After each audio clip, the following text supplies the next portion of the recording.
Welcome back to the live show. You know what time it is. It is your boy, Genesis. Yes, I know it's been 23 days or 24 days. I don't know for sure. But I am back. Yes, I am alive and well.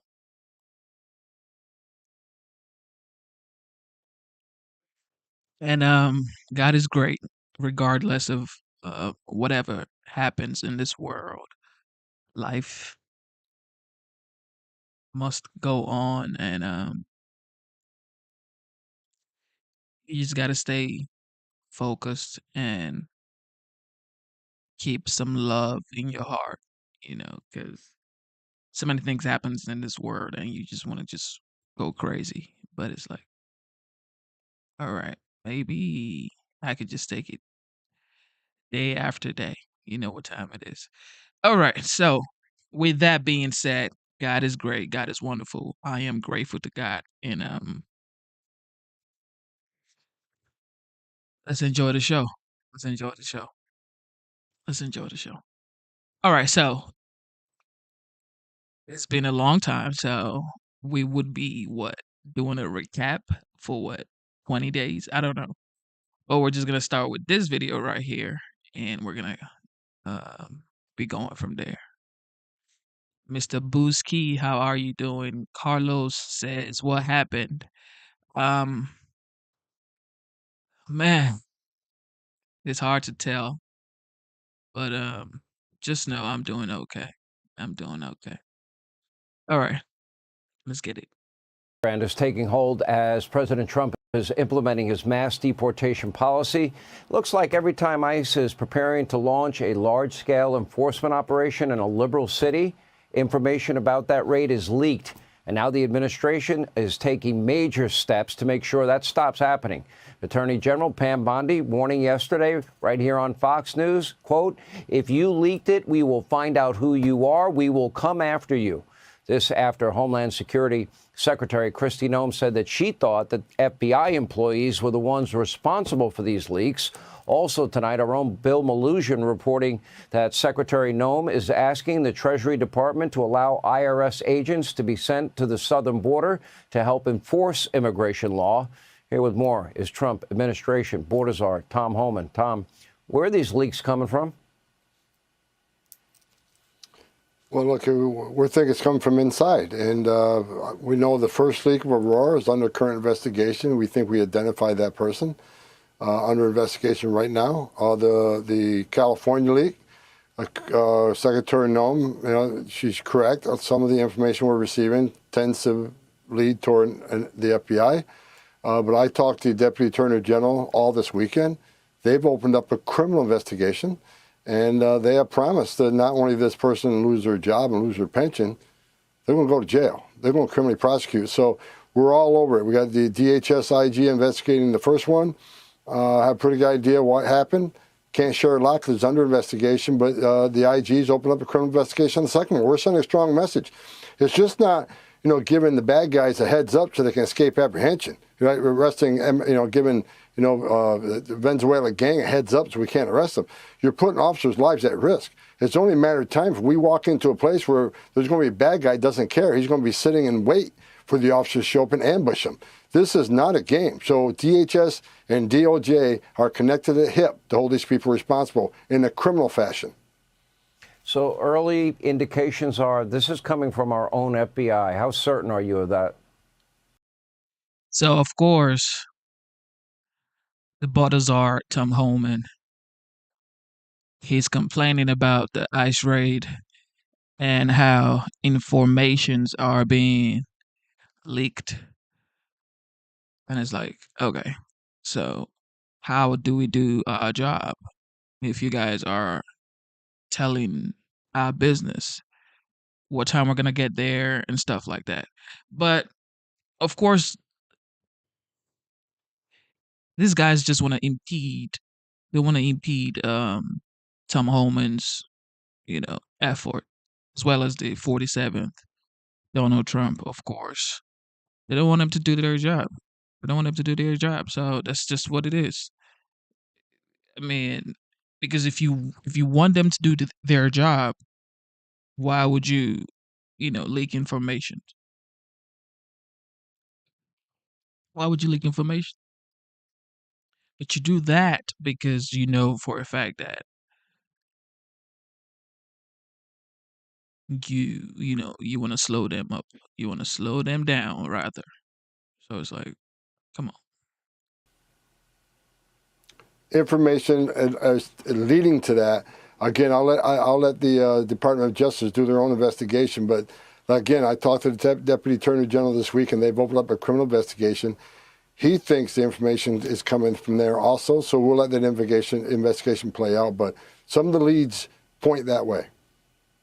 Wow, that's really scary. The idea of not hiring these 88,000 IRS agents to go after law-abiding taxpayers and bringing them to the border, how helpful would that be in your mission?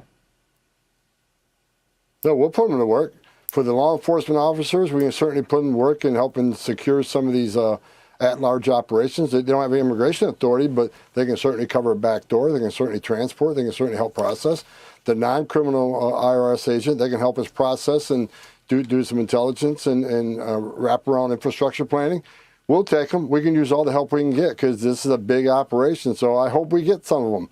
I think President Trump's made it very clear. This is all a government approach because this is a national security vulnerability, our open border, and having all these over 2 million known gotaways. You and I talked about this a lot, Sean, helping us find these people who paid more to get away. Over 2 million. We don't know who they are, where they came from, why they're here, but we need to find those folks. So we'll take every man and woman available to come.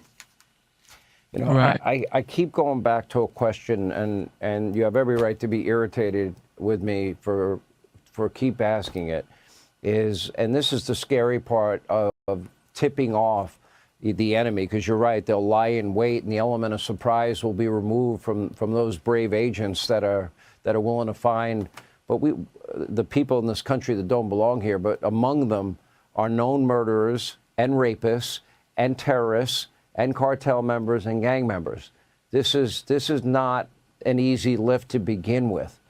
And you've expressed confidence that you'll find them all. And the question is, how quickly do you think we can find them all? Well, sanctuary cities, they're putting up every roadblock possible. Rather than arresting the bad guy in the county jail, it takes one agent to arrest a bad guy when they gets arrested and put in the county jail. We got to send the whole team to the neighborhood. So it's very difficult in sanctuary cities, but we're going to keep coming. What are we doing about sanctuary cities? I'm going to double the manpower in those sanctuary cities. Sanctuary cities, if we can't get them in their homes, we'll get them a place of employment. We're going to have large-scale worksite enforcement operation. So we're going to send more resources. We're not going to stop. We're going to keep coming. We're going to keep coming with more. We're going to increase the targeting in those cities. We're going to give. Everybody knows Tom Homan. He's not a joker. He doesn't play around. He actually says what he means. And he means what he says. So, it's been what? It's been 29 days. How long has Trump been the president of the United States? Like, probably 29 days. And so much has gone a different direction since. So much has gone in a different direction since Trump has become the president of the United States. And it's so wild to see that in a few days, a lot can change. Like, a lot can change in just few days. And this is what we've seen here with the OG, the 45th, now the 47th, Donald Trump, and of course, his team. Remarkable.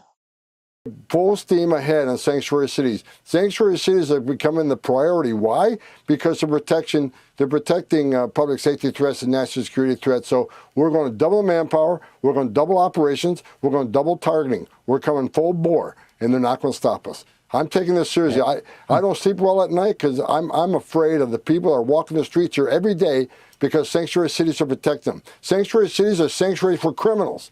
Bottom line. So we're going to do everything we can to find them, regardless of what it takes. We got a strong president in the White House that's giving us all the authority we need. We're coming.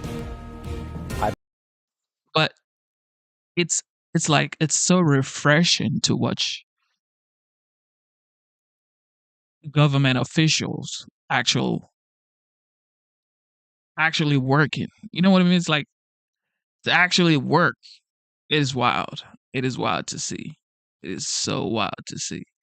And I commend Tom Homan for sure. I commend everybody that are actually working to secure the border, to bring back the economy, to make sure we have fair trade deals. Shout out to Zima. Zima says, welcome back gift. God bless you, Zima. Thank you so much. Yeah, Zima's he's been an inspiration for sure. It was like, Genesis, you got to get back up here. You better get up here, Genesis. Yeah, so yeah, I'm back. I'm back. I'm back. Thank you, Zima. God bless you. All right, with that being said, I'm telling you, we're gonna do like recap for a long time because I've been out of this world, probably in the dark abyss for a long time. In the dark abyss. Yeah, that's the right word. Yeah, I've been in the dark abyss for a while. So I'm back. Okay, God is great. I didn't drown or anything like that, but I'm back. All right, so we're gonna do recaps for a long time until we get back here to the present day. But we're gonna just like mix it up. We're gonna mix it up. Of course, we know RFK has been confirmed. Tulsi Gabbard has been confirmed. Virtually everybody has been. Well, most cabinet members has been confirmed. But yeah, we're gonna keep going.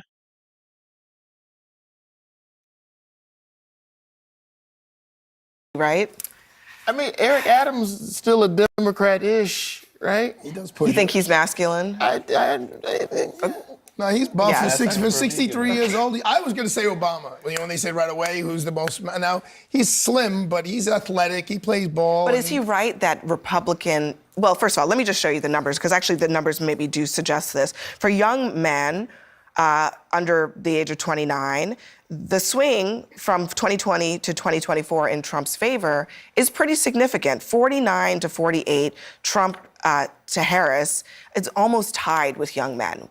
Trump did very well with young people relative to what he normally does. There's something going on here. No, and I mean, this was why, Joe Rogan was so influential in this campaign. Joe Rogan has an audience mostly of young men. There was this whole big drama about whether Kamala Harris was going to give an interview to him, wound up not doing it. I think is probably a mistake, although it probably didn't affect the outcome of the election. But, I mean, I think, that guy said was pretty dumb, but it is not, it is true that Democrats have a problem, especially with young men. I mean, that is a real fact. So to me, that in a way it validates what Clay Travis is talking about, because if you're trying to get young men, you're not going to get them on all policy points and all the. Yeah. No, Joe Rogan knows karate, and sometimes he talk about drugs.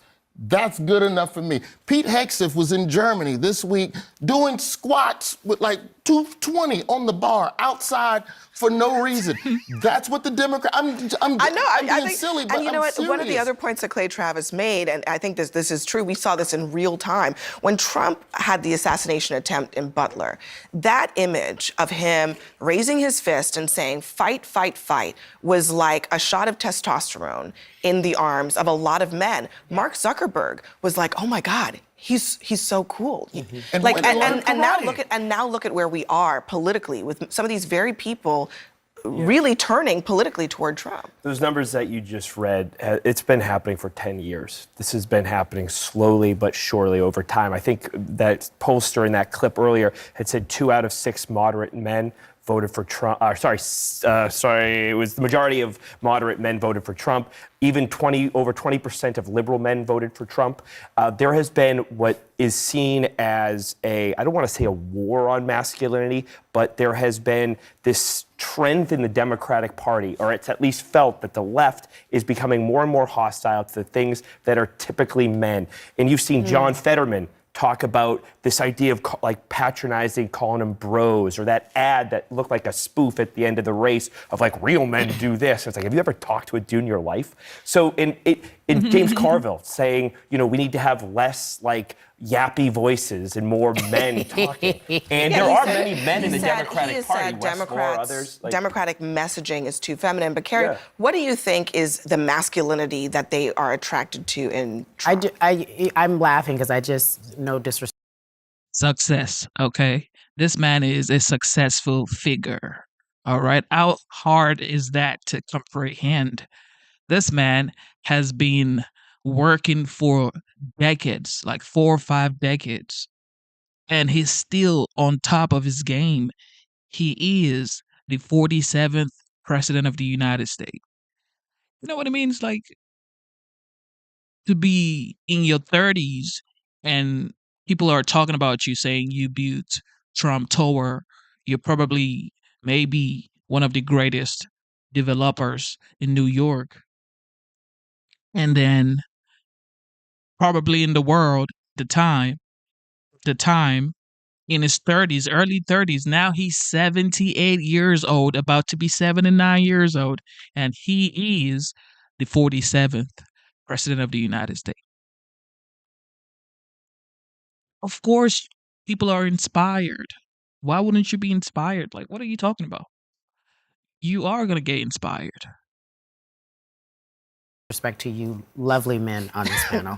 We do have but you men are something. That's all, you men are something. And I can see the appeal of Donald Trump being a very strong masculine man, and I can see him winning over men, because I do agree the Democratic Party for all intent and purpose felt like a place for the others, and they tried to take on every issue that the Republicans didn't want. If you want to talk about trans, come here. If you want to talk about LGBTQIA, come here. If you want to talk about men and women, in sports, come here. There were all of these things that I felt men wanted to say felt emasculating. It felt like, I'm not with that. I don't believe in that. And I'm going to go over here because they're saying what I'm thinking. And the abortion issue played a role in that. I mean, I think they did a political calculation. And I think no one cared about was abortion. Be the big thing. I think no one cared about it. I think everyone thought that was the issue. And when it was all said and done at the end of the day, I'm not saying I don't care about abortion. But what I'm saying is when Kamala made that one of her huge talking points.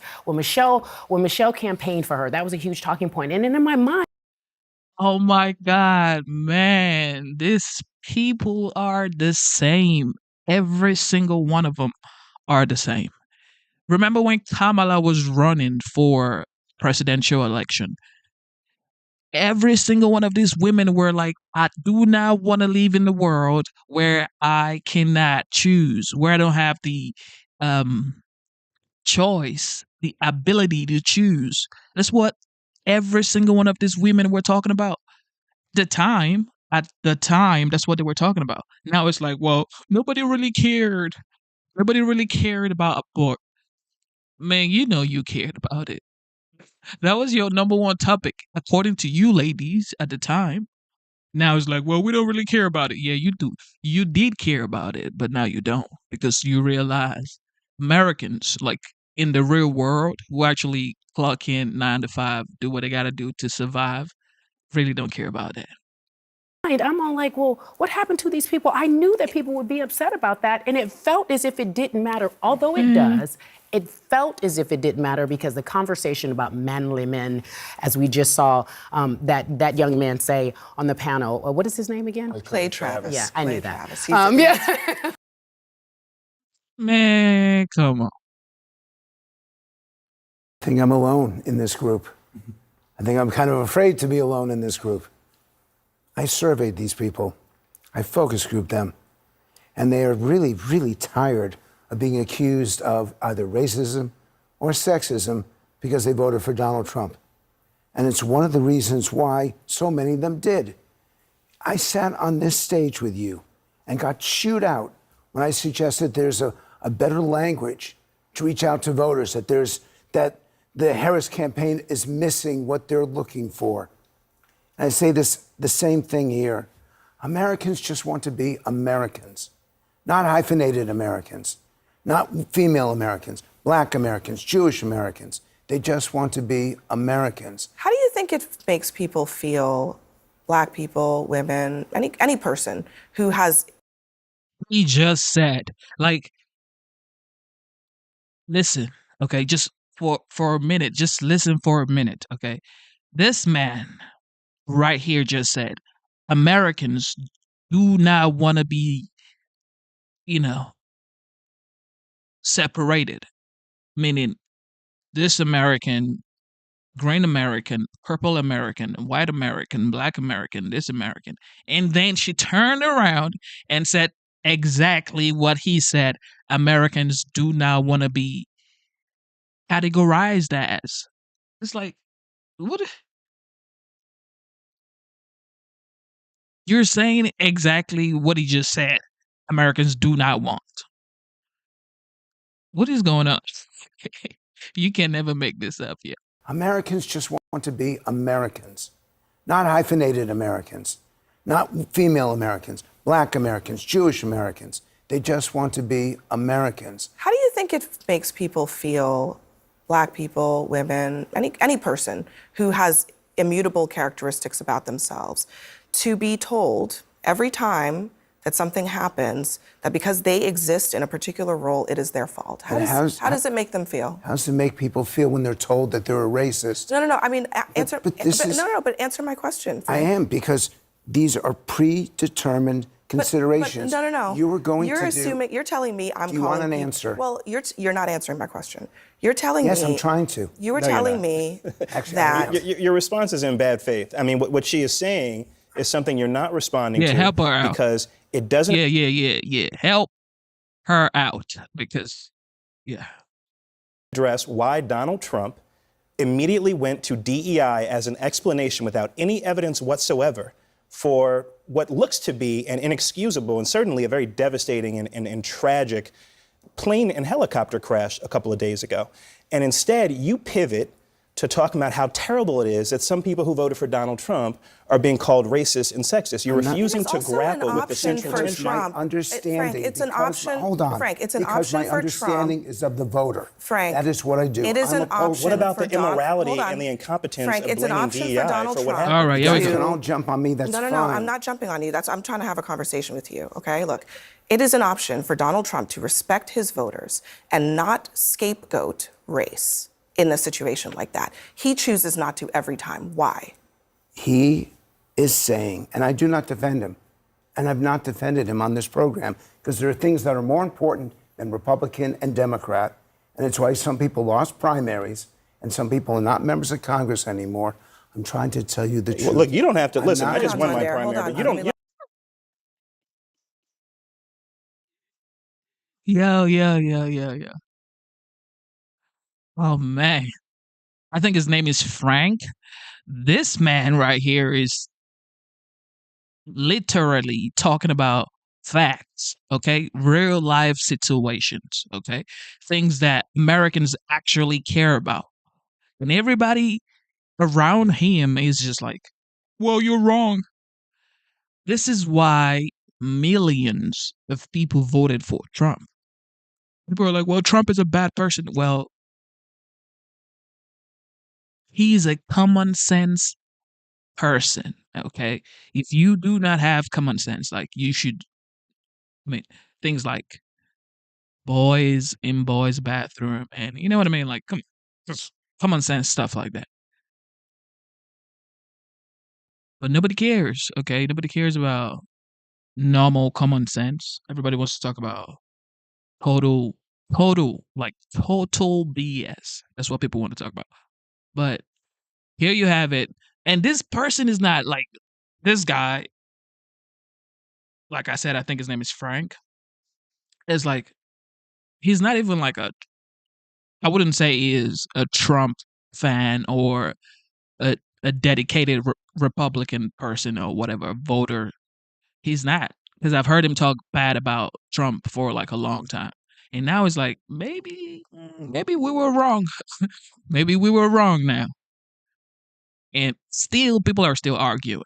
It's like just learn from your mistakes and actually talk about things that Americans care about. You don't have to lecture Mondare, me. hold on, Would you let me Mondare. Let me finish? let him I finish. mean, if you're gonna throw shots, I'm just Mondare, just a second. Let me let him finish. Here we go. This is why this show is such a challenge for me, because I really am, and I've been on this show and criticized him many times. I've been on this show and praised him. In the end, how do we get beyond how we look? How do we get beyond how we sound? Because in the end, we all have a right to a point of view, and I respect yours, regardless. I just of what don't respect the gaslighting and the bad faith conversation. I That's all. also think you cannot talk about getting beyond all of those things, race, hyphens, whatever it is, when at the highest offices of the land, you have someone saying, because there is diversity, there is a lack of merit, there is a lack of quality, there is a lack of experience. That is a racist view, that people who have characteristics that they cannot change about them, that don't tell you anything about their intellect, about their experience, are by definition not experienced. Do you understand that? I do, because I listen to this, I hear this, and I internalize it. And for those who feel like they're being marginalized, we have to do more. I agree with you. It's not even just about being marginalized. It's just about recognizing I that. just said I agree with you. I know. I'm saying, but look, I'm You're not not trying to gonna use hear me. academic. I'm not trying to use academic language to talk about this. I'm just saying that there are people. Look, a couple days ago, there was a Harvard-educated Olympic track star was told that she wasn't qualified to have gone to Harvard, that she was basically a DEI admit to Harvard. I mean, that just from a human Yes, that's perspective, wrong. that is We wrong. all agree right? that's wrong. May I ask you a question We about all this? agree with that, but there's nothing I can say to you on this panel for any of you that's going to satisfy No. you. May I ask you a question And about that's this? the problem. So you're saying Americans felt alienated by the way Democrats talked about And- some of these things. Yes. Okay, but do you think that this is the antidote? That I think that's the question here. I mean, you can be critical of terms that Democrats have used, but it's not clear to me how this approach is better. In fact, it seems exponentially worse to be scapegoating, whether it's hyphenated Americans or otherwise, any group of Americans for this tragedy, to be purging government data from websites under the guise of DEI and rooting out wokeness. I guess that's where I think there's a bit of a disconnect here. It's I like, agree with you. okay, I agree with you. And you're probably surprised. That's the goal in all of this. How do we get to the point when we are judged by our merit, when you're judged by our performance? I've had two experiences. Number one is my house almost burned down in Brentwood. I wasn't even there to see it. And I want the best people possible to be on the front lines fighting that fire. I landed 55 minutes before this plane landed. I could have been on it. So I feel it. I hear this and I get it. And you're correct and you're correct. The question is, do we beat up on it and yell about it and complain, or do we try to get a solution? Do we try to get beyond it? And the problem is, there's nothing I can say that's going to convince you. But in order for us to get beyond it, Donald Trump and the woke right, they have to stop talking about it. The reason that we're talking about it is because it was a deliberate decision that the Trump administration made. I would much rather be talking about the economy and some of the other things that I know that the Donald Trump administration is going to do, but we're not in the now second week of the Trump administration. We are ending it talking about DEI because this was a decision that they made. And to be clear, our discussion of it is not out of nowhere. It's not something we created out of whole cloth. It doesn't mean that we're harping on something that the American people would rather we not talk about. It is responding directly to something that happened. And the only person who, to your point, injected race into this is Donald Trump. We could be having a very normal investigation into a national tragedy, comforting these families. But this is the conversation that not only do they want to have, but they are making it the only conversation around what happened here. And that is not just wrong from a moral perspective, but it's also a missed opportunity to keep Americans safe. Well, both the president and Secretary Hegseth, I believe, said in that press conference in the briefing room that elevation was probably the issue here. It seems to be the case with the helicopter. And to your point, I mean, they were likely right in the moment, immediately after. And here it has been completely hijacked by something else. I do think, though. That's a nice use of the passive Can I tense. just say one thing about that? Just because we just had a whole conversation about this crash, the elevation is a fact, right? They were at the wrong elevation. The question is, and what the investigation will find out, is what actually caused that to happen. And yes, he did say, oh, the elevation is the problem, but then he said it's because of DEI and because of a lack of standards as a result of diversity initiatives. So Trump is diagnosing the problem by saying that the blame is actually on this thing that we don't know had anything at all to do with it. Right, which is the part where I said then he hijacked the point that he was trying to make about the elevation. But Frank, you're the master of language, so you probably have a better way of articulating this than I do. The conversation that I do think needs to be taking place in this country, and unfortunately Donald Trump uses DEI as the euphemism for it, is we have lowered standards across the board. We have lowered standards across the board in the name of entertainment, in the name of whatever, and it's happening. It's happening in education, it's happening in sports, it's happening in the workplace, and that is a conversation that I think is legitimate and needs to be had. All right. That's facts. I mean, a lot of people would say, this whole DEI initiative is like bad, which for sure I think is like, you don't want to get employed based on diversity, equity, and inclusion, or whatever that is. Cabinet that has perhaps more Fox hosts than people who you know what makes people them of color. Yes. No, don't do it. Let her finish. And I would just ask Scott, if race is not the issue, then why is DEI mentioned every 5 single seconds. day as a solution to every single problem that faces this Because of how pervasive it is, but do you and think how it's hateful really it is to an actual conservative ideological view. But do you think it is true that all of America's ills, from the plane crash to whatever it is, wildfires, due to DEI for real? I think that if you believe in the fundamental principle of America, which is that we guarantee everybody an equal chance, not an equal outcome, but an equal chance, then trying to go around that principle, conservatives don't believe in it. And most people who believe in America don't believe in it, number one. Number two, the concept of not hiring the best person for the job in government or anywhere else has been repeatedly rejected by the American people, the Supreme Court, and everything else. And so what do you mean? So I guess what I'm saying is, like, if that is the case, then people are questioning the actual qualifications of many people Donald Trump hired for jobs. Yeah. So do you think that he actually... Why? Because Elon Musk doesn't even go here. Do you think that he... That's why. This is the question people are asking. This is the question that Ryan Clark just asked. Did Donald Trump, for Health and Human Services, find the person with the best expertise to address that set of issues? When it comes to the Department of Defense, did he find the person with the best expertise to address those issues, or did he just find people who he liked? Political appointees have one qualification.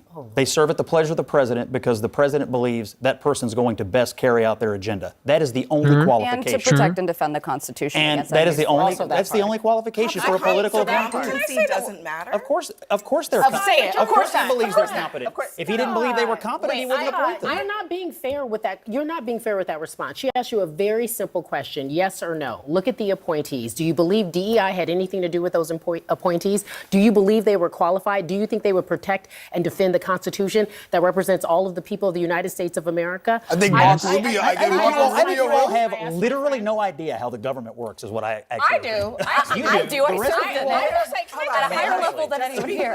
A couple people at this table have served in the government. Yeah, me too. Including for this former president. I just want to say that I think the premise that DEI exists and therefore the people that got the opportunity, perhaps because of DEI, are not qualified is a flawed premise. Correct. And I think that is what is so frustrating about the argument around DEI. We know in this country historically, and even today, there are still injustices in this country based on race, based on gender, based on ideology. Based on who your daddy played golf with. Yes. Okay, And that so happens every single day. We know But that. it happens every single day all over the planet. That's the what I'm planet Earth. It is And human so- nature. It is human. Every single, and we're the best at it. We're the best at trying to. Donald Trump's our president. Arthur, I guess that's exactly my point. I agree with you. I think that it is true that there have been preferences not for merit since the dawn of time. And that in this country right now, the same people who are going after DEI, which is about giving opportunities to people who have been historically marginalized, are just as willing to hire their friends. Is that what equity means? Giving opportunity or guaranteeing outcomes? It's giving access. Because that's what equity means. Scott, It's a difference. There's a difference between equality and equity. No, it's giving Carrie, access. I just want to answer his question because I Wouldn't think this talent is super. and hard work Scott, give you I think this access? is incredibly In theory. important for you to understand and for everybody to understand at home. Okay, this is where I think we go crossways on this issue. You just asked the question: what does equity mean? Does it mean equality or does it mean access to opportunities? And conservatives want to define it a particular way, but you have to acknowledge. I'm asking you to acknowledge that people who believe in DEI do not define it that way. They do not define it as equality. I think they define it as trying to guarantee outcomes, and I think they define it as trying to punish people they don't like. Scott, that's politically, wrong race, wrong Speaking gender. from more I of think the that's what it's middle all of the about. country who's not hyper-partisan on this issue, I think that people generally think diversity is a virtue. It makes businesses better. It makes institutions better. But they also don't like when you have companies or organizations that are spending huge amounts of money to stand up DEI office. As an example, Fairfax County Public Schools, $400,000 spent on a DEI office, but kids are not reading at the levels that they should. They're not advancing at the levels that they should. It's not. And that's true. That right there is facts. Kids are, well, most kids in the United States are now reading on or above their grade level, which is bad. The issue But were of they diversity. doing that before the office was stood up? Well, no, and probably not. And so I'm not saying the connection. So maybe it's the- implementing DEI might actually help people But it's have not a an better argument educational against DEI. It's how much of our resources are we actually putting? But to that's it? not that's not the way the conversation is being posed in America today. The conversation about DEI and woke and all of that sounds about marginalized Black and brown people who already are threatened seem to be threatened in this community, in this society, and they're not getting the same opportunities. It was the same thing with affirmative action. Went to UCLA, they got rid of affirmative action. Everyone said you got in because of affirmative action. When I graduated, affirmative action didn't take my test. Affirmative action didn't help me get to where I'm at today. It gave me access that I didn't have based on the opportunity that I lacked because of the circumstances I was born into, which had nothing to do with me, but the country in which we live in. So the reality is— Have you seen the test scores of UCLA Medical, by the way? My point being, Scott, is that everyone doesn't have the same access. People like to hire their friends. They like to hire the people that they like to be around. Do you think they like to hire the best people for the job? But I also think around the idea of diversity. No, Donald Trump hired all of his friends. Well, she's right and she's wrong. You know, she's right and wrong. She's right and wrong. The issue in this country right now is we live in different realities. That's right. I live in a reality where I know I do not have the same opportunity as you. I know I don't. And you know and that I know too. what, Scott? I got it. And you know that. Let me just tell you about me. I'm gonna let you finish, but I want to answer this. I'm not talking about how you feel. I'm talking about how I feel. Me, a Black woman in this country. But not in this city. And I will run. And if you want Look, me I'm a to, New Yorker, not in I this will city. run You cannot the say facts. that. You I can't will say run- that in this city. I have a. I'm not talking about New York. I'm talking about Ashley let her finish. Allison Okay, right let her here. finish. Let her finish. I got a law degree, a master's, and 2 bachelors. Probably more education than all of y'all added up together at this table, Fine right? by me. And I have always been the least paid person on payroll at every institution I have worked in. And it's not Even because— in the White House? Even in the White House. Well, whose fault is that? I don't think you worked for George W. or Trump. Well, guess what happened when I was there? DEI. Scott. Look. I think, look, there are so many successful colored people in the United States. So, like, if you don't bargain or negotiate your salary, you're not going to get paid what you think you deserve. What you think you deserve. You have to go talk to whoever pays you and tell them, you know what? I think I deserve a raise, or I think I bring value to this corporation or whatever company you work for. And then really it doesn't matter if you're, well, whatever you are, you have to speak up for yourself. And then if the terms and conditions are now what you want, you find somewhere else. You go somewhere else. You don't complain about, well, everybody has their own opinion, okay? I just don't believe in complaining about something for a long time. Okay, if it's not working for you in that environment, just change it and go get paid somewhere else. Like, come on.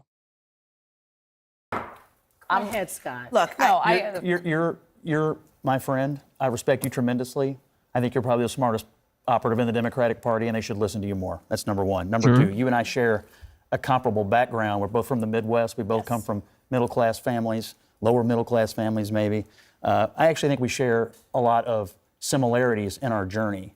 But I think you made it, and you are the most respected voice often at every room or every table you're in, not because of anything other than your talent and your work ethic. And that's all anybody ever is asking for, is for people with talent and work ethic to make it. And that's what I see in you. That's how I see you. But let me tell you something about my story and my family story, is that He just agreed with you. He said your work ethic, okay? You worked hard. You deserve this. You're smart, intelligent. You're smart and intelligent. He just told you that. But she said, no. Let me tell you something about our family, about my family. Okay. All right. Here we go.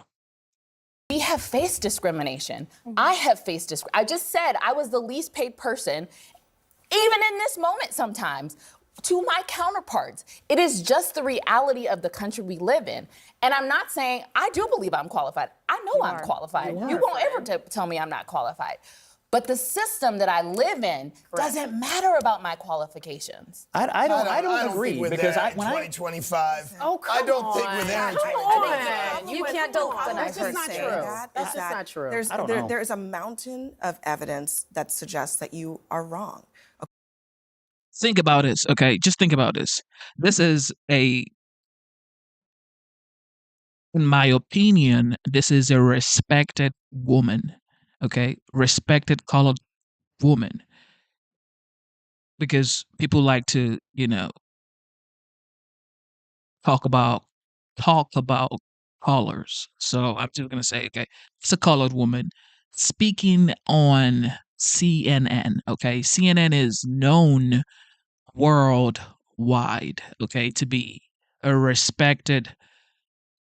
You might say they're fake news or whatever, but CNN worldwide is known to be like one of the giant of like information, news, and stuff like that. She's here and telling her own she's telling her own opinions here on one of the biggest, the largest, the giant company that actually tells news. And here she is talking about, well, I don't get paid much. This is the height right here. You're like, millions of people want to work where you are right now. They want to be where you are right now.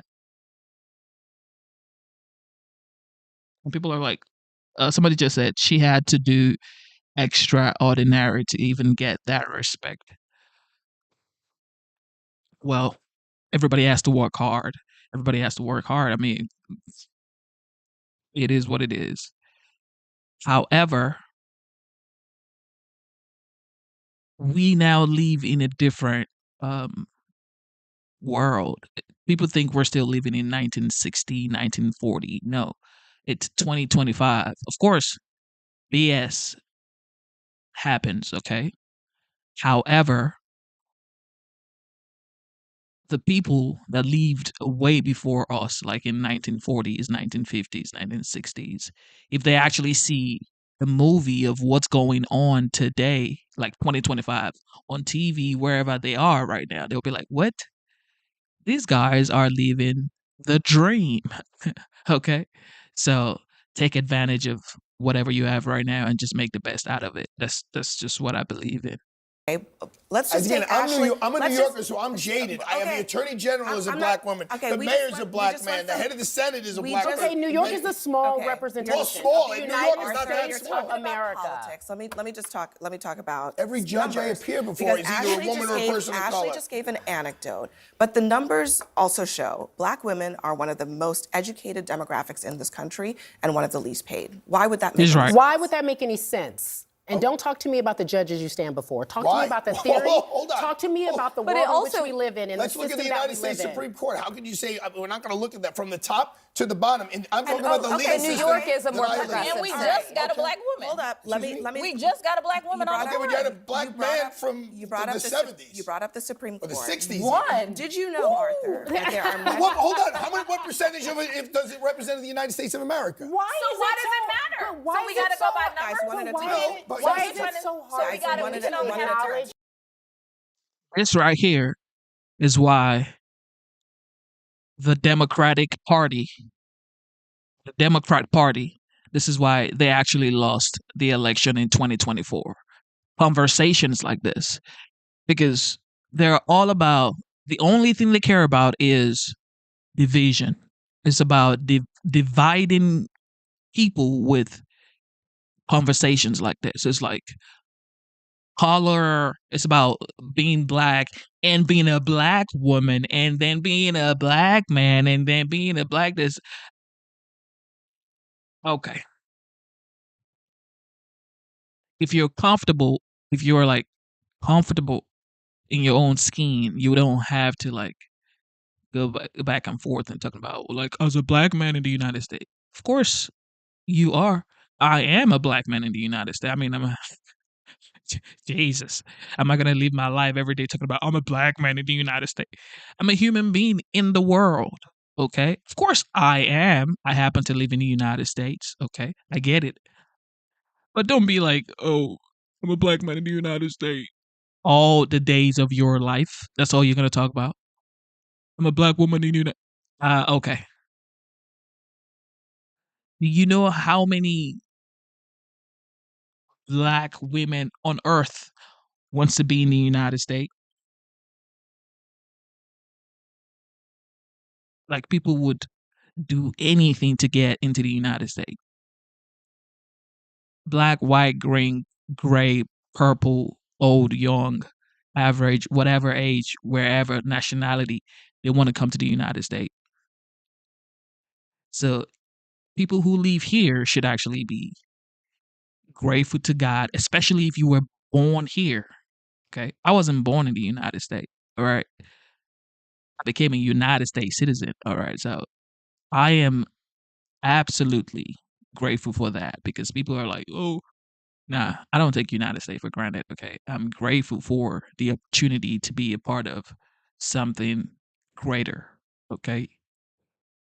Something that can actually change and is currently changing the world. So it's like,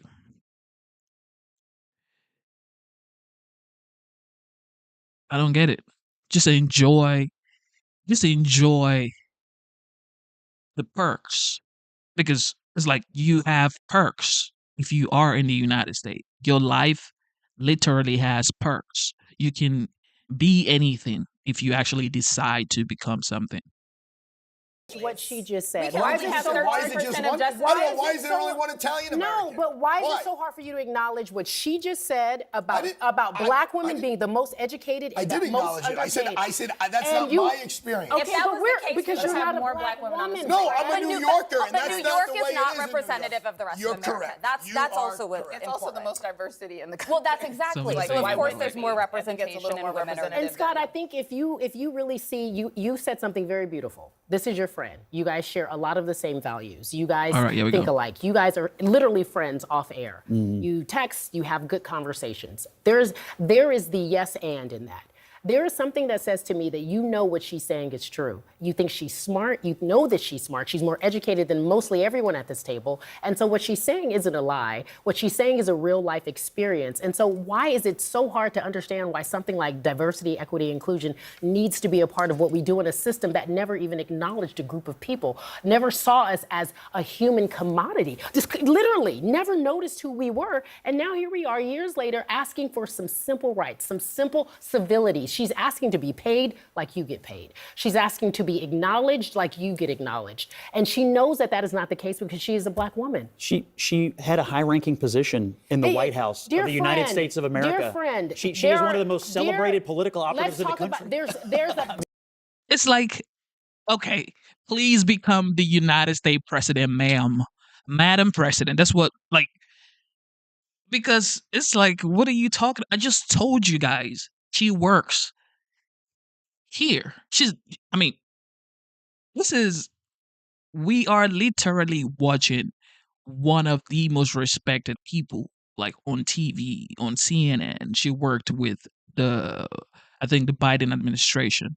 It's like, what are you even talking about? But it is what it is. People just like to complain. I'm telling you. People just like to complain. You're here on CNN, like, huge platform. And then she's talking about, we're not being paid. But if she does the same job as this guy right here, I think she should be paid the same. Whoever does the most gets paid the most, in my opinion. I don't care if you're a woman or a man or whatever you are. Whatever. Okay? As long as you do the most, you should get paid the most. That's my philosophy. Okay? You cannot do the bare minimum and expect to get paid the most. I mean, Jesus, bro. If she's doing the most job, if she's doing the most work, then she has to get paid the most. So, and I think that's how it works. I don't think you would be doing the most job or the most work in your or any organization if you don't go and tell whoever like employed you and say, you know what, I do this, I do this, I do that, and I bring this to the table. You have to actually negotiate your salary. Like, people don't get it. You have to actually go negotiate your salary. Because if you just keep getting paid what you've been getting paid and you're doing like the most, you can take your expertise, your talent, your experience somewhere else. Like, don't be tied down. Do you know how hard I had to work to get that? Do you know how hard? Do you know how hard the son of a garbage man had to work at it? So I'm just telling you. I'm not saying that, but talent, and work ethic are everything, and that's why I think you're here. It's not true. It's just not true. So It's just look, not true. The other thing is the access to opportunity is. I know you don't want to think that that is true, but access to opportunity is And what that's the word. DEI is supposed to address. And not just when it comes to race, although race is important, but when it comes to women, when it comes to people with disabilities, That's right, when it Brian. comes to people from different socioeconomic brackets, from rural parts of the country. I think that's and the other- biggest issue. There's different socioeconomic brackets So now more we're than trying race to and gender. say, now we're trying to say that everything is equal just because I say it is, even though all the evidence. Who said everything is equal? Well, that's literally this we're like everything is we're already living in a meritocratic society, is what Scott and his colleagues want to say, when that's actually factually not true. Do you not think Factually, it's everything not is true. equal? But I think it's I don't generally, think everything- I think of course it's not. generally So then true. what? So actually, But okay, I think okay, I think it should. It'll seek its own level. I don't think the government should be telling us to seek its own level. But you literally earlier hold just on, said. DEI is not about the government. Y'all are talking to private companies Yes. and telling them you can't do operate it. It's about both. the way you I want to think, operate. but Arthur, But you it is literally about just both. said, I don't think it will seek itself out because you literally just said human nature. That's how we operate. That's so right. sometimes, Yes, which is why the I civil think rights it's more movement so- was I so think it's more important. socioeconomic than it is This is why, like, when they racial. talk about like canceling the Department of Education, why they talk about the federal government. The reason why the federal government was so important, particularly for Black people to seek justice in this country, is because it was the one bastion of hope that people had when states took control and they had discriminatory practice laws. Okay, but The that was a long Supreme time Court. ago now. It's like this is why the Democrat Party lost the election in 2024. I could say this all day. She's been talking about, and they all have been talking about the same thing. What? Discrimination. Like we are in 1940s, 1930s. Am I saying like at every level in this world, in this life, there would always be bad actors, okay? There would always be bad actors no matter what. Okay, you would meet good guys, you would meet bad guys, okay?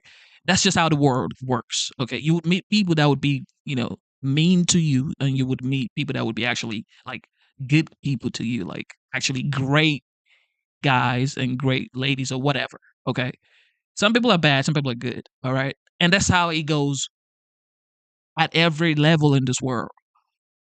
But most people don't get it. It's like, oh, that person is like, no, they're just bad. It's not because they're like black or because they're white. They're just actually like, they're not good people. It's just what it is. Okay. So to me, I just look at people like that. I don't look at people like, oh, this person's a racist or what. If you're not a good person, you're not a good person. Okay. It is what it is. However, going back to DEI or whatever these guys are talking about, these ladies right here, talking about this beautiful brown skinned ladies right here. These ladies are a dream come true for their ancestors. They are. These ladies right here, they are dream come true for their ancestors. And the ancestors are wherever they are right now, looking down and like proud for what they have become right now. Because this is great. And we've also had a 44th president of the United States, okay, who happens to be Barack Obama. All right. So it's like, I feel like all that type of like division conversation should just end because Americans are like totally tired.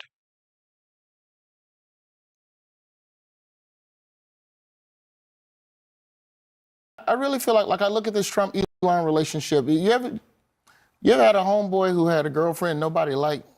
All the time. And he has to act like everybody is. No, we're fine. We're happy. Like, it is going to take a consecutive series of brave people to keep this administration from going off the rails from some of the decisions. To Kerry's point in the last break, you have a brave district attorney. Well, you're going to need a bunch of brave judges because he's going to come for their heads too. And whichever FBI agents get replaced by the Jan 6 FBI agents that are eventually going to get fired, you're going to need brave ones there too to keep standing up to this. I'm not sure that is happening. I mean, there's a lot of infatuation with Elon Musk. He also, I just want to play this because he was at the World Government Summit in Dubai, or virtually, he was speaking virtually. And it's unclear what capacity he was speaking in because he was saying things like this. I think we do need to delete entire agencies as opposed to leave part of them behind. Because if you leave part of them behind, it's easy. It's kind of like if leaving a weed. If you don't remove the roots of the weed, then it's easy for the weed to grow back. There's like National Endowment for Democracy, but I'm like, okay, well, how much democracy have they achieved lately? I don't know, not much. The United States has been kind of pushy in international affairs. I think we should, in general, leave other countries to their own business. And basically, America should mind its own business. I mean, look, You wearing a T-shirt on a Skype at a conference? He can do it. He's the richest man in the world. He can do whatever he wants. Yeah. But really, it's a serious question. Is he Elon Musk's special government employee, the most powerful man, maybe second to the president of the United States, or Elon Musk, the billionaire, most wealthy businessman in the world, speaking to potential investors? He's a special employee appointed by the President of the United States who ran around the country with Donald Trump, who said, if I get elected, I'm going to let this man run crazy through the government and toss it. He says there's a lot of agencies. Yes, there's more agencies than there are years that we've been a country, most of which most Americans have no idea what they do. For every new law, there is 18.5 new regulations, according on average by DOJ's numbers, that are added onto the books. That lawsuit that was brought up, to me, was bananas. They said he's an agent of chaos. You know what's chaotic? A debt of $36 trillion in a treasury that has no way of accounting and rectifying their bills. That's chaos. And a history lesson, you said the AGs made a note in there that our founders would be sick at seeing Elon Musk. If they showed up and saw a government that was functioning like it is now and growing at the size it is now and hiring as many faceless bureaucrats who are making these crazy shipments of cash overseas for crazy, ideas, they would be horrified, and they say burn it all. They would be horrified also because the United States is so much larger and more expansive now than it was then. And here's an idea. If the government is so out of control, why don't you have Congress pass a law or pass a budget shutting down the agencies they don't like? Well, instead, you have Elon Musk on his own deciding what Jeff, agencies you can't ask Congress to do anything. They have been dysfunctional for a decade. You cannot ask Congress to do it. They haven't done their job. Republicans, and by the way, Congress Arthur, Republicans, you remember that Republicans right now hold all the levers of power, right? Listen, they control the House, they control the Senate, and they control the White House. Under what circumstances would that not be a recipe to pass laws that they want? Because they just don't. They don't look at the bureaucracy, this huge thing. Elon Musk is on the spectrum. He's the first one who says it. He's got a special brain. He figures things out that Jeffrey Toobin and I have not figured out. How to get a thing into space. How to be have so rich. How to have, I wish I figured that out. That's it. Well, it's because, so they put a guy in charge and they said, look, find why we're paying $100,000 for a bolt in this crazy agency and save us taxpayers who pay 53% of our monies in taxes. Save us some money. Do I think he should be doing it with a scalpel more than a hatchet? I do. But maybe the only way to do it is with a hatchet and then start giving some of the money back. Let's not forget, Bill Clinton came into office and says wherever it says the president shall, the president will. He said, I want to cut government by 12%, the employees of the government by 12%. He said he started wanting to roll agencies into each other. He started that process. That's what Elon Musk is doing with USAID. I think that's actually a very good point. No one's arguing that point. Because Bill Clinton did do that, but he didn't do it the way it's happening right now. Well, he did it through a process. Well, it didn't really Abby, work. I want to. He actually did. It did work. TW, he actually did shrink the government, and I think one of the challenges here is, a lot of this is good show, but how much money is really being saved? And where is it going? Yes. Why are we not asking? No, seriously, how much money? And where is it going? And then where is it going? They're not touching anything that actually accounts for the largest spending. But TW, to your point, I agree. Bloated. Everyone's not arguing. It's definitely an issue. No mismanagement of funds. No one's arguing that. No one at this table. No sane person is saying that. What I am saying, and I want to focus on the word you used, was this infatuation. While, yes, he is the richest man in the world and arguably has a brain that's different and special than all of ours, where in the world does that give him the authority and the agency to operate a government? Elon's goal... You just said it, okay? You just answered your own question. You said he has a special brain, okay? And then you went ahead and said, what gives him the authority to operate our government? You just said it. He has a special brain. You just said he has a special brain. And then you say, who gives him the authority? The special brain. Okay. Isn't to run the country. His goal is Sure to find... it is. No, it is to find waste, fraud, and abuse and streamline what government And put is. more He money in posts his pocket. He posts that meme all the time of an engine going from this super complex thing to this more sleek, powerful option. That is what he is doing, and he is unleashing programmers into departments All right. to go I through want to antiquated before systems. Roy, and before find you go, before odd ways. you It's weigh great. in, I just want to show everybody this picture of Elon and the Prime Minister of India, Modi. You were just saying he doesn't want to run the country. The problem here is Elon Musk is smart. He's a smart man. He's a smart businessman. He's a giant. He's a whale, actually. It's like the biggest whale in the ocean at this point, okay? And people can argue, people can say, well, whatever you say, okay, just understand this. Elon Musk, his dream, okay, what he thinks about, according to him, he says, his goal, his life's mission is to um, get to Mars, okay? Create civilization in Mars. He's not really thinking about any of this stuff. I mean, he is because he's involved. However, his goal is civilization in Mars. He's the richest human being when it comes to money financially in the world. And it's like, how much can you pay him? Okay. Well, you can say he's doing this because he wants to make sure he has all the regulations that he needs, whatever he needs to make sure his goal, which is civilization in Mars, to, um, I guess, become a reality. I could say, yes, I get it. If you say that's what is working, or all of this is doing is to make sure his dream, civilization on Mars, become a reality. I would get it. Okay. But like, he's doing it so he can line his pocket. No, I don't think so. Okay. I don't think so at all. I don't think so at all.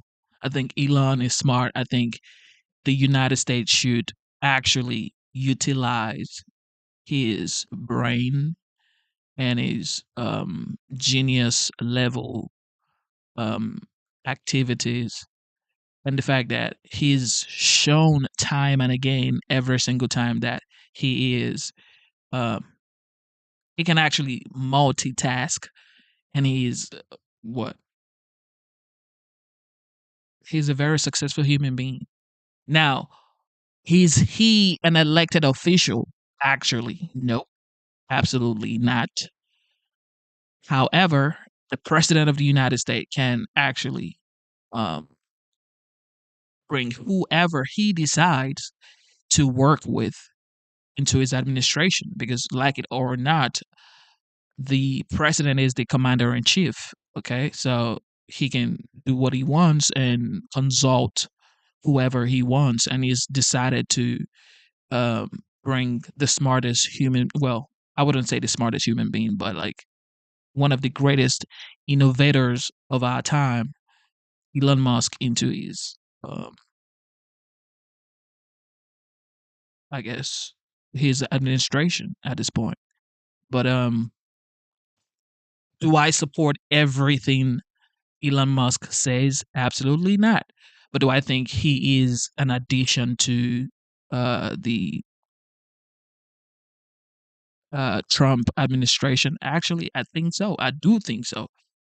There's been a lot that he has been able to accomplish with the Department of Government uh, Efficiency, Doge. So a lot of people are just gonna like not like Elon Musk or whatever, but he's actually doing a good job. And with time, I feel like people would see that this is actually for the people. Well, okay, this is the facts, okay? People who actually voted for Trump, people who actually voted for Trump, okay? People who actually voted for Trump are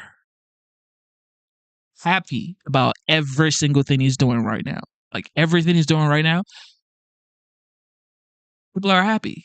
I voted for Trump. Okay, the deportation. He promised he was going to deport people. All right. He said illegal immigrants, if you illegally migrated to the United States, you will be deported. He said it, and I voted for him. Okay. He said it was going to secure the border, and I voted for him for that. Okay. He said it was going to, end the wars, and he's already doing it. Bring back the hostages. He's already doing it. Okay.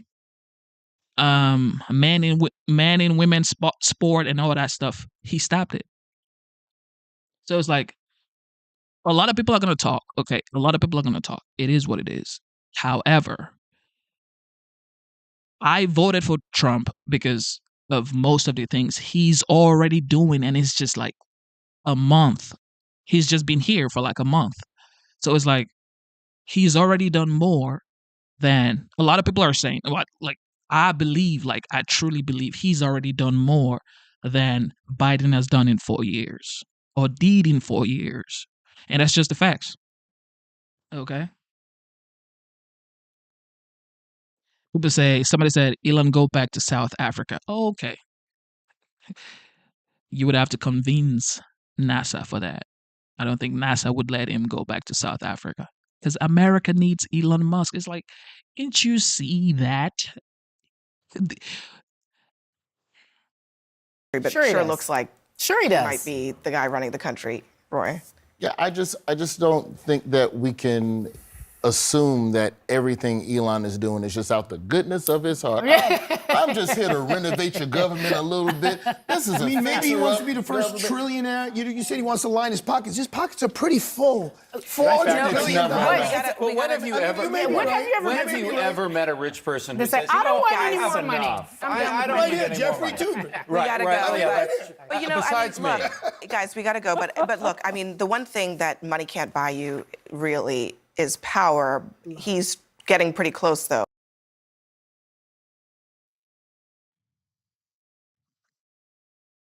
When it comes to questions about who is the administrator of Okay, so we this is a question I want to ask you guys. Okay, do you guys think money can buy power? I pretty much think money can buy power.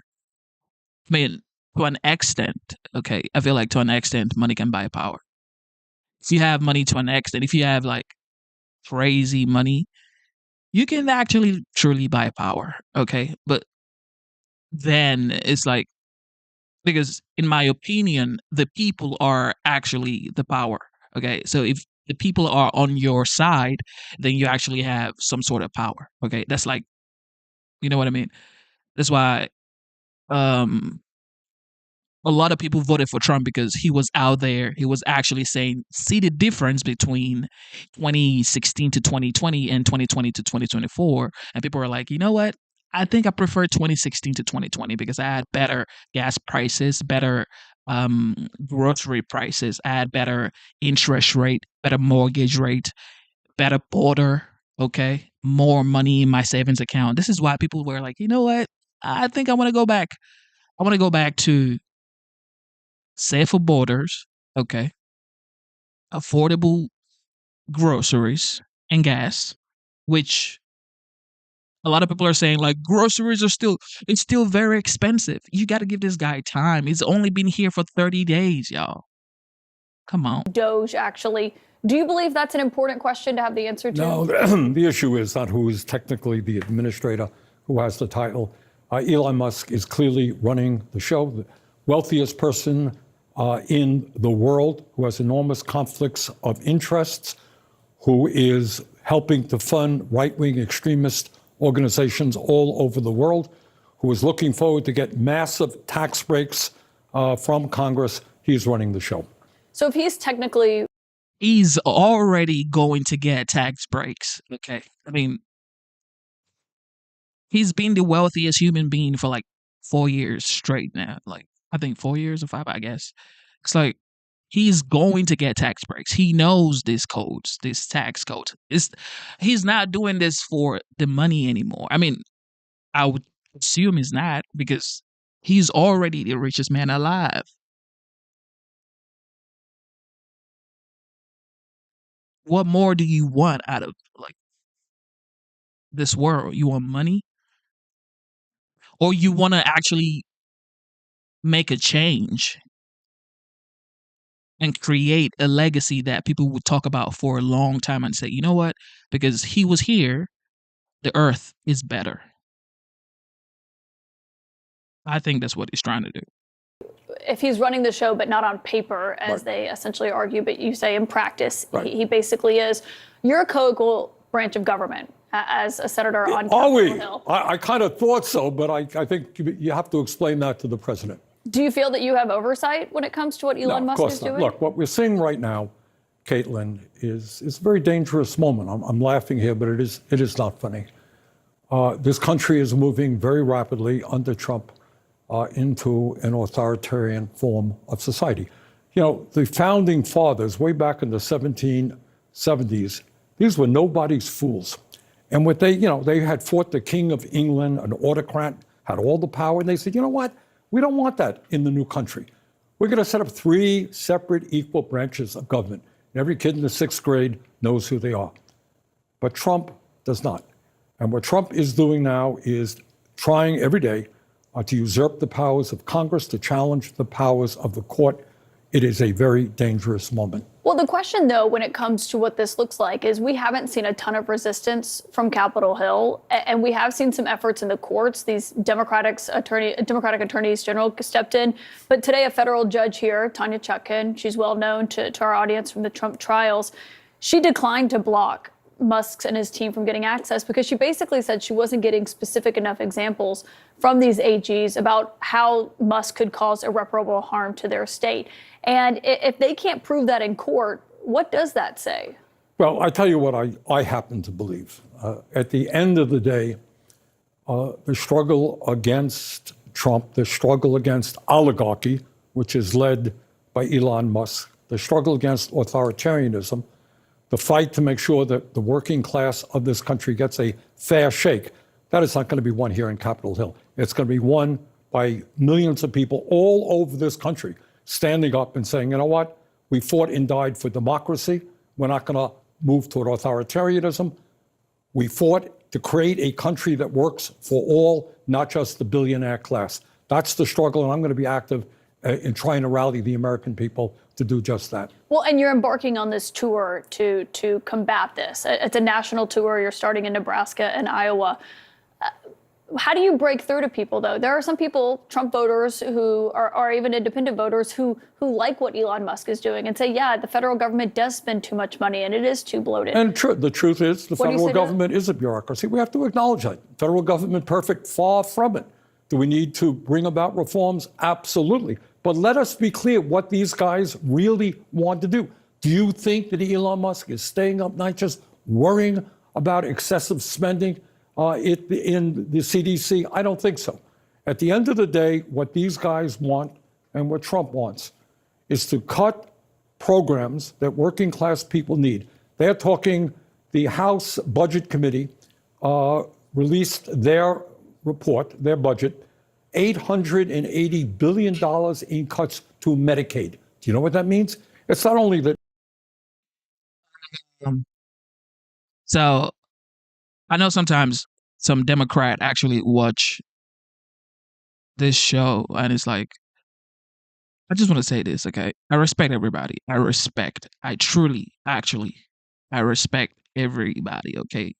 It don't matter what you are, whatever you are, okay? I respect you, all right? But I just want to say this. I don't think I can take an opinion of a person or the opinion of a person who has actually been in politics since the 80s, okay?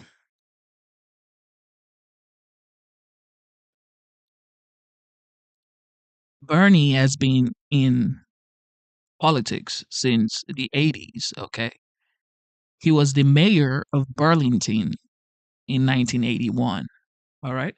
So whatever you say right now is like, man, we can't really listen to you, actually, if you think about it. Because this guy just started politics in 2016. And every one of these guys that have done things to the United States people that have actually hurt people when it comes to the cost of living have been in politics for years and years and decades on decades. Like, look at the former president, Joe Biden. He's been in government for like 50, 55 years. He was in government. And then for some reason, Trump is the entire problem. He is the problem. He's doing this, he's doing that. He's going to destroy the country. Bro, this guy was only president for 4 years.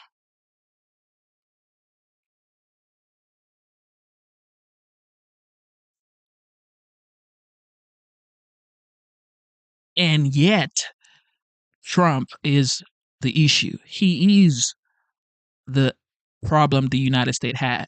How? How? Because it's trimming down government, because it's saying we don't want us, he doesn't want the United States to spend too much because it's trying to save, conserve money.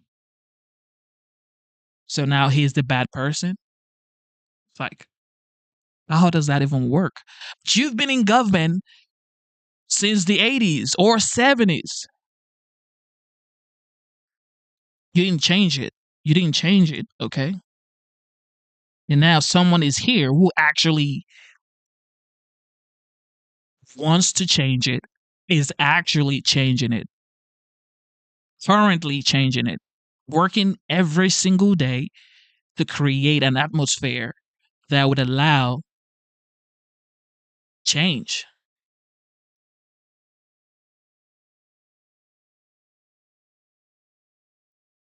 It's so obvious because you see, even CNN is saying 72% of Americans are in support.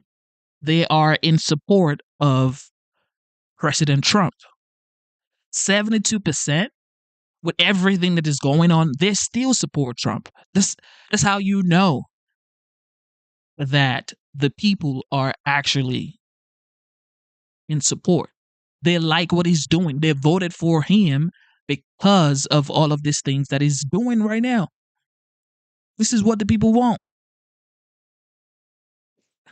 It's like, how hard can that be? All right, Bernie, here we go. Millions of people, kids, are going to be thrown off the health insurance they have. Devastating to nursing homes. 40% of the revenue. It's like everything they keep talking about is like chaos. Trump is going to be chaos. He's going to change. He's going to make sure the United States is in shambles. He's going to destroy the United States. No, that's the same thing you said in 2016, and we didn't have any chaos. Okay. And then in 2021, you were like, this is the best economy we're going to have. And then everything went this way. Boom.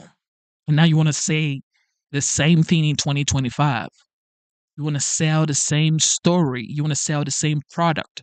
It's not going to work because the people are just tired. The people are like, man, bro, things are already expensive, okay? We're just waiting for the prices to come down at this point. So, Bernie, I don't know. Coming into community health centers. 30 million people get their health care, community health centers. That's coming from Medicaid. You cut Medicaid, you're going to dismember an already broken health care system. What are they going to do with that money? They're going to give it to tax breaks for the richest people in America. Over $1 trillion goes in tax breaks to the top 1%. That is what these guys want. They want more wealth. They want more power. American people. This is old, same story. Oh, he's catering to the wealthiest people in the United States. He's trying to make sure they have low taxes. These are the same thing you said years ago. I think these guys actually need new content on Trump. They need new conversations, new whatever subject or something new for the people to actually like think about, like, oh, maybe Trump can actually do that, because all of this stuff about taxes, catering to wealthy people only, him being a bad person, the people are just tired. Okay, the people have moved on onto greater things, and they actually just want to be united, don't want to be constantly divided every single time. Okay?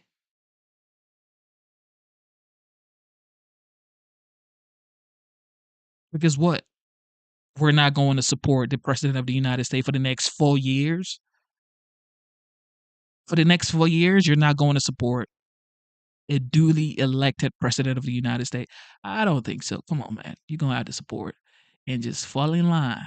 Are going to have to stop them. Well, and what you're referencing, this is like the blueprint, essentially, that we got from House Republicans. It's not clear what realistically they're going to be able to pass here, but they're looking to have $4.5 trillion in tax cuts. Right. And basically, this plan instructed the Energy and Commerce Committee, which oversees Medicaid, to find those $880 billion in cuts. Realistically, what should voters be worried about if you hear from some moderate Republicans who say, we're not going to touch Medicaid, that's not going to be on the table? Well, no one is saying that.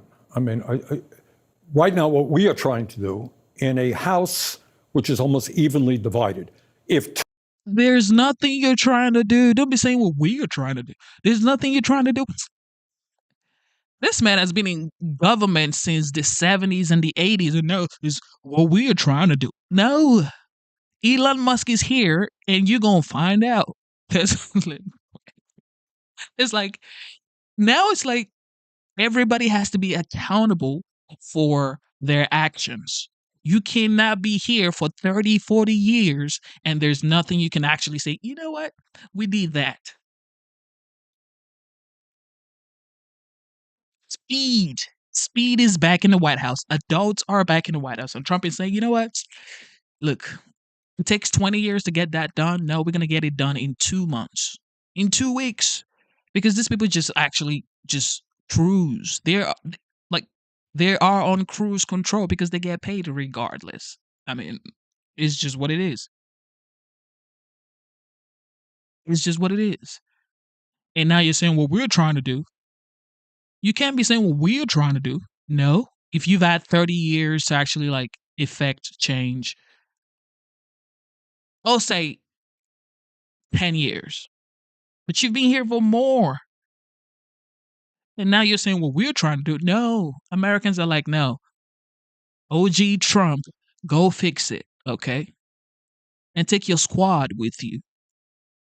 And of course, Elon is in the squad.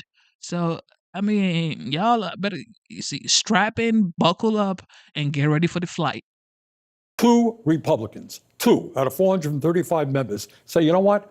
We're not going to vote to give tax breaks to billionaires and cut programs that children and the elderly and the hungry desperately need. 2 Republicans, their proposal is dead. And we're going to work hard to make sure not only do we get 2, they'll get a hell of a lot more than 2.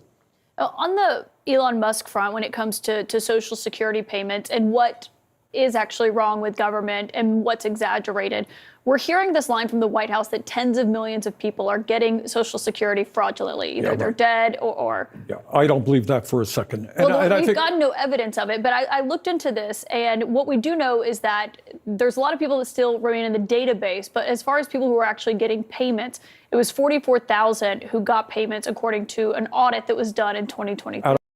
Right. So I saw a tweet. Well, saw an X. Would you call it X now? Yeah. Saw an X write-up on Elon Musk's account. And I'm like, there are people that are actually dead and gone getting money from the government. Come on. Come on, man. Come on, man. We can't do that. No, we can't be doing that, yo. How many millions? There's tens of millions. So when they say tens of millions, that would be this is a third what of people we are who on dealing Social with. Security. We're not only dealing with oligarchy, the incredible power of the very, very rich. We're not only dealing with a move toward authoritarianism, we're dealing with what is new to America. You know, politicians have always lied, nothing new about that.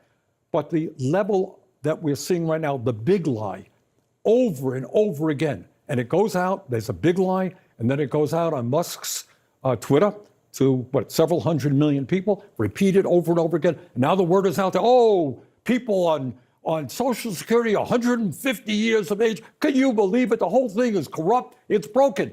Well, where does that lead you, Caitlin? What's the next step? If government can't do anything, if Social Security doesn't work, if Medicare doesn't work, if Medicaid doesn't work, we're going to get rid of all of those programs and we're going to give it over to the billionaire class to run it. Well, to manage it. And of course, Doge is not something that would exist forever. They already, like, Elon Musk and Trump and then Vivek were like, they're only going to operate Doge for, I think, 2 years just to trim out the fat and get everything back in shape.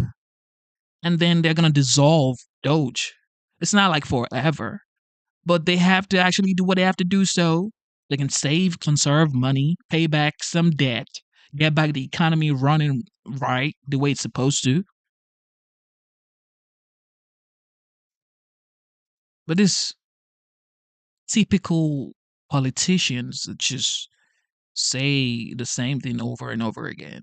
That's what you think they're ultimately trying to do. Yeah, at the end of the day, get rid of not only do they, Social Security. they want massive cuts to programs for the working class in this country in order to give tax breaks to the very rich. And then they want to move to the privatization of every important government agency. Just the other day, and this really upset me because I used to be chairman of the Veterans Committee, and I feel very strongly about making sure that those men and women who put their lives on the line to defend this country get a fair shake. Right away, 1,000 employees at the VA laid off at a time when the VA healthcare system certainly needs more help than they have right now. So at the end of the day, yeah, they're going to want to privatize Veterans Administration, Social Security, Medicare, Medicaid, and the post office, by the way. If President Trump were seated next to you, he might say, well, I pledged on the campaign trail that I'm not going to touch Social Security. Yeah. What would you say to voters who bring I think the president has many attributes, but credibility and honesty are not one of them. So I would have my doubts. Yeah. That's why over 77 million people voted for him. Won all swing state. And he doesn't have any credibility. How did he win an election without credibility? I think I'm not saying they're going to go after Social Security tomorrow. They're not. But this is the groundwork. I mean, this is what you do. You destroy the credibility of programs that are complicated. You guys actually, okay? Most people would say the Biden DOJ actually tried to destroy the credibility of the 45th, now the 47th, Trump, the time, going to his home, raiding his home, taking him to court while he's running for an election, presidential election. It's like, you're going to destroy the credibility of this? No, you tried to destroy his credibility first. Y'all tried, not you, but like the whole team tried to destroy his credibility. Now it's like you're worried about credibility of the government. The government is supposed to serve the people. The government is supposed to serve the people. So it's like the people have spoken and they're saying that they like what Trump is doing. How is that not a W? Okay. That is a W. Tom Homan is doing a great job. Everybody acknowledges that. Okay. But people are like, well, they're sending the people that'll pick up the crops. Well, we're going to talk about Tom Homan, okay, because this might be a longer stream than usual because this is my first stream in like a long time. But we're going to have some good time, okay? Programs that have tens of millions of people. This is the welfare queen again. Look at this person. They got this, they got that. Kill the whole program. Well, the interesting part about that is actually before Trump took office, the Treasury Department clawed back and recovered $31 million in payments from Social Security that shouldn't have gone out that went out. That was something that they were doing over a 5-month period to deceased individuals. But the point is, I think, that what the Doge team says they're doing was already happening. They were going back and getting the money that was being. And all that I would ask the American people to understand is that when you have programs dealing with tens of millions of people. Is anyone going to say, hey, there is no fraud, everything is running efficiently? Of course not. There are going to be problems. Every bloody program out there are going to be problems. But you don't throw the baby out with the bathwater. So what's the solution? The if solution someone's at is home and they are concerned about the fraud, solution fraud is and bloat. the solution is that, of course, we try to get rid of fraud and waste and abuse. And maybe they want to take some of their attention onto the corporate world, the kind of price fixing that goes on there as well. But we want to get rid of fraud and waste. But at the same time, we want to make sure that programs that people desperately need, like Social Security, remain strong. And you know what? You go out and ask the American people whether they want to cut Social Security. They don't want to cut it. They want to expand it. They want to expand Medicare to cover dental, hearing, and vision. They want to expand Medicaid. In fact, as you well know, we're the only major country on earth not to guarantee health care to all people. Health care should be a right. Most Americans agree with that. You're an independent, but you caucus with the Democrats. Right. We have heard from a lot of Democrats privately, some publicly, who say they don't essentially know how to respond to Trump on Capitol Hill. Are there things that you could be doing to respond to them claiming Social Security is Yeah, of course, we've got to, fraud? I think there's an effort to bring forth a war room. There's a ton of lies and misinformation going out there to respond to that. But the truth of the matter is, a war room, is that enough? I mean, Trump was elected 3 months ago. yeah, well, one of the been in office for things, nearly a what's month. not enough is that Elon Musk could say the most outrageous thing tomorrow. It goes out to hundreds of millions of people. Democrats do not have that capability, which takes us to a couple of other issues. It takes us to the fact that should a guy who put, what was it, $270 million into Trump's campaign now become the most important person in the government? Is that really how democracy is supposed to? So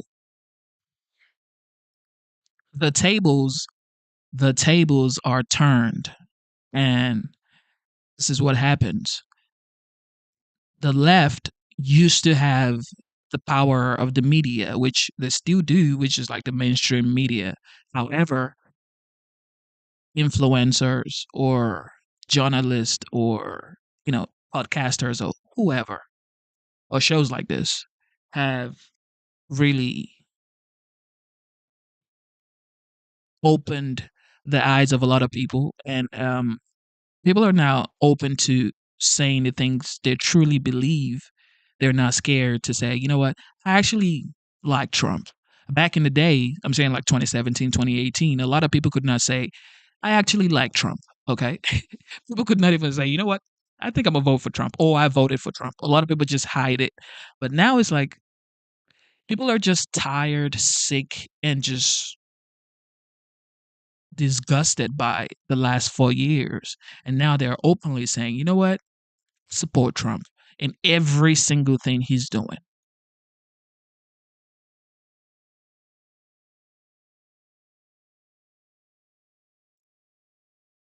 Not Stephen A. threatening. Well, we had him on the show talking about this very issue around this time, actually, probably a year ago. So this has been floating around for a while. But can't you make a little bit of an analogy of that? That's what happened with Trump. Yeah. In other words, he was like, look, Jeb Bush, what are we going to go? Bush, Clinton, like, Right. and I don't see anyone else out there who's so great, so I'm going to go in there, and he won. Now, I don't know if Stephen Smith is going to win for the presidency. These are her people. Who was calling Stephen A. Smith? Well, he said he would take it. If somebody did call, if they need him, he'd be like, I'm more than willing. This Stephen A. If you're watching, classic you. He's a wonderful human. He's going to do it for America. I'll tell you, I believe he would be great. I'm not even being funny. I believe that he would be great. I need someone to match the bombacity, the outrage, the performance of what we have going on right now. Stephen A. could do that. I disagree with that. I do think that someone needs to come in. The Democratic Party is now all about anti-Trump, and that's not going to work. When you think of Bill Clinton, you think of home ownership. You think of Obama, you think of health care. You think of Trump, you think of immigration. We need somebody to step up and have an issue-spotting agenda where they can say, here's how I'm going to directly help America. And you think he has? I don't think Stephen Smith can do it, but clearly somebody has to. If Democrats drafted a Stephen A., a personality, as somebody who has sort of pop culture resonance, would that concern you as a Republican? Yeah, I want to say to Stephen A., stay where you are, because as a Republican, I want the Democrats to keep doing what they're doing. Because you think he'd be good. Yes, I don't want to. great. Yes, I would say stay where you are. I don't because I think that. I don't actually think that like the person who is the president has to be a career politician. I agree. I think they should have some strong understanding of the government, because if you don't, then you get a Doge. But you know, for a long time, people were trying. These guys just never learn. They never learn. So she's simply implying that Trump doesn't know anything about the government. That's why he established Doge. So then you get a Doge. These types of attitude, this is why the Democrat lost the election in 2024. And this is why they're actually going to lose in 2028 and 2032. But if they're smart, they're going to reverse this type of energy. But if they keep going on with this energy, which it's fine, because the people are just going to be like, you know what? I'm just going to keep voting Republicans.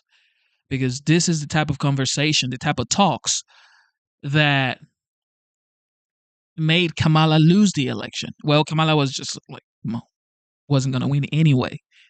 However, they sank her campaign with talks like this. Oh, equality. Oh, because woe unto me. I'm a victim. Victimization mindset. Nobody wants to live in that manner. Okay? Nobody.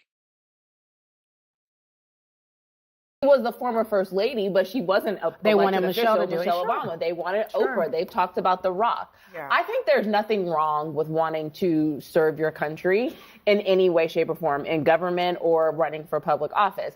I just think whoever it is has to have the qualifications to be able to understand how bills are made. Wait a how second. budgets Wait, are hold made. on. I don't know if that's true, Ashley. Yeah, I just don't think I mean, that's that's true. what I want. Yeah, I think yeah, but I don't think that's that necessary. we've proven. Look, a lot of times at this table, the answer to the question of why is Donald Trump doing X, Y, and Z is, oh, I don't think he knows how this works. So I don't know that knowing how it works is a.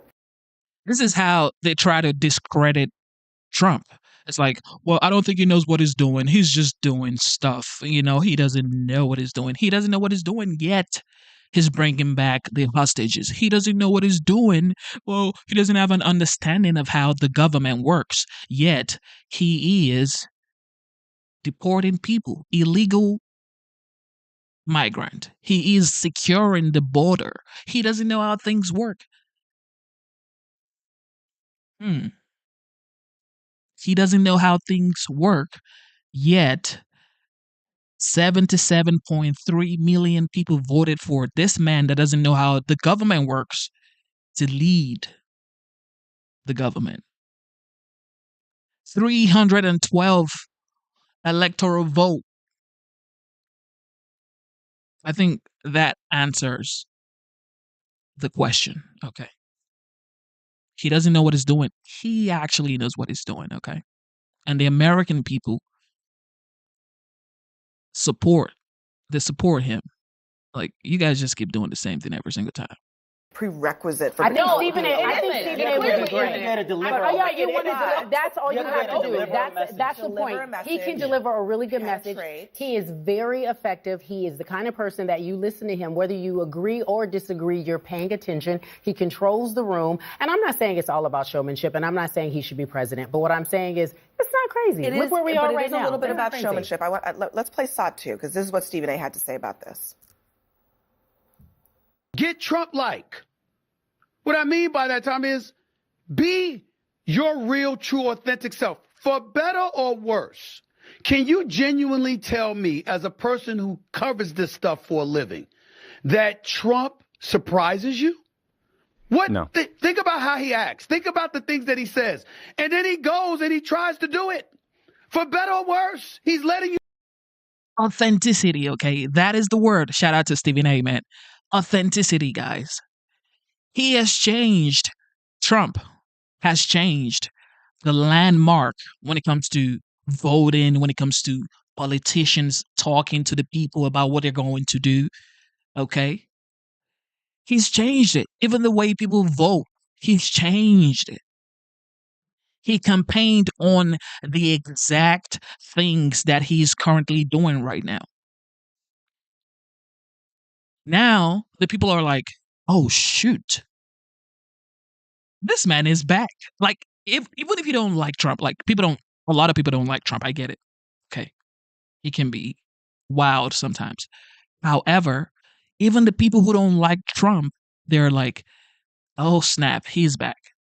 You know why? Because they know he is a person of actions, okay? He takes massive actions every single day. Every day something is going on. For like a month now, the United States has been hot, like absolutely hot. The world knows something has changed. And you know what happened? The people elected Trump. That's what happened. And all of a sudden, the United States is bubbling. You can hate him. You can hate this guy's gut or the fact that he never quits, the fact that he can never lose. He's lost so many times and now he's learned how to win in life and in politics. So, of course,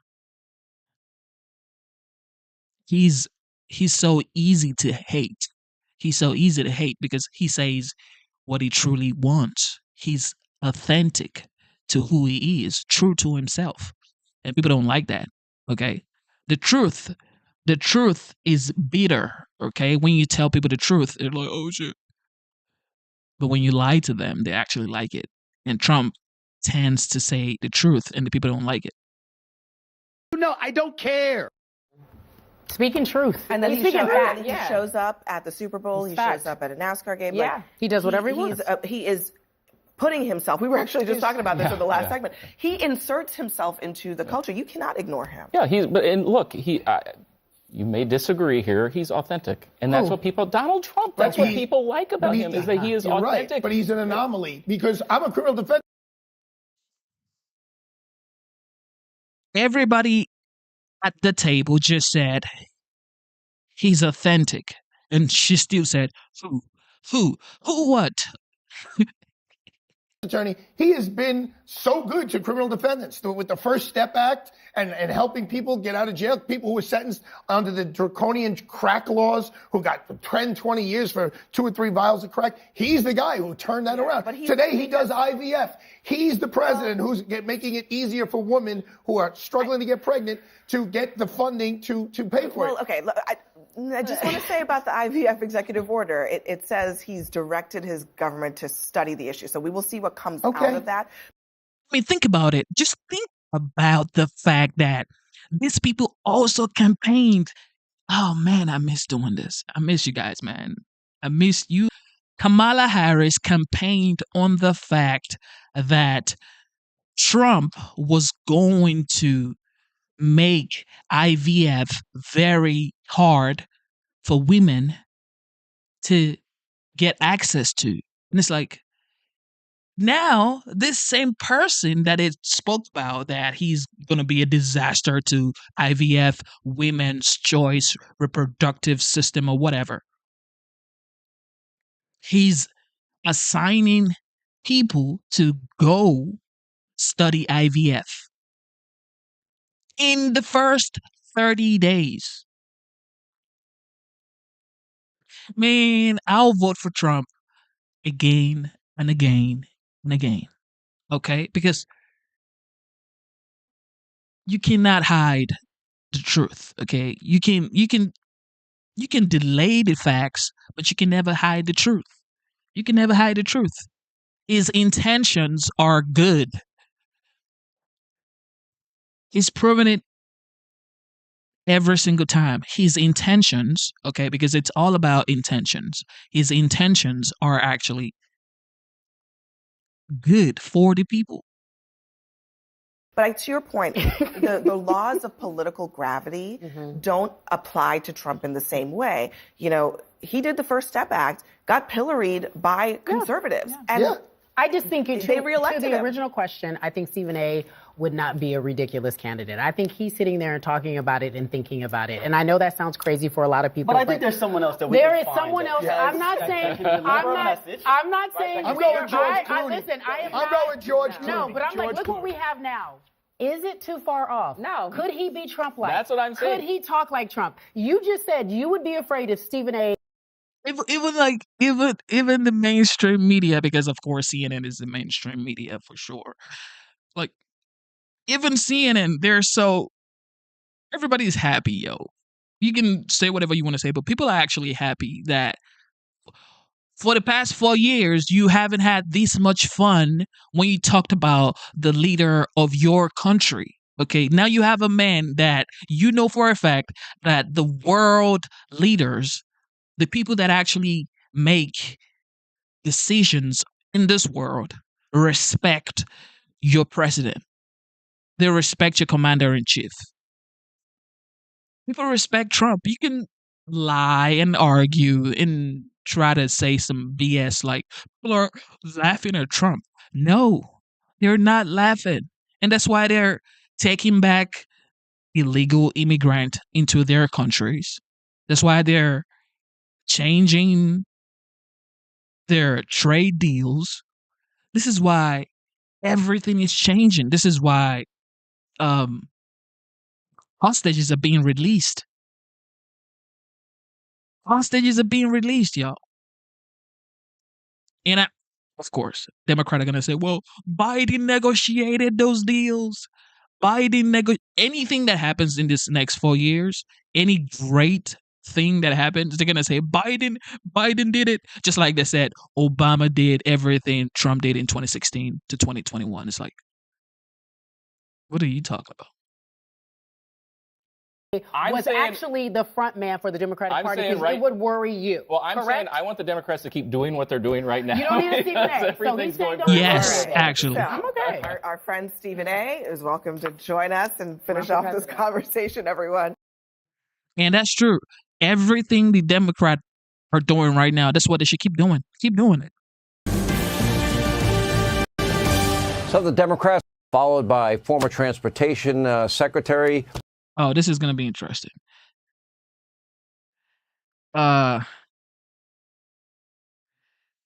Somebody said 2028. So 2028, Harris, whatever his name is in the middle, and Newsom, okay, which President Trump calls Newsom.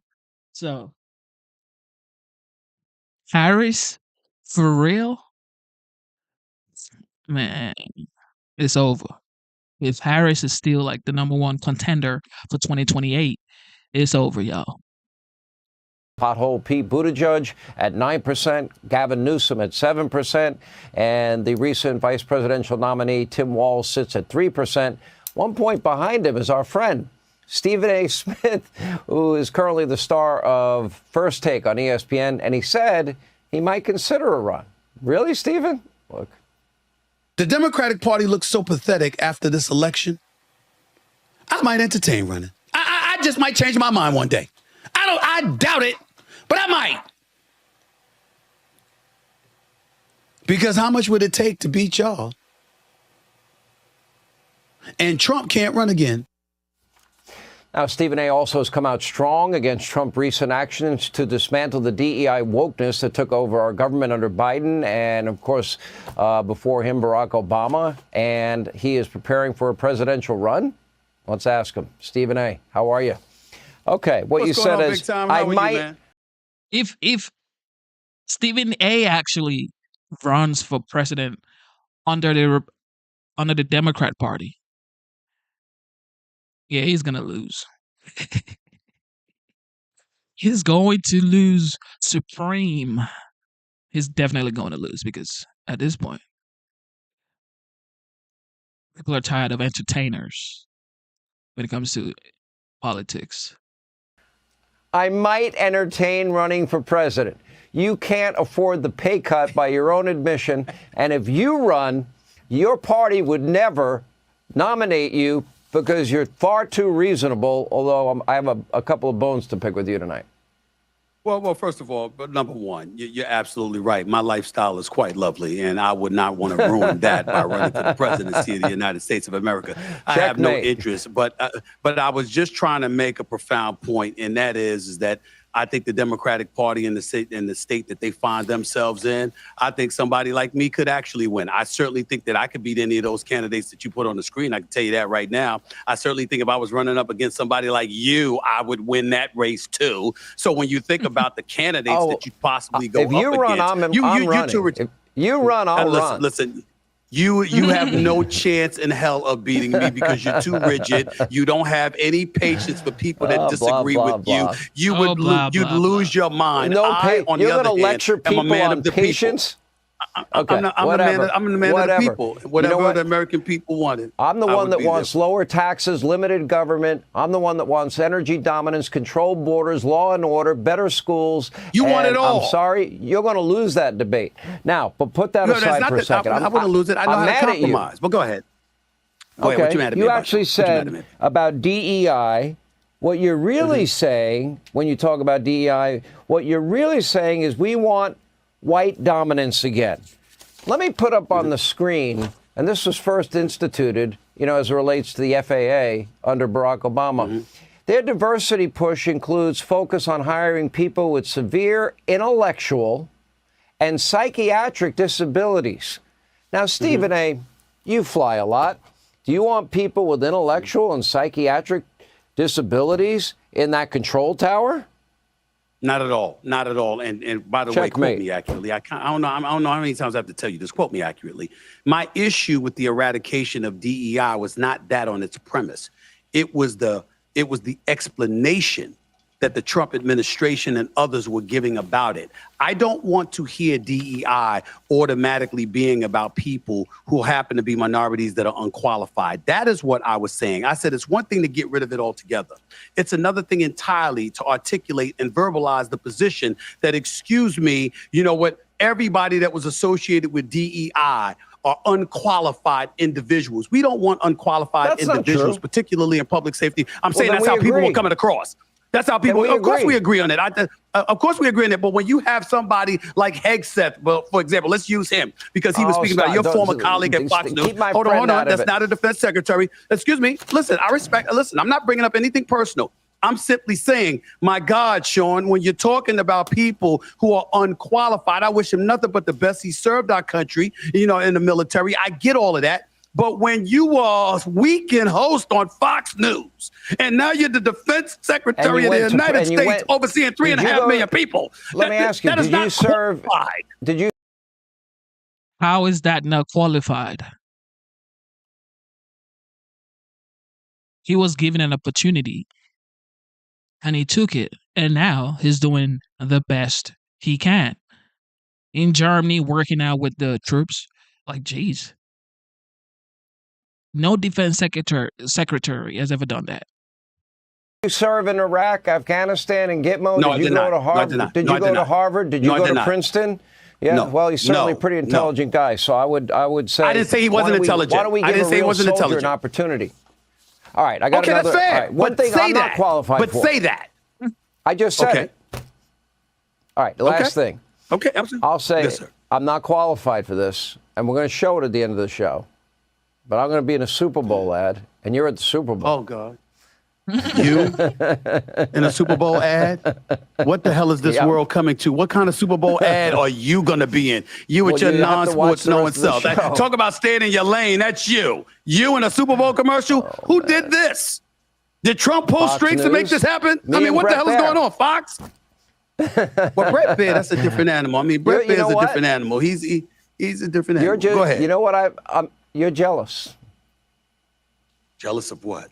What do I have to be jealous of? I'm in the Super Bowl ad and you're not. You're jealous. Wait for it. My time will come. My time will come. Don't worry. I'll be around long enough time. My time will come. I'll be in the Super Bowl commercial. You can book that. That's going to happen. Right, I'm not as big time as you, but it is what it is. Oh, here we go. Who's going to win the Super Bowl? I'm not telling you that. I got 2 shows to do. I got Why 2 shows to not? do before Friday. I'm not giving you that information. I'm Who not do you giving the think is information to going to Fox win? News. Who do you think It's a is going to great win? All right, we already seen that. Everybody knows who won the Super Bowl. There's a court filing today in the hearings, some of the hearings that have been going on, saying the defendants are aware that a select set of agencies, in fact, terminated a number of employees at the end of last week. How many, they can't say. Why? Do we really care that much? Do voters care that much? No, let me say this. Do voters care that much? Do voters care that much? That's a serious question. About what? Care about what? About whether he is in charge or isn't in charge. We have a president of the United... Hold on. Do they care about the jobs or Elon is what I'm trying to clarify. I'm saying, do they care whether he's in charge or not in charge, or do they care what's getting done every single Do they day? have the Because right from to what know? I'm seeing...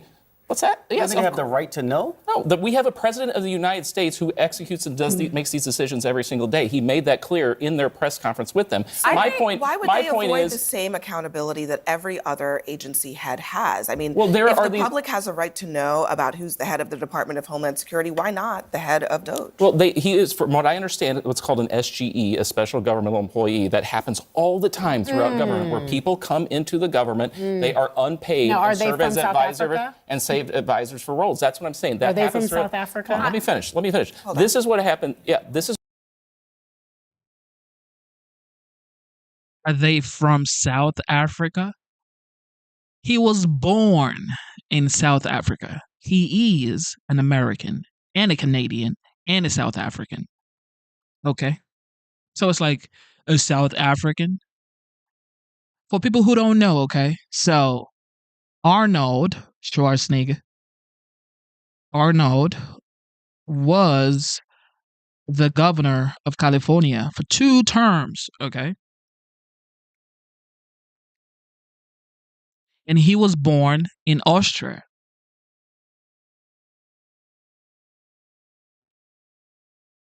Okay? So it's like if Arnold was born in Austria and he became the governor of California, and nobody said, "Oh, well, he's from Austria. He was born in Austria. Why is he the governor of California?" Because he became an American. Okay? Elon was born in Pretoria, South Africa, and now he is an American citizen. What is hard to comprehend? How is that hard to comprehend? She's talking about a South African. This is what happens in government all the time. But everybody's worked up because of what they're doing. That's my point. The president is the president. He has advisors all the time around him. Are we worried about every single agency and who's doing what at all times? No, of course we're not, because it's Elon Musk and Donald Trump. That's why we're blowing it out of proportion. But I would argue... I think it's also because there are reportedly tens of thousands of people, maybe many more than that, losing their jobs, entire functions of the government no longer functioning. I'm just saying it's not just because people are suddenly interested in the nitty-gritty details. It's because all of a sudden, whole swaths of the government that were functioning before are not anymore. And don't you? Actually, no. No, they were not functioning, okay? They acted like they were functioning, but they were not functioning. And now someone is here to make them function or just eliminate them entirely. And most of them are being canceled, like just shut down entirely. And people are like, "Oh, you've not produced anything tangible in a long time and you want to keep operating. How is that even possible?" No, you need to get shut down, and we need to divert that money, that capital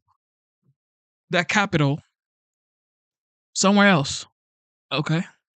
Do you think Well, no, I don't think that's true. What do you mean the government's not functioning? The What do you entire Let's Consumer not shut Financial down the Protection government. Bureau is not functioning. That's an entire Yeah, but that's- function. that's- I'm tagging you, that's a friend. congressionally authorized agency. Go ahead, Ashley. I think two things are happening. I actually don't disagree with what you're saying. I think that Donald Trump and Elon Musk are placing a bet that the American people actually don't care. But I think Democrats have a responsibility. Actually, the American people care. this time, that's why they voted for Trump. That's why they voted for Trump. Because they were involved and they want a better economy, a better border, especially the economy. So it's like this notion of the people don't care, you know, only uneducated people vote for Trump or this, nah, that's not gonna fly. Ability to explain why they should. Yeah. My sister's a teacher. She talks about her students being terrified that it's in Washington, D.C., that their parents are losing their jobs. It's impacting the students and how they show up to learn every day at that school. There are people in Kansas, farmers in the Midwest, who are not getting access to grants. Trump voters. That is what we need to be telling the American people. And yet, 70%, over 70% of people are saying they actually support everything Trump is doing right now. For the first 30 days.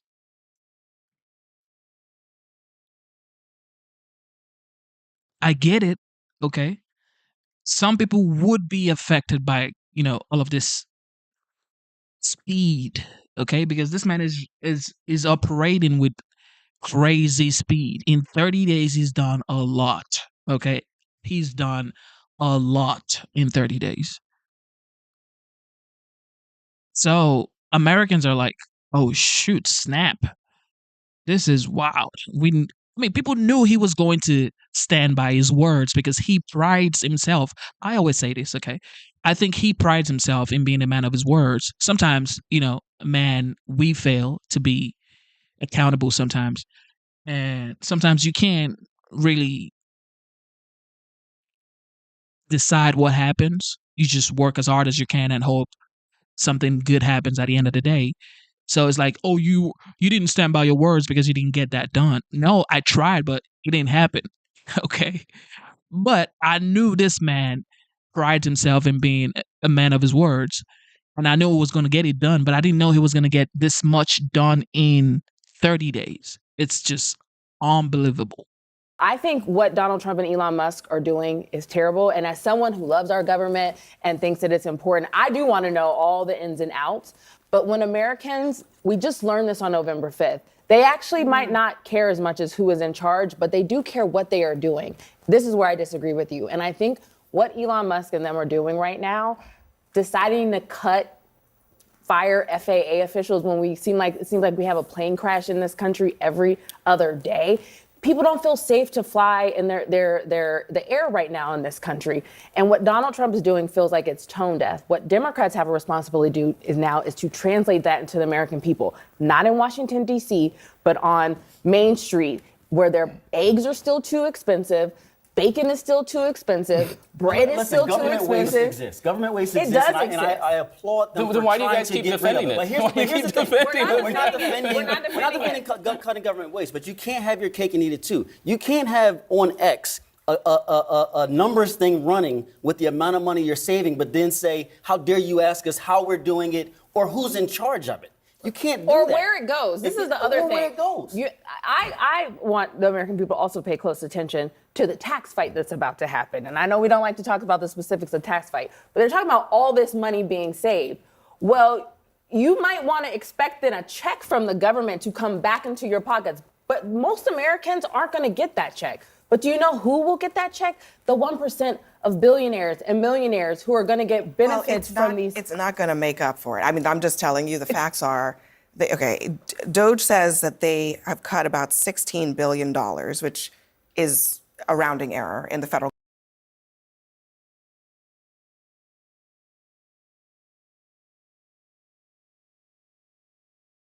The Trump administration, they're cutting all of this fat. They're trimming out the fat from the government because they're trying to pay back the debt that the United States has. That's what he said during the election campaigns, okay? The roundtable conversations, the events, all right? The campaign events. Where is the money going to? All the money they're saving right now. Paying off debt. It's like, Jesus, how is that hard? He told you he was going to cut the fat. He was going to trim the fat, and it was going to pay back debt. Drill, baby, drill. Secure the border. Okay. End the wars. Bring back affordability. And you're asking, the money is cutting. Where is it going? He's paying. They're paying back the debt the United States has. Like, oh, you want him to call you on the phone and be like, we just got $50 million, so we're going to pay back the debt now. Understood? And call everybody like that. He already promised you, okay? And you can already see your promises. Like he always says, he was like, promises made, promises kept. Promises made, promises kept. I'm just waiting for Drew, baby Drew at this point. Government's budget. But of that 16 billion, they claim they saved 8 billion. This is according to the New York Times. 8 billion's on a single contract. Turns out it wasn't 8 billion, it was 8 million. Yeah, of course. So we're talking pennies here. In the scale of the 6 trillion federal budget, it's pennies. And to Ashley's point, there is going to be a tax bill, there's going to be a budget put forward, and it's going to add trillions in spending.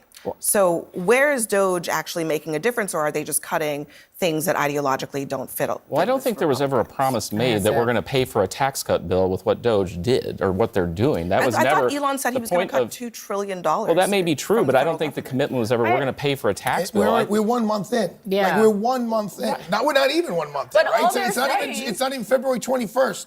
So, you know, like it's 28 days. It's 4 weeks. Okay, wait, hold on. Let's see what happens. But actually, help me. Can someone help me? Why are we? And maybe you can. Maybe you can help me. Why are we talking about Elon Musk as someone who can come in and slash the government spending because he is in charge, and we're not like?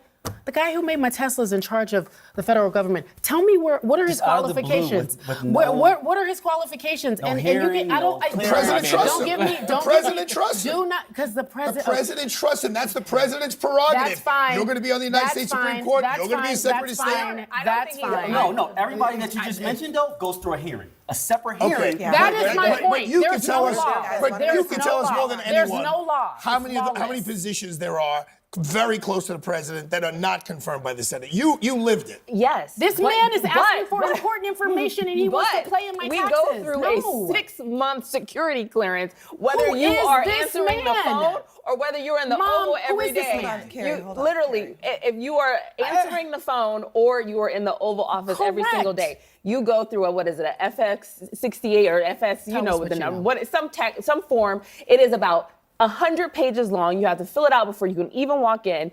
People get calls for 6 months from the FBI checking your background, asking questions. And then if you're on any boards, if you own any stocks, anything like that, you have to relinquish But them if you before get elected, you get a .gov Okay, just explain email. this to me. If you get elected in January and you're taking office in 2 months, where's the 6 months that the FBI vets everybody? You go because as soon as you win, Right, that's November 5th. you have vetting attorneys that are already on your transition team. Go ahead. You get an interview from a vetting attorney and you start, it's an expedited. Somebody at that level, quite honestly, at Elon's level, would get an expedited vetting process that could be done in 6 months. But the due diligence happens for 6 more months. But how do we know that's not happening? So I'm just asking, how do we know it's not happening? It didn't happen.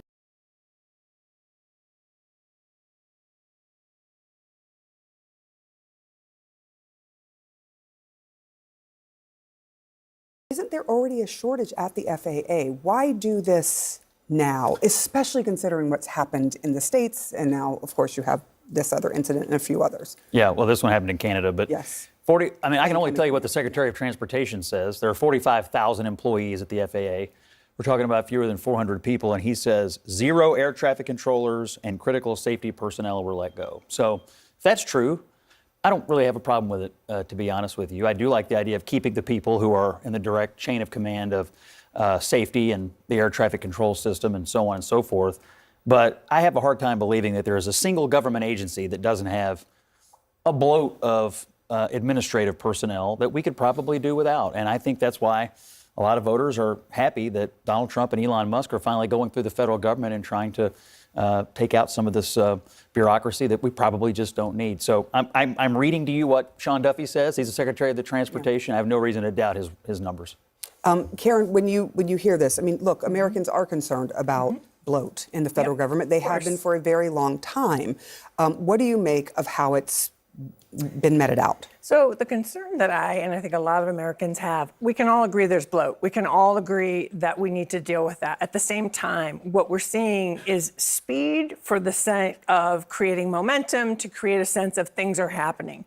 At the same time, look what happened Friday.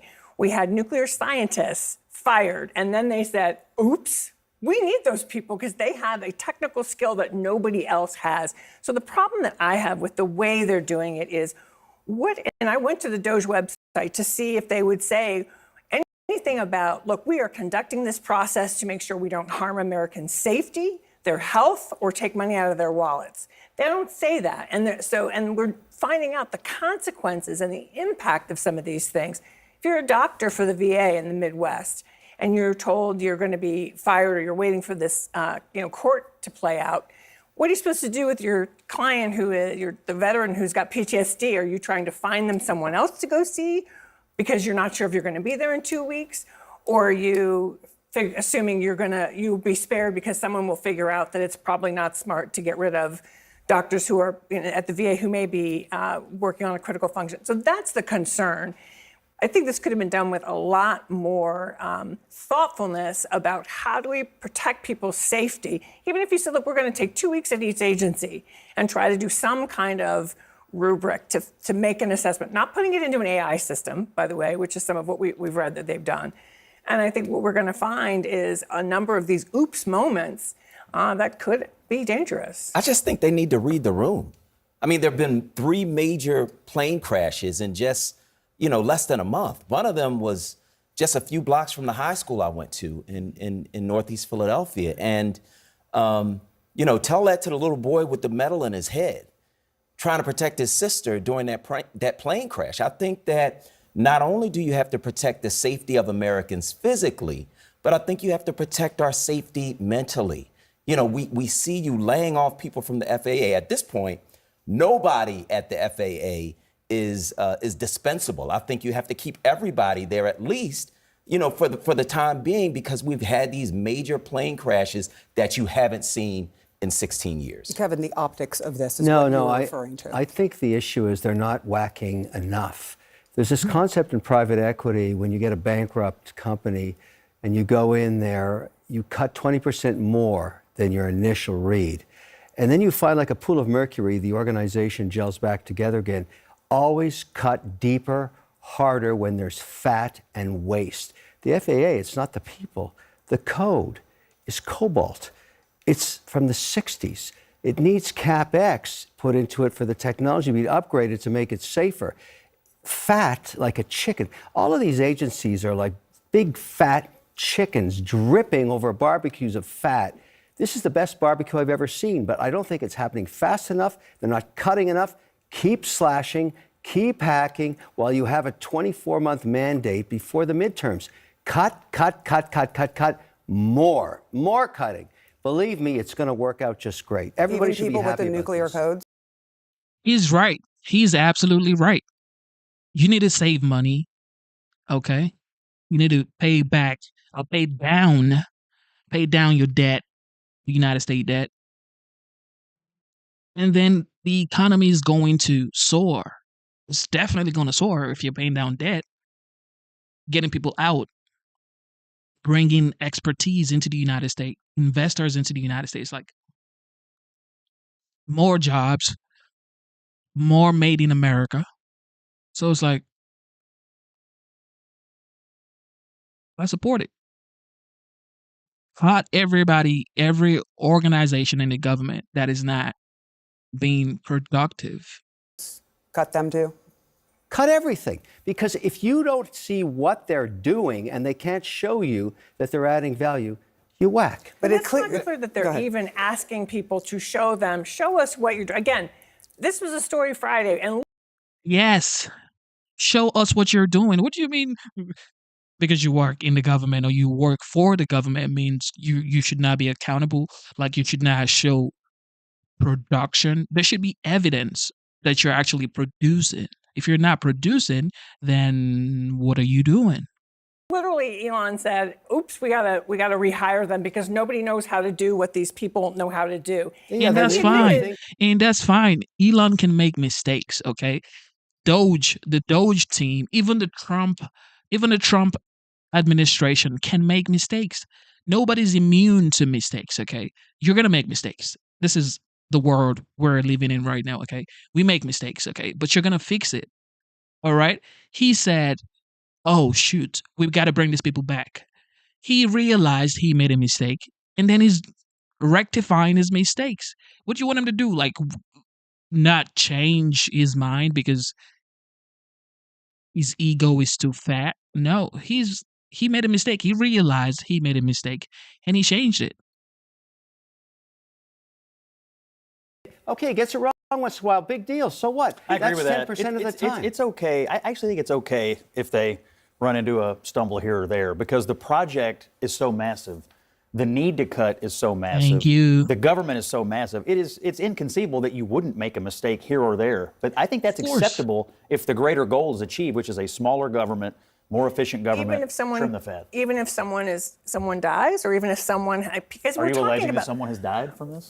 we don't know. I'm talking about when the rubber meets the road. I'm talking about, for example, Kansas City, 30,000 government employees might be laid off. It will destroy the economy of Kansas City. That's okay. Why do you say that? Because I'm reading what the individuals from Kansas City have been saying, that they're very concerned. What do you think they're going to say when they're going to get Of whacked? course they're going to say that. But my point is, do we think that's smart Does to the- live in an American city just go under? How many American cities need a massively oversized federal government to stay afloat? I mean, isn't that says more about the city than the government? But when did we get to the point where presidents are measuring themselves by how many people they put out of work instead of how many people they get And jobs not a for? moment too soon. Yeah, Not this a moment is too crazy. soon. This is Because absolutely the government only and if ever they're gets big bigger, fat never chickens, smaller. hopefully they lay some eggs and maybe then we can afford it. This strikes me as something that was done just for the sake of doing. And I think it was a tone-deaf move. It wasn't a big enough cut to do anything. It was a completely tone-deaf move. I mean, I find people are always interested in efficiency as long as it doesn't affect them. And it's strange to me that we got enough people to go and ride around the racetrack behind the presidential limousine and such, and to guard 3 residences. And we're never cutting people from there.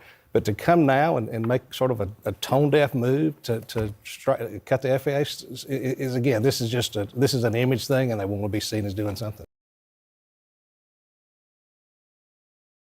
Cap on cap. Cap on cap. The Trump administration scoring a big victory in court as a judge rejects calls from blue states to block Elon Musk and the Department of Government Efficiency from obtaining federal data. Our chief legal affairs correspondent, Paula Reed, is on the story for us. What are you learning, Paula? So, Wolf, here we're talking about Judge Tanya Chutkan. She's the Obama-appointed judge who oversaw Trump's criminal case related to allegations of election subversion. Today, she declined to block Elon Musk and Doge from accessing data at a slew of federal agencies. Now, this lawsuit was brought by a group of Democratic state attorneys general. They were also asking Chutkan to block Doge from being able to fire federal employees or place them on involuntary leave. Now, Chutkan declined this request. She said that, quote, they have not shown that they will suffer imminent, irreparable harm absent a temporary restraining order. That's what they were asking for. She went on to say, the court is aware that Doge's unpredictable actions have resulted in considerable uncertainty and confusion for plaintiffs and many of their agencies and residents. It remains uncertain when and how the catalog of state programs that plaintiffs identify will suffer. And this is Doge's second big legal victory on this issue just today.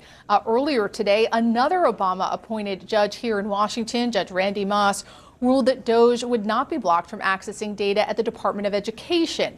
And that came after a group of students that receive financial assistance sued to try to protect their data. But again, the judge ruled that they had not shown how they would be harmed. And at least 4 times in recent days, emergency lawsuits and legal actions against Doge have failed, mostly on this idea that judges say, look, you haven't shown that you have been harmed, but these judges have left the door open that if in the future plaintiffs or challengers can show that their data was compromised or improperly used, they may be able to return to court. Wolf? All right, Paula Reed reporting for us. Thank you, Paula, very much. Our political and legal experts. Doge is a new idea, okay? It's a new system that the Trump administration brought into play to sort of kind of like audit the government, okay? They're trying to make sure the government is efficient. And they're going to make mistakes. They're going to, confuse people. And people are going to like get worked up and be like, what's going on? It's new. It's a new initiative. And they're going to make mistakes, like I said. But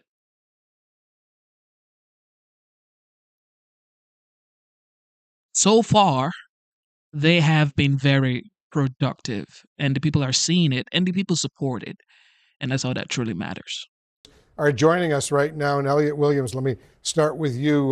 What do you make of these decisions? Right. And picking up on Paula's last point there, this is certainly a win for Doge, but it wasn't an unequivocal one, Wolf. And there's some nuance in the judge's opinion. Yes, as Paula had said, the states did not establish that they were actually harmed. What the judge says is that, well, they're speculating. They think that in the future, if this thing happens, perhaps the residents of my states might, and it was speculative, the harm. But in the future, they can come back after, whether it's terminations or funding changes or whatever, and raise their arguments again. That was one. So they can revisit it. The other thing, and there was a big point made in here, she makes a statement about the appointment of Elon Musk and questions whether there is an appointments clause problem under the United States Constitution. Was this individual who was heading this entity properly appointed? She just put it out there, said that this is something that's going to be litigated. This is not the end of this case, but no, this was certainly a win temporarily for the Trump team. Keyword temporarily. We'll see how that unfolds. Actually, at the end, as you know, Trump was asked today about Elon Musk's role with Doge. This is what he said. Listen to this. Elon is, to me, a patriot. So, you could call him an employee, you could call him a consultant, you could call him whatever you want, but he's a patriot. How do you interpret that? I mean, listen, we don't know who Elon Musk is. I mean, Elon Musk hasn't gotten security clearance. Why would you want someone who doesn't have security clearance to gain access to my secure data? I'm going to speak on behalf of the American people, if you don't mind, Wolf. What does getting sensitive information or access to grainy sensitive information have to do with cutting government waste? What does getting that information, access to that information, have to do with the price? His team, the Doge team, they have to get this information to see what the government is doing. That's the whole point of making the government efficient. That's the whole point. He's auditing. Well, his team, the Doge team, they're auditing the government. Just like, any audit, you have to see what's going on internally. Of eggs in Iowa. Absolutely nothing. The fox is in the hen house at this point, and Donald Trump is asleep at the wheel. He cannot tell us what information is being accessed, who's accessing it, and for what purpose are they using it. If you ask me, this is all, the only explanation at hand is that Donald Trump is bought by Elon Musk, and Elon Musk has carte blanche to do whatever he wants and to sell out Americans' sensitive data. The American people have to wake up to what's happening right now. This is not a test. And here's the other thing that I think is most concerning. This is only what we know, Wolf. It's what we don't know that Elon Musk is doing that is most alarming and should be most alarming to the American people. Brian Lanza is with us as well. Brian, as you know, both Musk and Trump repeatedly gave the impression that Elon Musk is running, in fact, Doge. So how do you square that with this new White House claim that he isn't? Listen, I think an advisor comes in and does certain things, but they don't have to get into details. Elon and his team, they're advisor to these agencies, they're advisor to the administration, and they're advising where the fraud, waste, and abuse is taking place. And yes, sometimes they do need data. They need, sometimes they need social security numbers to make sure there's not duplicates going on. Banking information to determine how to cut government. What does that have to do with government? They have to look at everything. Listen, when your bank account has been breached, you look at everything that's going place. You don't just say keep spending money and say I'll do research later. But why do you need access to my personal bank account information? That's the problem. Is accessing people's personal information, and we don't know anything about Elon Musk. We do. He's received security clearance for his contracts he's received. I mean, let's be clear. Elon has passed extensive security background checks because he's gotten these agreements during the Obama administration. Exactly. This man shoots rocket into space, okay, into the sky, and he doesn't have clearance. He has some sort of high-level clearance. And I'm sure definitely now he's had more clearance. Like, now she doesn't have anything to say. Here we go. During the Biden administration. So it's a lie to say Elon has not been vetted. He has been vetted by the FBI. He has been vetted by this government, or he would have never received those contracts. So I get that's a talking point that you want to confuse the American people on that. But the reality is he does have all these clearances, so he does have these access. The question becomes is why is the deep state sort of fighting this resistance of what President Trump was elected to do? Elon is a tool and a weapon to what President Trump wants to do, and he wants to shrink the size of government. And he's told people. Can you imagine Elon? Oh my goodness, this is the greatest time to be alive, man. This is the greatest time to be alive when it comes to, politics, and when it comes to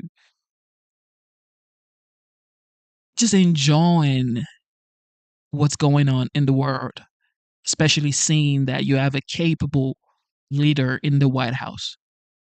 This man right here just said Elon is a tool that the president is willing to use. Now I get that. If deploy Elon, he's gonna deliver. It's like he's shown time again and again and again and again and again and again that he is capable. So let's go, Trump. That he's going to shrink it. He got elected on this purpose, and you need data to make those decisions. But I don't think you need people's personal data. That's the line we have to draw at some point. Listen, is that this is a man who's going in not just from Treasury to other federal employees that access have. So he's not treated specially. But the intent is not to. Those federal employees have access not with the intent of cutting government waste. So your criticism is he should not have that data because he's going to because he wants to cut government. No, because he has access to it, and we don't know what he's doing with the information. Trump can't even tell us what he's doing with it. Every employee at that level has the same access that Elon has. It's not special access. Let me get Elliot back into this conversation. I was enjoying that. I was enjoying it too. Judge Chutkan also warned that the Department of Justice, as you know, has to make truthful representations to the court.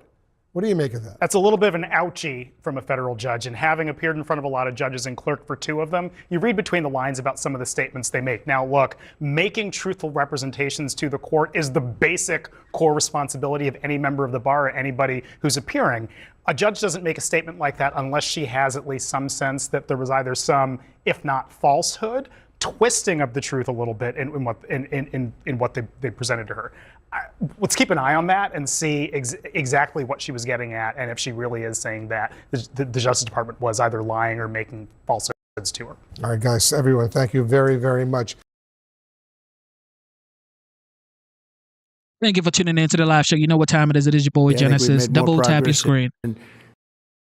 Double tap your screen. Subscribe to the channel. Like I say, well, I have been off for like 23 days. So most of what we're going to be talking about is going to be recaps. And of course, what is going on in real time. But with that being said, we're going to run back Trump's executive order signing from Mar-a-Lago yesterday. Let's get it. 3 weeks, and they've made in 4 years, especially with respect to the reputation of our country. And people are respecting us again as a country and as a powerful country, and maybe a smart country, but maybe not so smart, because when you look at some of the waste, fraud, and abuse that's being uncovered by Doge and the people at Doge, these are young, often young, but super brilliant people, incredible computer scientists and other things. And they're finding levels of fraud and waste and abuse like I think nobody ever thought possible. But before we do that, I just want to ask Will to come over. I've just finished signing some executive orders, and if we could start with that, Will, you might want to come up here and just explain what we did. Thank you. Good afternoon, y'all. A short while ago, President Trump signed three items. The first is an executive order relating to the affordability and availability of in vitro fertilization and other fertility treatments. These are treatments that have become unaffordable for many Americans, or have been unaffordable for many Americans. And the executive order is a directive to the Domestic Policy Council to examine ways to make IVF and other fertility treatments more affordable for more Americans. The second item that we signed was a presidential memorandum imposing radical transparency requirements on government departments and agencies, in keeping with President Trump and the administration's broader commitment to governmental transparency. What this presidential memorandum would do is require, as waste, fraud, and abuse is uncovered, as programs are canceled, and ultimately as taxpayer dollars are saved, this presidential memorandum would require departments and agencies to make all of the details of that freely available to the public. Lastly, we have another executive order that President Trump signed relating to independent agencies. This executive order would establish important oversight functions in the Office of Management and Budget and its subsidiary office, OIRA, supervising independent agencies and many of their actions, and also reestablishes the longstanding norm that only the President or the Attorney General can speak for the United States when stating an opinion as to what the law is. Thank you very much, Will. That was the primary purpose of this conference, to explain that they're all very important in their own way. Fertilization, I've been saying that we're going to do what we have to do, and I think the women and families, husbands, are very appreciative of it. But that was it. I do want to say while I'm up here, I've been contacted by some of the biggest companies in the world, and because of what we're doing economically and through tariffs and taxes and incentives, they want to come back into the United States. And we'll be announcing various very large companies, the biggest actually, and they'll be coming back, having to do with chips and having to do also with cars and lots of other things. We're going to be announcing some very, very big, momentous decisions are being made by companies all around the world, the biggest, and they want to come back into the U.S. Car plants are being canceled in other locations now because they want to build them here. And you read about a couple, not that I want to mention names or anything, but you read about a couple of big ones in Mexico just got canceled because they're going to be building them in the United States. And that's very simply because of what we're doing with respect to taxes, tariffs, and incentives. And I think it's a very important thing. And you'll be seeing this over the next probably over the next 2 years, to be honest, but you're going to see a lot of it over the next couple of weeks. A lot of big ones are going to be announcing. And so while we're here, I guess we can take a couple of quick questions. Go ahead, please. Please. Mr. President, have you decided specifically what the auto tariff rate should be? Yeah, I probably will tell you that on April 2nd, but it'll be in the neighborhood of 25%. Semiconductors and pharmaceuticals? It'll be 25% and higher, and it'll go very substantially higher over a course of a year. But we want to give them time to come in because, as you know, when they come into the United States and they have their plant or factory here, there is no tariff. So we want to give them a little bit of a chance. Yes, thank you. The EU, Andrea Shalal, the EU representative is going to be here in Washington tomorrow. He's going to be meeting with Hassett and Greer and Letnick.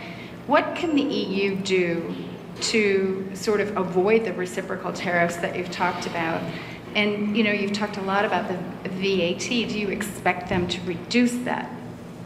Well, they did already, as I understand it, reduce their car tariff all the way down to what we have. And a lot of that will take place, and I think some won't do it and some will do it. But the EU had a 10% tax on cars, and now they have a 2.5% tax, which is the exact same as us. So already we've saved a tremendous amount. That would be great. If everybody would do that, then we'd all be on the same playing field.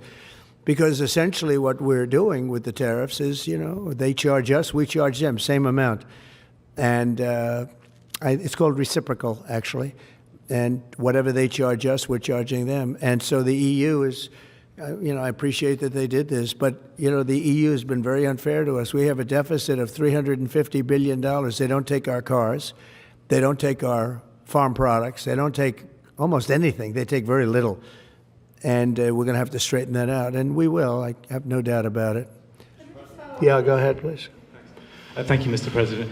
Could you tell us a little bit more about the Russia talks, your impression of how they went today, and if you're perhaps more confident or less confident of a deal after what happened today? Well, much more confident. They were very good.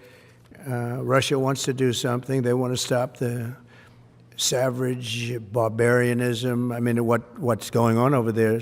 It's soldiers are being killed by the thousands on a weekly basis. It's ridiculous.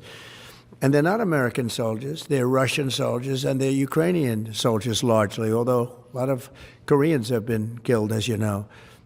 Quite a bit of them have been killed. They came over to fight, and a large portion have been wiped out. But we want to end it. It's a senseless war. It should have never happened, would have never happened if I was president, and it's a shame to see it. And I see pictures that you don't see, but I see pictures of fields that look just horrible. It looks like Gettysburg. If you see the old pictures of Gettysburg, it's soldiers lying all over the field, body parts all over the field. They're all dead. And this is going on a daily basis. It's a horrible thing. Both Russia and Ukraine, they're losing thousands and thousands of soldiers, and a lot of people have been killed too. I think that's one of the things that you'll see historically, and you'll see later on as it goes along. I think people are going to be surprised at how many people, not only soldiers, have been killed in Ukraine. A lot more people than you think. Yeah, please. President Trump, as part of a peace deal with Putin, would you be willing to consider removing all American troops from Europe? Well, nobody's asked me to do that, so I don't think we'd have to do that. I wouldn't want to do that. But that question's never really come up. Yeah. Please. Sir, do you support stationing European peacekeeping troops in Ukraine as part of this peace deal? If they want to do that, that's great. I'm all for it. If they want to do that, I think that'd be fine. Even if the Russians are I mean, I know France has mentioned it. Others have mentioned it. UK has mentioned it. But if we have a peace deal, I think having troops over there from the standpoint of Europe, we won't have to put any over there because, we're very far away. But having troops over there would be fine. I would not object to it at all. We're talking about this now, peace. We have either a ceasefire or a peace itself, and we're looking to do both. We'd start off with the ceasefire, and if they want to do that, I know France was willing to do that, and I thought that was a beautiful gesture. Yeah, please. Do you have any message for Ukrainians who, after 3 years of fighting, might feel betrayed or disappointed at not having a seat at these initial talks in Saudi Arabia? Well, I think I'm really disappointed in what's happened. I've been watching this for 3 years. It's a war that would have never happened if I was president, and I've been watching these people being killed at levels that you've rarely seen, not even close, since the Second World War. And I'm very disappointed. I hear that, they're upset about not having a seat. Well, they've had a seat for 3 years and a long time before that. This could have been settled very easily. Just a half-baked negotiator could have settled this years ago without the loss of much land, very little land, without the loss of any lives, and without the loss of cities that are just laying on their sides. You have those magnificent golden domes that are shattered, will never be replaced. You can't replace them. 1,000-year-old domes that are so beautiful. You can't replace that. A whole civilization has changed because of what. So when they're worried about not being seated, you mean somebody that should have gone in and made a deal a long time ago. You could have made a deal. This is one that could have made a deal. There was no talk of this during the Trump administration. Putin would have never, ever done it. And by the way, we wouldn't have had October 7th. You know that. We wouldn't have had October 7th either in Israel. And we wouldn't have had that mess that's going on over there. It's like we have great fire people here. We're putting out fires. All over the world, we're putting out fires. So that wouldn't have happened. And you know what else wouldn't have happened? Inflation. Because it was caused really by the cost of energy going through the roof because of their bad energy policies and also their spending, their terrible spending, wasteful spending on the Green New scam. It's a scam. It's a whole big scam. Yeah, please. Yes, sir. I want to ask you a little closer to home. What would it take for you to reconsider the restrictions on the Associated Press? And secondly, some of your advisors are concerned with the Associated Press's style guide, using language and giving guidance to not use words like illegal immigrant or to use phrases like gender affirming care. And they're concerned about that being an encroaching of liberalism in the way in which the press writes about things. Do you share those concerns? Well, I do think that some of the phrases that they want to use are ridiculous. And I think, frankly, they become obsolete, especially in the last 3 weeks, because many things have happened in the last 3 weeks. And I didn't know about that, but I would say that if they want to use certain phrases like that, and I guess some are okay, but many aren't, but the Associated Press just refuses to go with what the law is and what is taking place. It's called the Gulf of America now. It's not called the Gulf of Mexico any longer. I have the right to do it, just like we have the right to do Mount McKinley, and nobody's even challenging that. But only the essentially, it's primarily the Associated Press, and I don't know what they're doing, but I just say that we're going to keep them out until such time as they agree that it's the Gulf of America. We're very proud of this country, and we want it to be the Gulf of America. Now, the Associated Press, as you know, has been very, very wrong on the election, on Trump and the treatment of Trump, and other things having to do with Trump and Republicans and conservatives. And they're doing us no favors, and I guess I'm not doing them any favors. That's the way life works. But, you know, thank you for the question. Who are you with? Very good question. Thank you. Yes. We're hearing that Russia wants to force Ukraine to hold new elections in order to sign any kind of a peace deal. Is that something that the U.S. would ever support?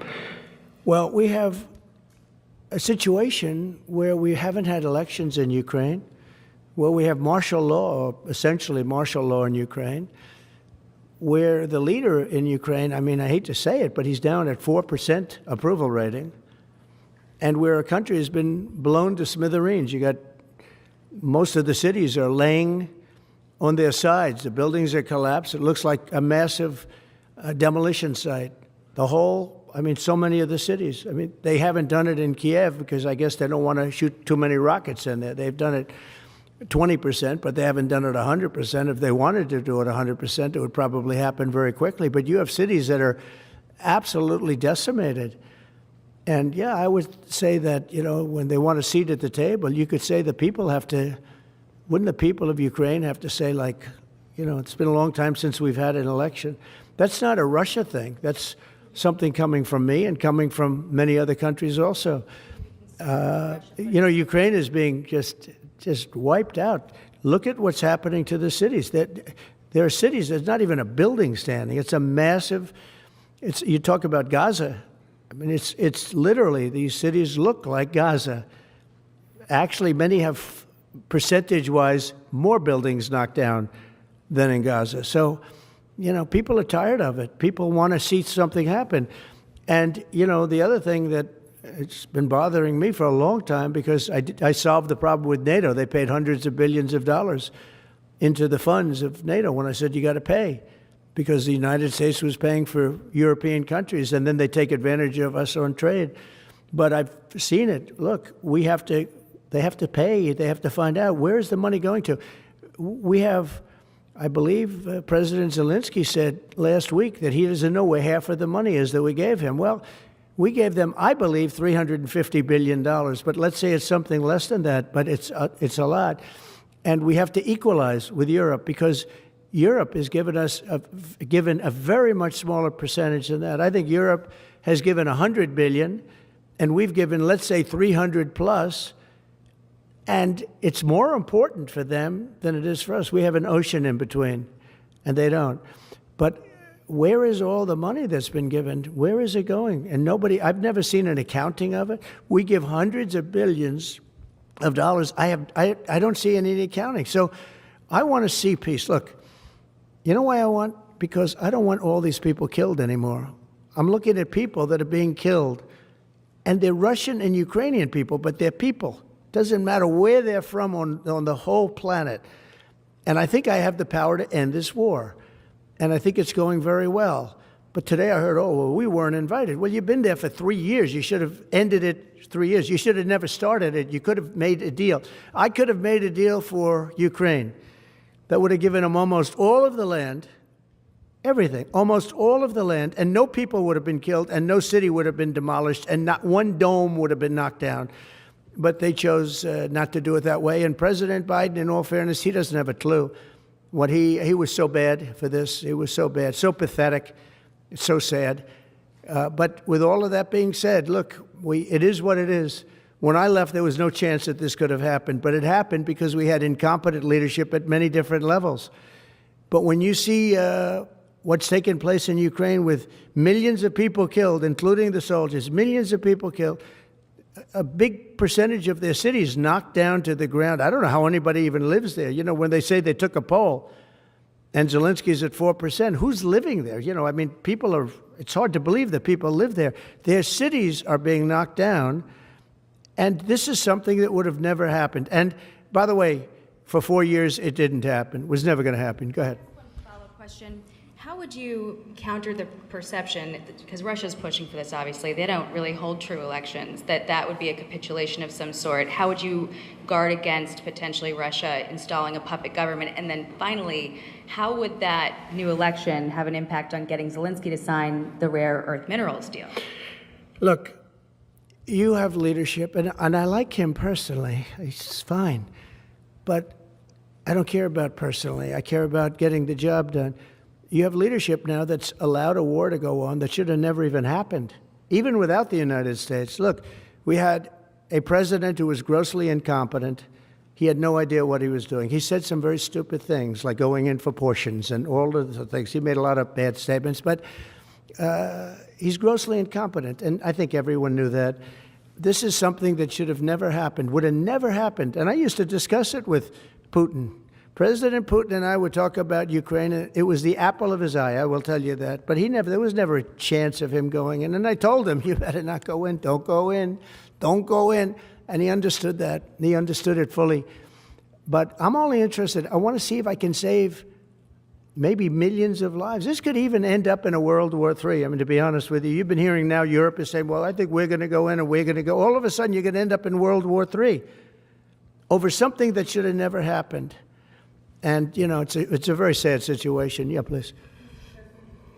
In a court filing, the White House said that Elon Musk is not a DOJ employee and has no authority to make decisions. Can you clarify for us today well, Elon Musk, exact role is there? Yeah. Elon is, to me, a patriot. So, you know, you could call him an employee, you could call him a consultant, you could call him whatever you want. But he's a patriot. I mean, look at the kind of things. I just said, just write it down, just in case that question got asked, right? And which I'm surprised it took so long, actually. But you know what? Ukraine's a bigger deal because people are dying by the thousands a week, thousands. But look at this, from 90 to 99, Social Security, 6,054,000 people. Well, that's okay. Maybe that's possible. You know, 90 to 99, maybe it's possible. It's a lot of people, though, at that. But people that live to 100 to 109, 4,734,000. Wow, that's a lot. That means over 100 years old. They're 4 million people. I don't know too many. I know people that are doing great in their 90s, but not too many people over 100. But over 120, from 120 years old, people that are 120 years old up to 129, 3,472,000 people. Wow. You know that can't possibly be because the record is like, I think it's one person, a woman, lived to 127, but they have 3,472. Okay, but now we're going really in.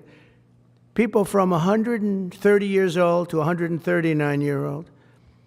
3,936,000. Wow.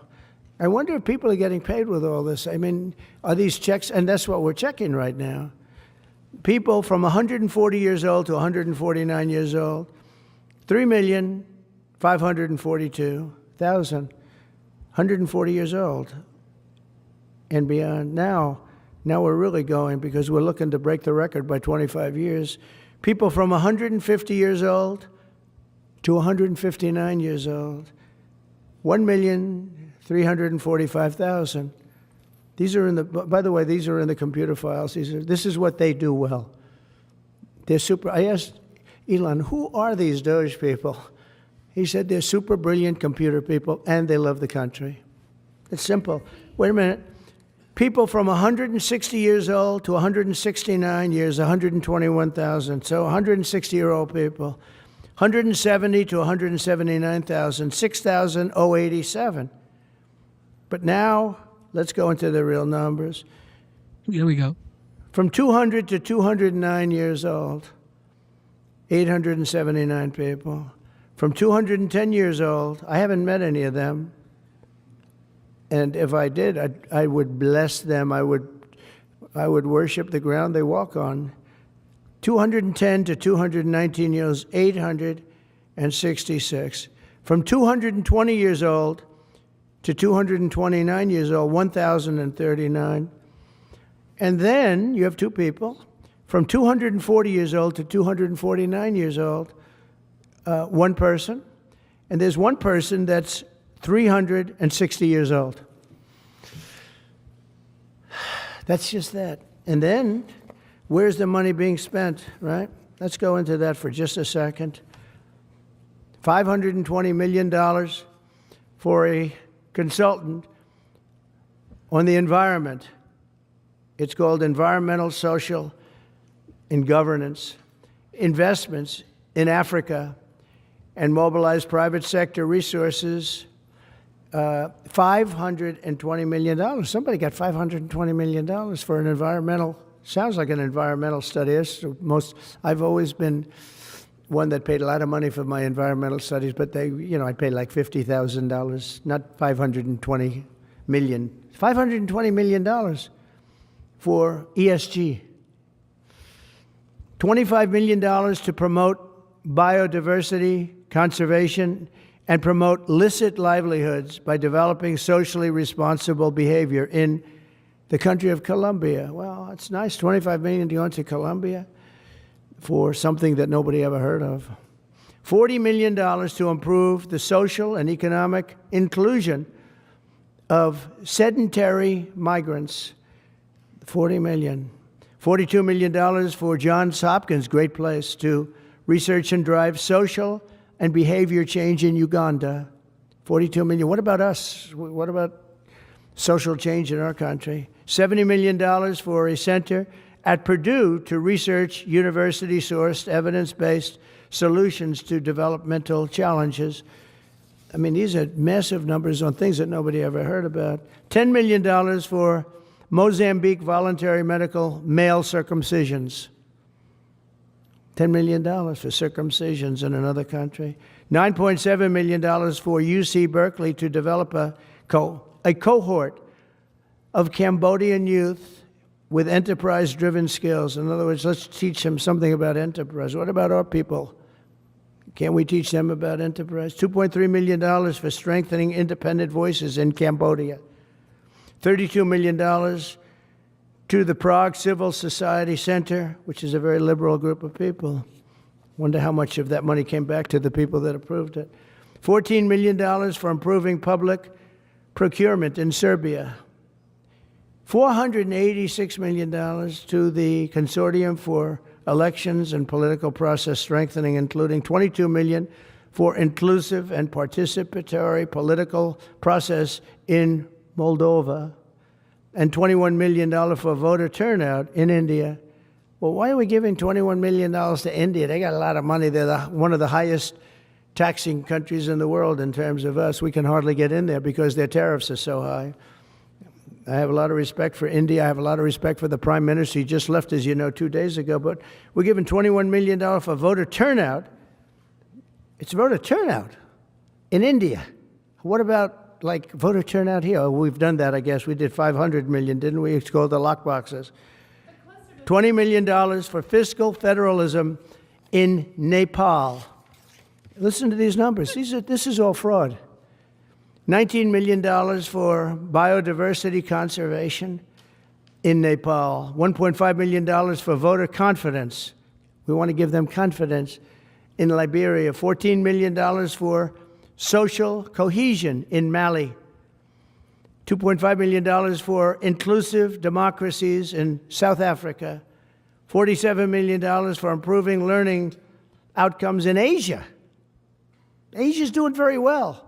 They're doing a lot better than we do in the schools, aren't they? $2 million to develop sustainable recycling models to increase socioeconomic cohesion among marginalized communities in Kosovo and Eshkali and in Egypt. We're talking about hundreds of billions of dollars. I could, by the way, I could read this all day long. I could go on all day long, and you'll see hundreds of billions of dollars, and we're doing it. But when I saw the Social Security numbers, I said, wow, that's really something. So we have, let's just go above 100 years old. We have millions and millions of people over 100 years old. Everybody knows that's not so. We have a very corrupt country, and it's a sad thing to say, but we're figuring it out. Now, the good thing about Social Security and what I read is if you take all of those numbers off, because they're obviously fraudulent or incompetent, but if you take all of those millions of people off Social Security, all of a sudden we have a very powerful Social Security with people that are 80 and 70 and 90, but not 200 years old. You know, so it's a very positive thing. How about over here? Yeah, please. Your reaction to Michelle King, the head, resigning after the Doge? Who resigned? The head of Social Security. I don't know. I mean, I resigned or got fired. I think got fired. You know, when you fire somebody, they always resign, and then they say, we resigned. But when you have numbers like that, I think really it's got fired. They have to get fired. Who would keep them? How could you have numbers like this? Now, the big thing is, how many of these people got paid? Were they getting paid? Were they getting paid? How many of them were getting paid Social Security? Because if that's the case, it's a massive fraud. We'll have to call those great Palm Beach police into this situation, right? You guys would figure that out very quickly. But how many of them are being paid? I mean, maybe millions of them, but it's a total fraud. Also, a lot of illegal immigrants are in Social Security that shouldn't be there. Yeah, please, go ahead.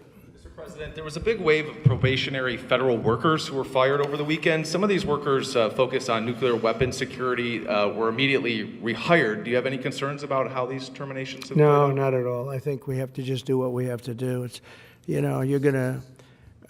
It's amazing what's been found right now. It's amazing. If we feel that in some cases they'll fire people and then they'll put some people back, not all of them, because a lot of people were let go. Don't forget, I got elected on the basis of making our government stronger and smaller, because we have millions of people that obviously they're paying millions of people that shouldn't be paid. And that has also to do with workers. Yeah, please. No, go ahead. Actually, yes, New York Times. Sorry. Mr. President, given your concerns about corruption, you said that if there were any conflicts of interest with Elon Musk, you wouldn't let him anywhere near it. That's right. Doge and SpaceX employees are now working directly at the Federal Aviation Administration and the Defense Department, agencies that have billions of dollars in contracts with Musk's companies or that directly regulate his companies. How is that not a conflict of interest? Well, I mean, I'm just hearing about it, and if there is, and he told me before I told him, but obviously I will not let there be any conflict of interest. He's done an amazing job. They've revealed, in fact, he's going to be on tonight, a big show called Sean Hannity at 9 o'clock, and he's on and I'm on, and we talk about a lot of different things. And any conflicts, I told Elon, any conflicts, you can't have anything to do with that. So anything to do with possibly even space, we won't let Elon partake in that. Yeah, please. On immigration, sir, you said you would be sending the worst of the worst to Guantanamo Bay. What we're finding out is that there are a lot of low-risk migrants who don't have a criminal background who are also being sent. Are you thinking about this differently now? No, they're going to be brought back to their countries. And with some persuasion, every one of those countries, everyone in the, as you know, every country is taking the people back. So some of them are going to be brought back to, many of them, any of them that are low risk, as you say, are going to be brought back to their countries. Yeah, go ahead, please. Can you give us a bit of an update on where you stand with Venezuela? Yeah, It's oil. There's basically a monthly license that can soon extend. Well, you know, we had Venezuela on the run, and it looked like that was going to be very good. And when Biden came in, as he always does, he screws it up. And they started buying millions and millions and millions of dollars of oil, billions of dollars actually, of oil, and it gave them a new life, a new really lease on life. But we'll see. We had some pretty good discussions with a lot of people within our government, in the United States government, that are involved in that. And Venezuela's a little bit early, but, you know, we were not buying from Venezuela when Biden came in for whatever reason. Instead of just taking the beautiful, as I call it, liquid gold, we have more than anybody, they started paying a fortune to Venezuela. And we're looking at that, actually. Why did they do that? Why were they doing that? Why would they go to the enemy and give them billions and billions of dollars? Now, with that being said, as you know, Venezuela has said very strongly they will not take any illegal immigrant, any of the people that they sent over to us. They sent their gangs, probably the worst gang anywhere in the world, as bad as MS-13, maybe worse. And they came out of the jails of Venezuela. They emptied their jails into our country. And they said, we'll never take them back. Well, they took them back, and they're taking them back. And they are taking them back rapidly. They were sending a lot of people to Venezuela. They said they wouldn't take them back, and they are taking back. But we're looking at Venezuela very seriously, and we're going to be able to. Don't forget, I've only been here for 3 weeks. Yeah, please.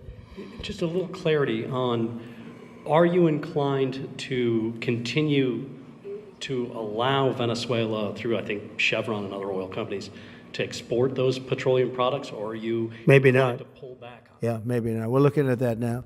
I just got here. When I left, they weren't doing anything. They were ready to go. We give up. And then Biden came along and he gave them literally billions of dollars. I couldn't believe it, actually. And we have so much under our feet, liquid gold. We have so much, and it was pretty amazing. So we're looking at that whole situation, why he did it. All right, how about one more? Yeah, please. What can you tell us about the CIA drone flights over Mexico? Is this the next step in the war against the cartels? Well, we're going to see. Should they have authority to take lethal action? Mexico's allowed a tremendous number of people to go through their country into ours, and even people coming from Mexico, and illegals, totally illegal. They've allowed people to empty jails into Mexico and then let them come through with this totally ridiculous open border policy of the Biden administration. So millions of people have come in, and hundreds of thousands, and actually millions, are criminals. They came in from jails all over the world. They'd release them into Mexico, and they come into our country. And they also came in from Canada, by the way, large numbers through Canada. In fact, when we closed up the one border, they came in through the other border. So Canada is not an uninterested party. But I will say this. We're dealing with Mexico. I have a very good relationship with Mexico, but I think Mexico is largely run by the cartels, and that's a sad thing to say. And if they wanted help with that, we'd give them help. But Mexico, if you look at what's gone on with Mexico for years now, but now especially, it's run by the cartels. And they've allowed millions of people to come into our country from jails and prisons of other countries from all over the world, not just South America. Africa, Asia, all over, a lot from the Congo in Africa, a lot. They opened their jails, they came in through Mexico, and we have some of the worst criminals coming in from the Congo and other places. So it's not just South America, and it's not just Venezuela, but they opened their jails. And you know, the crime rates in Venezuela and other places all over the world has gone way down. You know why? Because they've given us their prisoners, they've given us their drug lords and their gang members And it's hard to believe that we accepted this. It's hard to believe that we allowed open borders, and we're taking in, hundreds of thousands and millions of people coming in from all over the world that are absolute stone-cold criminals. In fact, 11,088 murderers, and many of those people have murdered more than one person. Why are they giving us these people, and why are we taking these people under Biden? You had a border czar that never went to the border. Happened to be a vice president, never went to the border, never called the border people. I call them all the time. I speak to them all the time. But here's the good news. We have the most secure border we've ever had right now. As secure and even more secure than I had it 4 years ago. And the Border Patrol is doing incredible. ICE is doing incredible. Tom Homan's unbelievable, and Kristi Noem has been just working very, very hard, very, very hard. And we have the best numbers we've ever had, and we're going to keep it that way. And we're going to find out how a thing like this could have happened to our country, because who would allow this to happen? What they've done to our country is so sad. Thank you very much. Thank you. Thank you, President. Before the end of the month.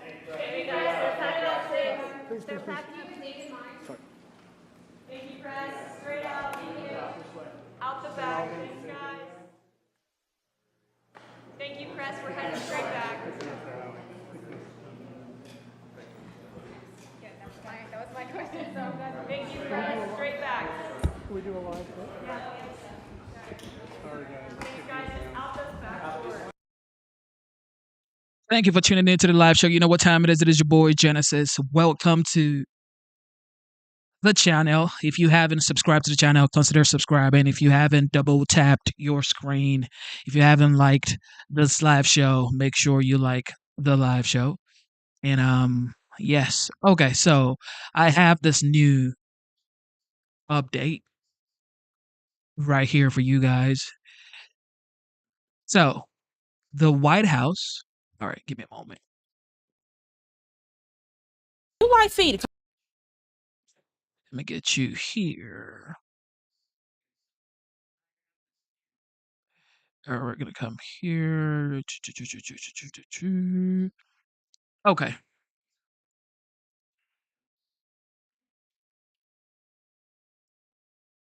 All right, everybody. If you don't know, the White House this morning is considering giving the American people another stimulus check. Listen to this. Your top political headlines this morning, we're learning the White House could consider refund checks for taxpayers as part of the administration's push to cut federal spending. That comes as the new Department of Government Efficiency got some good news from a federal court. But as Doug Luzada reports from Washington this morning, the legal challenges continue.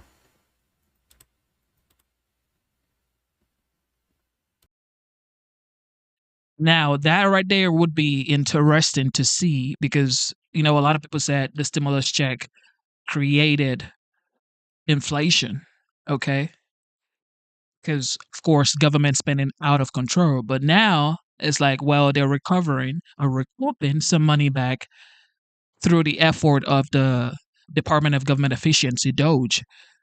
So it's like, is this a good idea? I mean, a lot of people are going through a lot of things now in the United States. It is facts, okay? It is what it is. A lot of people are just living paycheck to paycheck, especially with the high grocery bills, the gas prices that they've had to endure for the past 4 years.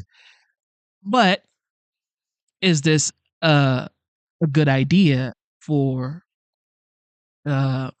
stimulus check? Is this a good idea?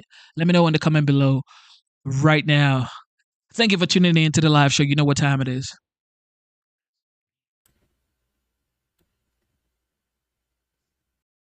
Cost savings are mounting because of federal cutbacks, but so are the controversies. And the president's chief cost cutter is mulling the possibility of DOGE dividend checks. I think he's going to find $1 trillion. Yeah, I think so. President Trump and Elon Musk setting their sights high for spending cuts during an interview with Fox's Sean Hannity. And while federal employee layoffs have sparked protests, Musk says the goal is essential. If the deficit is not brought under control, America will go bankrupt. This is a very important thing for people to understand. And Musk's Department of Government Efficiency, or DOGE, has a running count of the savings, now pegged at $55 billion. When a user on X suggested cutting checks to taxpayers to refund some of those savings, Musk replied, "We'll check with the president." This is nothing more than a money grab. Democratic critics have been unsparing in their criticism of his cuts. But a federal judge told a group of Democratic state attorneys general that she will not cut off DOGE's access to federal systems without clear evidence of imminent, irreparable harm. The current record does not meet that standard, she wrote. Still, Democrats plan to keep up their opposition. DOGE is simply taking. You got to respect this OG, man. You got to respect the OG Trump. And a lot of people have stuff to say, okay? Everybody has their own opinion, like I always say, okay? Because I get to say what I want to say, and you should get to say what you want to say as well. You know, that's why we don't really block anybody in the chat. We just let you say what you want to say, okay? However, okay, be nice. Be nice in the chat. But with that being said, greatness is upon us, ladies and gentlemen. Greatness is upon us, and a lot of people don't like it. A lot of people are scared of it. A lot of people don't know what to expect because it's like happening so fast. But just relax, enjoy the ride because it's here. You can't stop it.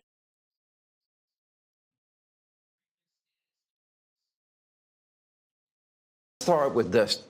So he's working for free with DOGE. He's kind of put a lot of his life on hold.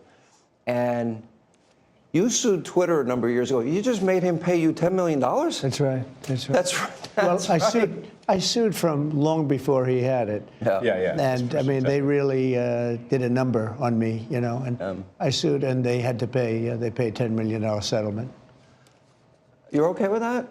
I mean, I left it up to the lawyers and you know the team running Twitter. So I said, you guys do what you think is the right. It makes sense. I think it's funny. I think it's a very low. I was looking to get much more money than that. So you gave him a discount with the lawsuit. He got a big discount. I don't think he even knows about it. He's become one of your, if you read and believe the media, he's become one of your best friends. He's working for free for you. Well, I love the president. I just want to be clear about that. You don't care about that. I know. I love the president. You love the president. I think President Trump is a good man, and he's, you know. It's nice the way he said that. You know, there's something nice about it. It really is. You know, because I mean, the president's been so unfairly attacked in the media. It's really outrageous. And I've at this point spent a lot of time with the president, and not once have I seen him do something that was mean or cruel or wrong. Not once. You know, I've known him for 30 years. Yeah. And I've never seen anybody take as much as he's taken. Yeah. And we've discussed this, and I'm like, how do you deal with it? Did I have a choice? Well, you would say that to me. I'm like, what am I going to do? Worry about it? And, you know, and then culminating in 2 assassination attempts, which resulted in your endorsement. Well, I was going to do it anyway, but that was it. Precipitating event, yes. That speeded it up a little bit? Yeah. The day of the assassination. I didn't know that. Yeah. It sped it up, but I was going to do it anyway. Mr. President, with your indulgence, I'm convinced that people only know a little bit about Elon. I don't think they know everything about Elon because as I studied and prepared for this interview, I learned a lot about you that I didn't know. I think people will think about Tesla. Democrats are demonizing you and trying to make the country hate you. I just want people to understand you a little bit better and the person that you've gotten to know and have now put a lot of trust in. Sure. And, you know, just let's go over a little bit of your bio, starting with PayPal and how you became involved in Tesla and SpaceX and Neuralink and all these. Take a while. I mean, you know, I think the way to think of me is like I'm a technologist, and I try to make technologies that improve the world and make life better. Your shirt. Yeah, and that's why I like my T-shirt says tech support because I'm here to provide the president with technology support. And now that may seem like well, is that a silly thing? But actually, it's a very important thing because the president will make these executive orders, which are very sensible and good for the country, but then they don't get implemented. If you take, for example, all the funding for the migrant hotels, the president issued an executive order. Hey, we need to stop taking taxpayer money and paying for luxury hotels for illegal immigrants, which makes no sense. Like, so obviously, people do not want their tax dollars going to fund high-end hotels for illegals. And yet they were still doing that, even as late as last week.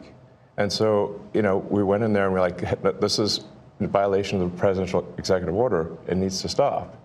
So what we're doing here is one of the biggest functions of the DOGE team is just making sure that the presidential executive orders are actually carried out. And this is, I just want to point out, this is a very important thing because the president is the elected representative of the people. So he's representing the will of the people. And if the bureaucracy is fighting the will of the people and preventing the president from implementing what the people want, then what we live in is a bureaucracy and not a democracy. No. You're both aware, you have to be keenly aware, that the media and the punditry class, not that, I think you've proven they have no power anymore because they threw everything they had at you and they didn't win. And that was, the New York Times, Washington Post, 3 networks, every late night comedy show, 2 cable channels. They threw everything, lawfare, weaponization. Sure.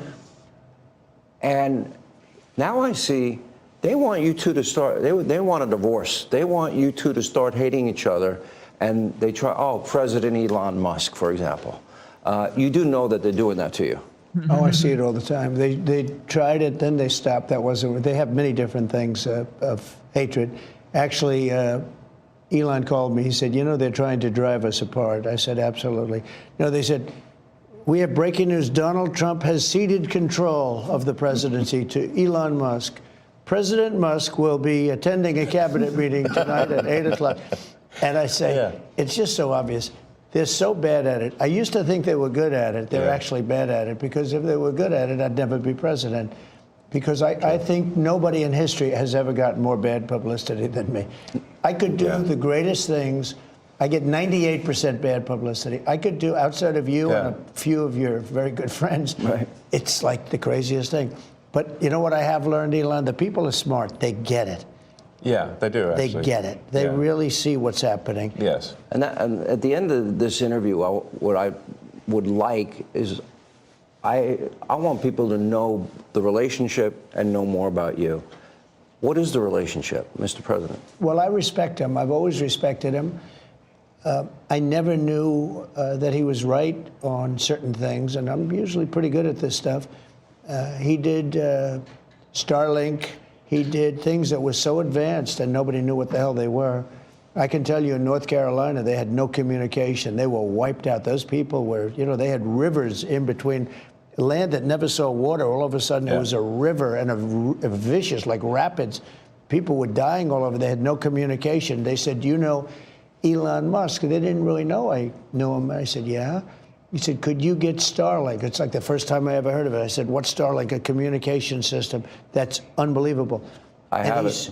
Yeah. And he said, I called him and I said, listen, they really need it. And he got like thousands of units of this communication, and it saved a lot of lives. He got it immediately, and you can't get it. I mean, you have to wait a long time to get it.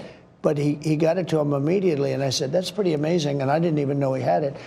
We watched the rocket ships, and we watched Tesla. I think, something that had an effect on me was when I saw the rocket ship come back and get grabbed, like you grab a beautiful little baby. You grab your baby. It just hug the rocket. I've never seen everyone needs a hug, including rockets. And he said, you can't really have a rocket program if you're going to dump $1 billion into the ocean every time you fly. You have to save it. Right. And he saved it. First time that I've ever seen that done. Now, nobody else can do it.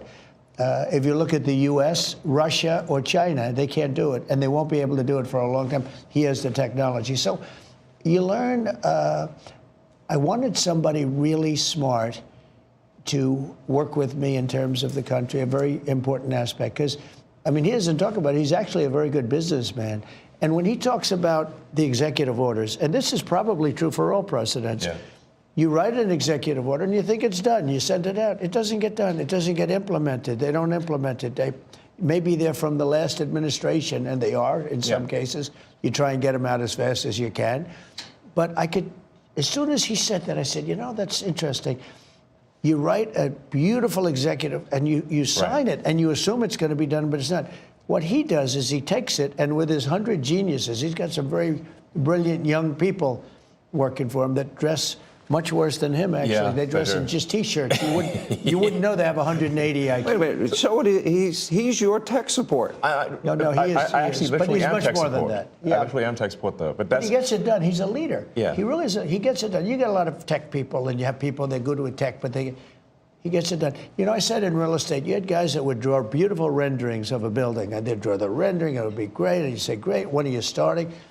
But they were never able to get it built. They couldn't get the financing. They couldn't get the approvals. It would never get done. And then you have other guys that are able to get it done. You know, they could just get it done. I was in real estate. Same thing in this. He gets it done. So when he said that, he said, you know, when you sign these executive orders, a lot of them don't get done, and maybe the most important ones. And he would take that executive order that I'd sign, and he would have those people go to whatever agency it was. When are you doing it? Get it done, get it done. And some guy that maybe didn't want to do it, all of a sudden, he's signing. He just doesn't want to be bothered. Do a lot of those executive orders have to be codified into law? You need the Republican Congress and to follow they will be. up? A lot of them will be, They will. But look, in the meantime, we have 4 years. The beauty is we have 4 years. That's why I like doing it right at the beginning. Because an executive order is great. I mean, the one problem, it's both good and bad. Because when they did all these executive orders, I've canceled most of them. They were terrible. I mean, we're going to go radical left communist. Okay, it was crazy. Their executive orders were so bad. If they ever got them codified, you'd never be able to break them. So the damage that Biden has done to this country, and it's not even Biden, it's the people that circled him in the Oval Office, okay? But the damage they did to this country, in terms of, let's say, open borders, you know, there's so many things, but open borders where millions of people poured into our country, and hundreds of thousands of those people are criminals. They're murderers, they're drug dealers, they're gang members, they're people from prisons from all over the world. And we have a great guy, Tom Homan, and he is doing so incredibly. You saw the numbers, they're now like 96%. 95%. He is a phenomenal guy. And Kristi Noem is doing an unbelievable job. And he wanted her. He said, she's so tough. And I said, I don't think of her as that way. You know, she's very nice. He said, no, she's so tough. And she is. I see with the horses, she's riding the horse. Let's go. She's great. But the team we have is really unbelievable. But those executive orders, I sign them, and now they get passed on to him and his group and other people, and they're all getting done. We're getting them done. Let me go back a little bit to your background, because it's beyond impressive. You were the chief engineer, for example. You were an early believer in Tesla. You became the CEO, and then the chief engineer, which was phenomenal. SpaceX, same thing, which is unbelievable. I mean, you were the first private company to send astronauts successfully into space, first private company to send astronauts into orbit. Yeah. That's pretty deep. He's going to go into orbit soon. Okay. Yeah. No, he's going to go to Mars. He's Starlink. At some point. Huh? Yeah. Is in over. But they always ask me, like, do you want to die on Mars? And I say, well, yes, but not on impact. Starlink is in 100 countries. This is going to be hard. I feel like I'm interviewing two brothers here. You go ahead. Star Shield, which could be used for national defense. Yeah, it is already being used for national defense. Then you have what is it called? Optimus, a part of Tesla. The robot, yeah. A robotic arm. Then you have an AI arm. And then you have something that really fascinated me, and it's called Neuralink. Yes. You might help the blind to see, and people with spinal cord injuries, that they can recover, where in the past, how close is that to becoming a success? Neuralink, we've implanted Neuralink in 3 patients so far who are quadriplegics, and it allows them to directly control their phone and computer just using their mind, just by thinking. It's like, so we call this product telepathy. So you control your computer and phone just by thinking, and it's possible to actually control the computer and phone faster than someone who has working hands. then the next step would be to add a second Neuralink implant past the point where the neuron's damaged, so that somebody can walk again, and so they can have full body functionality restored.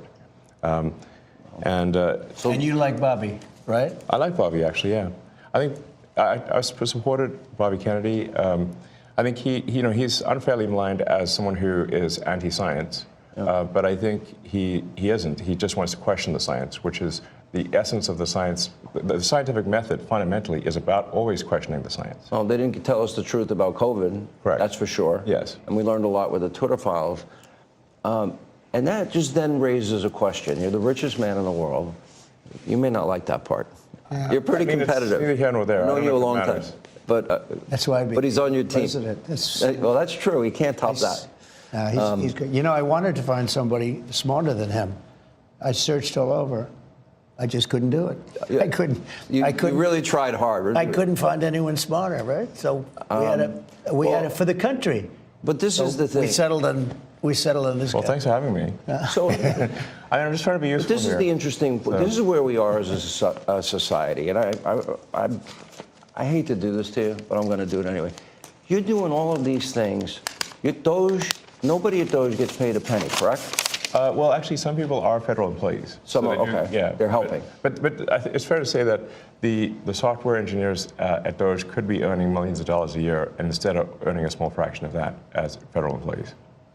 Okay, so and they're very committed people. So yes. you're committed to helping the blind see, people with spinal cord injuries recover. Yes. You're committed to getting to Mars. You're committed to rescue. You're going to help rescue next month 2 astronauts. It's like, how many things does he do? Elon, wait a minute, bro. How many things do you do? You are so efficient. Well, of course, the 45th, now the 47th, only works with efficient people. Because he's hardworking, probably, or the most hardworking president we've ever had. And that's facts. That I think we're abandoned. They dispute that in an interview. At the president's request or instruction, we are accelerating the return of the astronauts, which was postponed kind of to a ridiculous degree. They got left in space. They've been there. They were supposed to be there 8 days. They're there almost 300. Biden. They were yes, they were left up there for political reasons, which is not good. Okay, it's not good. Now, if I had the weight of the pressure of doing that successfully on my shoulders, I think I'd be, But when we spoke before we did this interview, you are very confident. You think this will be a successful mission. Well, we don't want to be complacent, but we have brought astronauts back from the space station many times before, and always with success. Mm-hmm. So, as long as we're not complacent. When are you going to launch? I think it's about 4 weeks to bring them back. About 4 weeks? Yeah. And we're being extremely cautious. Yeah. You now have the go-ahead. Yes. Well, thanks to you. They didn't have the go-ahead with Biden. What's that? He was going to leave him in space. I think he was going to leave him in space. Well, it's like when we were growing up, lost in space. Yeah, he didn't want the publicity. Can you believe it? Unbelievable. And so I want to echo something that the president said and then ask an overarching question. So people get hit with Hurricane Helene. They have no communication with the outside world. You come to the rescue. You donated that, I believe? Yes. Okay. You donated to the people. He saved a lot of lives in North Carolina. He saved a lot of lives. And California after the wildfires? California, but I mean in North Carolina where they were really in trouble. They had no communication. People were dying. They were dying of starvation. He saved a lot of lives in North Carolina. Okay. Now you're going to rescue astronauts. And now, and again, you do all of this. I would think liberals would love the fact that you have the biggest electric vehicle company in the world. Yeah, I mean, I used to be adored by the left, Yeah, not anymore. Less so these days. He killed that, huh? I mean, less. I really didn't. Well, I mean, this whole sort of like, they call it like Trump derangement syndrome, and I didn't. You don't realize how real this is until you can't reason with people. So I was at a friend's birthday party in LA, just a birthday dinner. And it was like a nice, quiet dinner, and everyone was behaving normally. And then I happened to mention, this is before the election, like a month or two before, I happened to mention the president's name. And it was like they got shot with a dart in the jugular that contained like methamphetamine and rabies, okay? And they're like, wow! And I'm like, what is wrong? Like, guys, like, you just can't have like a normal conversation. Yeah. And it's like they become completely irrational. He has no idea, but if you're friends with him, you pay a price. You know, it's like I walk into a restaurant in New York and it's like half the room it's daggers and they want to. No, the eye daggers level is insane. Yeah. I mean, there was like I had like some invitation because I got invited to like basically a big sort of damn event like that was, but it received the invitation like the beginning of last year, and I still attended even after I'd endorsed President Trump, and I didn't realize how profoundly that would affect how I was received. I mean, I walk into the room and I'm getting just the dirty looks from everyone. Like, if looks could kill, I would have been dead several times over. But that was not before Trump. Like, just be ashes on the floor. Before Trump, that never happened, right? No.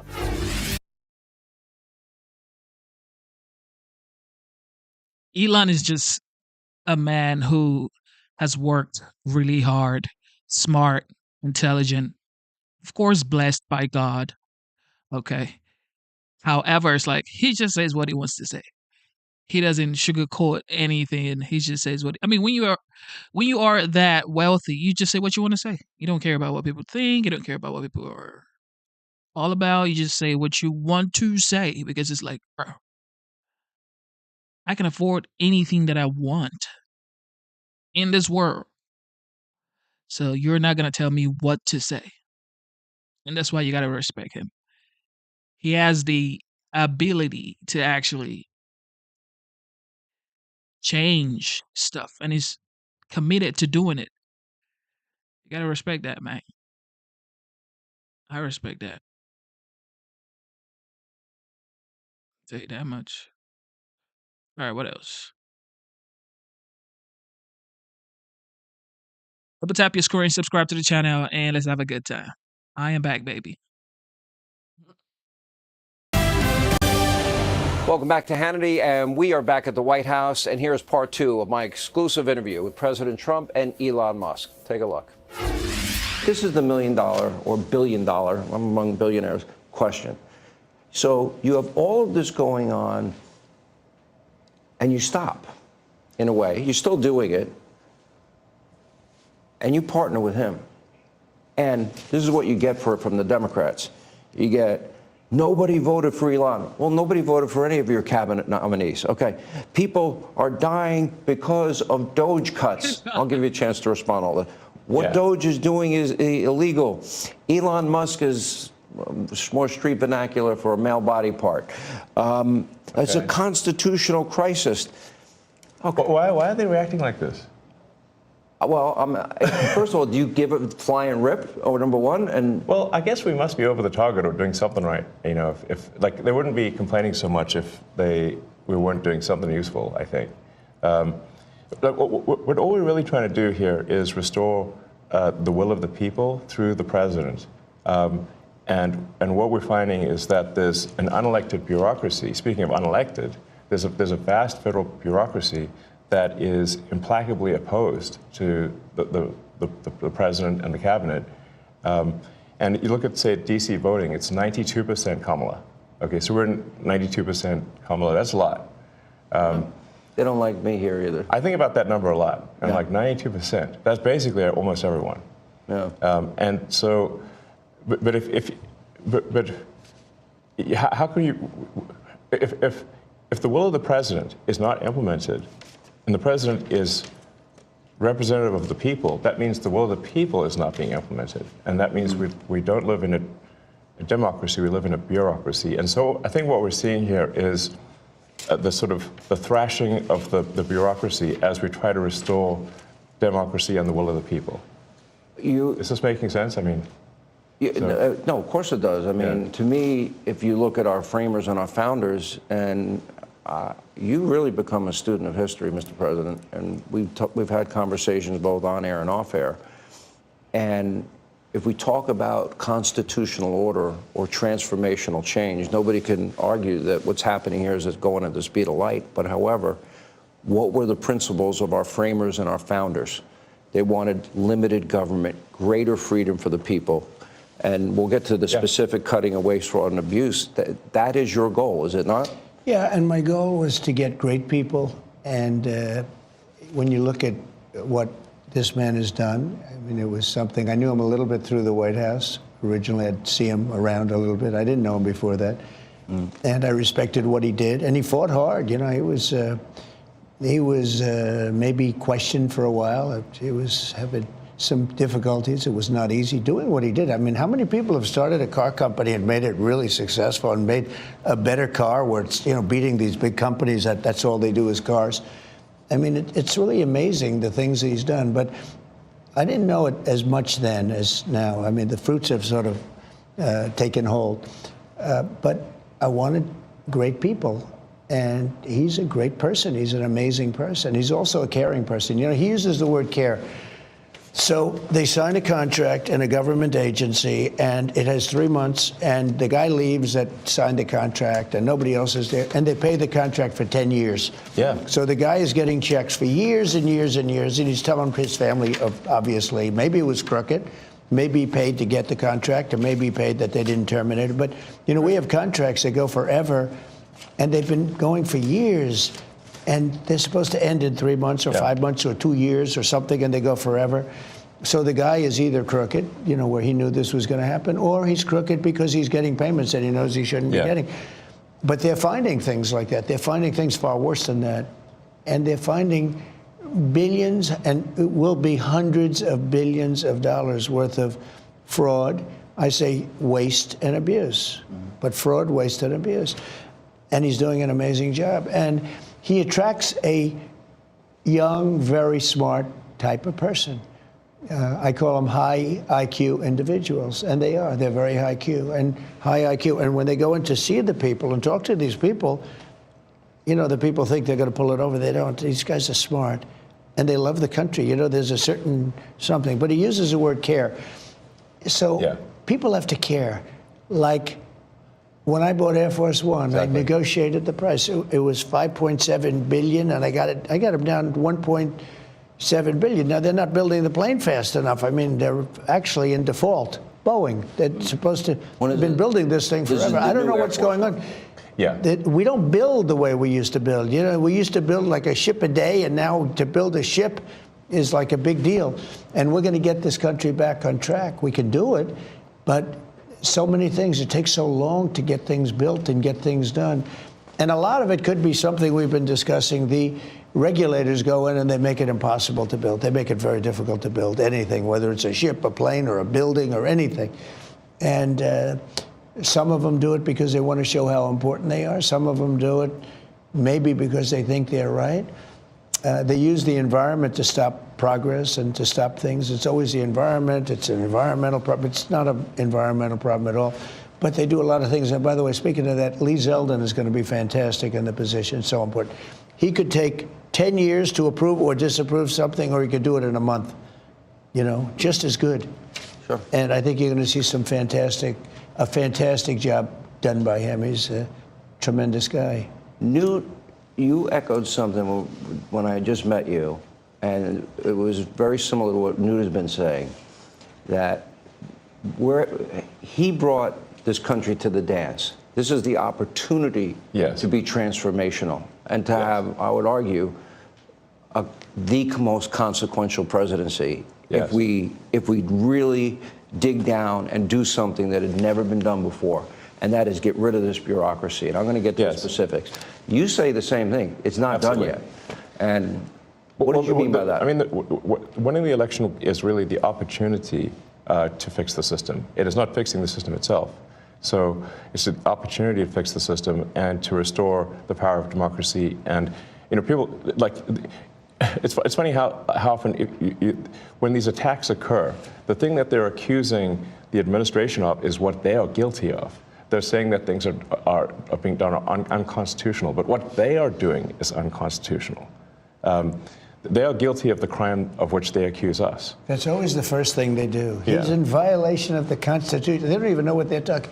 Well, It's they absurd. know. It's just a con job. It's a big con job. And they're so bad for the country, so dangerous and so bad. And the media is so bad. When I watch MSNBC, which I don't watch much, but you have to watch the enemy on occasion, the level of arrogance and cheating, and they're just horrible people. These are lie. horrible people. They tell They're conspiracy liars. theories.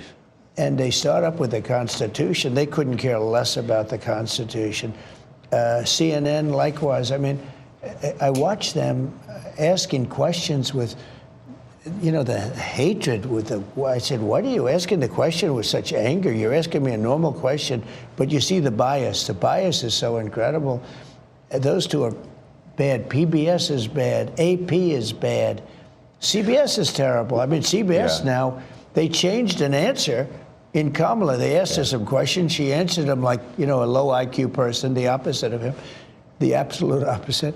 But she gave a horrible answer. They took the entire answer out and they put another answer that she gave 20 minutes later into the as Part the of her answer. word I've salad. never even heard of that. I thought I heard of it all. I'm going to, just for the sake of saving time, because I could spend, and I've done this on radio and TV, I can spend an hour finding the outrageous amounts of money being spent abroad like USAID, and I just want to mention a couple, but I'm going to scroll it. And I guess at a high level, I think it's what the president mentioned earlier, which is that in order to save taxpayer money, it comes down to two things: competence and caring. And when the president was shown the outrageous bill for the new Air Force One, and then negotiated it down, if the president had not applied competence and caring, the price would have been 50% higher, literally 50% higher. The president cared, the president was competent, the price was not 50% higher as a result. And so when you add more competence and caring, you get a better deal for the American people. But we were talking about this yesterday. I could give me thousands of bills. I could pick any one of them. Exactly. But I could take all 1,000. And let's say it's a bill for $5,000, just $5,000, and it's done by some bureaucrat. And if he would say, I'll give you 3, I don't want to pay you 5, it's too high, I'll give you 3. But they don't do that. If a guy sends in a bill for $5,000, they pay $5,000. They expect to be cut. Everybody expects to be cut. When you send in a bill, you expect to be cut. They send in the bill higher for the most part. This is true with lawyers, legal fees. When they send in legal fees, I can cut. I wish I had the time. I would save so, but I could cut these bills in half, much better than half. But you offer people a much lower number because you know they actually put fat. I'm not even saying it's like a way of business. They put more on because they expect to be negotiated. When you send in a bill to the government, there's nobody to negotiate. Yes. You send in a bill for $10,000 and they send you a check back for $10,000. If you would call them and said, we'll give you 5. No, I need more than 5. We'll give you 5. I'm not going to pay any more than 5. Make it 6. No, I'm not going to make it 6. And you'll settle for $5,500. You've just cut the bill almost in half, and it took like 2 minutes. But none of that's Don't we call that the art of the deal? But that's caring. No, it's not even the art of the deal. It's caring. He uses the word. It's caring. Yeah. It's a certain competence, but I think it's more caring than competence. If you add either ingredient, either competence or caring, you'll get a better outcome. But it stands to reason that if you don't have competence, you don't have caring, you're going to get a terrible deal. And the problem is that the American taxpayers have been getting a terrible deal because look at the last administration. Can any reasonable person say that the last administration was either competent or caring? But they lied to us and said that Joe did not. This is just incredible to witness the greatest innovator of our time and the greatest president, in my opinion, of our time in one room having this conversation with Sean. Incredible. Have a cognitive They fully lied. They said the borders were closed. They said that the borders were secure. They said that, they said Obamacare would save. They flat out lied. It flat out insane. lied. Incredible. Welcome back to Hannity, and we are in the Washington swamp where for years far-left bureaucrats burned through your hard-earned tax dollars on woke political causes, Green New Dealism, transgenderism, and, even anti-American propaganda. Those days are now over. More of my interview with President Trump and Elon Musk. As I scroll this information, and I'll scroll a lot more than I'll mention to both of you, and this is the cost savings. I want people at home to understand this part. Average American makes $66,000 a year. Yeah. Okay? We have $37 trillion in national debt. Yes. Now, all the money I'm about to mention and what we're going to scroll on our screen, and all of this is going to foreign countries. It is not being spent here in America for better schools, law and order. I think the average tax-paying American should be mad as hell because their tax money is being poorly spent. All right, let me go to the second question first. I want to know, because people like Joni Ernst and Joni Ernst has tried for a long time, and she's actually got a lot of good data. Senator Ernst has been really helpful, actually. Okay, but they actually hide what the real purpose of the spending is. Sure. In other words, this is a question. How did you decipher? It will say humanitarian blah, blah, blah in Serbia or Afghanistan. We even give money to China, for crying out loud, which I think is nuts. We'll give money to the Taliban. But money to the Taliban? Like a lot. All right, so I'm like, for what? But I want to see the pictures of what they did. But they try to obscure it, but then you got to the bottom line, which is what I'm now scrolling on the screen, and that is $20 million on a Sesame Street show in Iraq, $56 million to boost tourism in Tunisia and Egypt, $40 million to build schools in Jordan, $11 million to tell the Vietnamese to stop burning trash, $45 million for DEI scholarships in Burma, $520 million for consultant-driven ESG investments in Africa, DEI programs in Serbia. The president's favorite. I'm sure you love that taxpayer money was spent on a DEI musical in Ireland, or a transgender opera in Colombia, or a transgender comic book. It sounds like how can these things be real? But this is actually what was done. It sounds like a comedy sketch or something. I have 20 pages of this. Right. It's a list a mile long. If you had to put a number on it, how much do you think you've identified waste, fraud, abuse, corruption at this point? And again, we're going to be scrolling this throughout the program. Well, the overall goal is to try to get $1 trillion out of the deficit. And if the deficit is not brought under control, America will go bankrupt. This is a very important thing for people to understand. A country is no different from an individual in that if an individual overspends, an individual can go bankrupt, and so can a country. And the massive waste, fraud, and abuse that has been going on, which is leading to a $2 trillion a year deficit. That's what the president was handed on Jan 20th, a $2 trillion deficit. It's insane. For this fiscal year. Yeah, we inherited. Yeah. And inflation is back. I'm only here for 2.5 weeks. That was January. Inflation you were there is back. For a week. No, think of it. Inflation's back, and they said, "Oh, Trump inflation." I had nothing to do with it. These people have run the country. They spent money like nobody's ever spent. They were given $9 trillion to throw out the window. $9 trillion. And they spent it on the Green New scam, I call it. It's the greatest scam in the history of the country. One of them. We have a lot of them, I guess, but one of them. Dollar-wise, probably. DEI and wokeism and transgenderism. Well, that's all part of it, yeah. And LGBTQ+. Yes. By the way, not in America. Other countries, not here. You know, the amazing thing is when you see, like, the teaching of DEI, $9 million. How do you spend $9 million to teach? No matter what it is, you could teach physics. Totally. You could go to MIT for a lot less. Expensive. Yeah, expensive. the teaching of expensive DEI. BS. How much do you believe, Elon, you've identified in waste, fraud, abuse, corruption now, and how much do you anticipate you will? Sure. Well, I think 1%. No, because it's so massive. This is huge money. So what we found now is 1%. We're just gotten started. As good as they are, they're not going to find some contract that was crooked, crooked as hell. I mean, there's going to be so much that isn't found.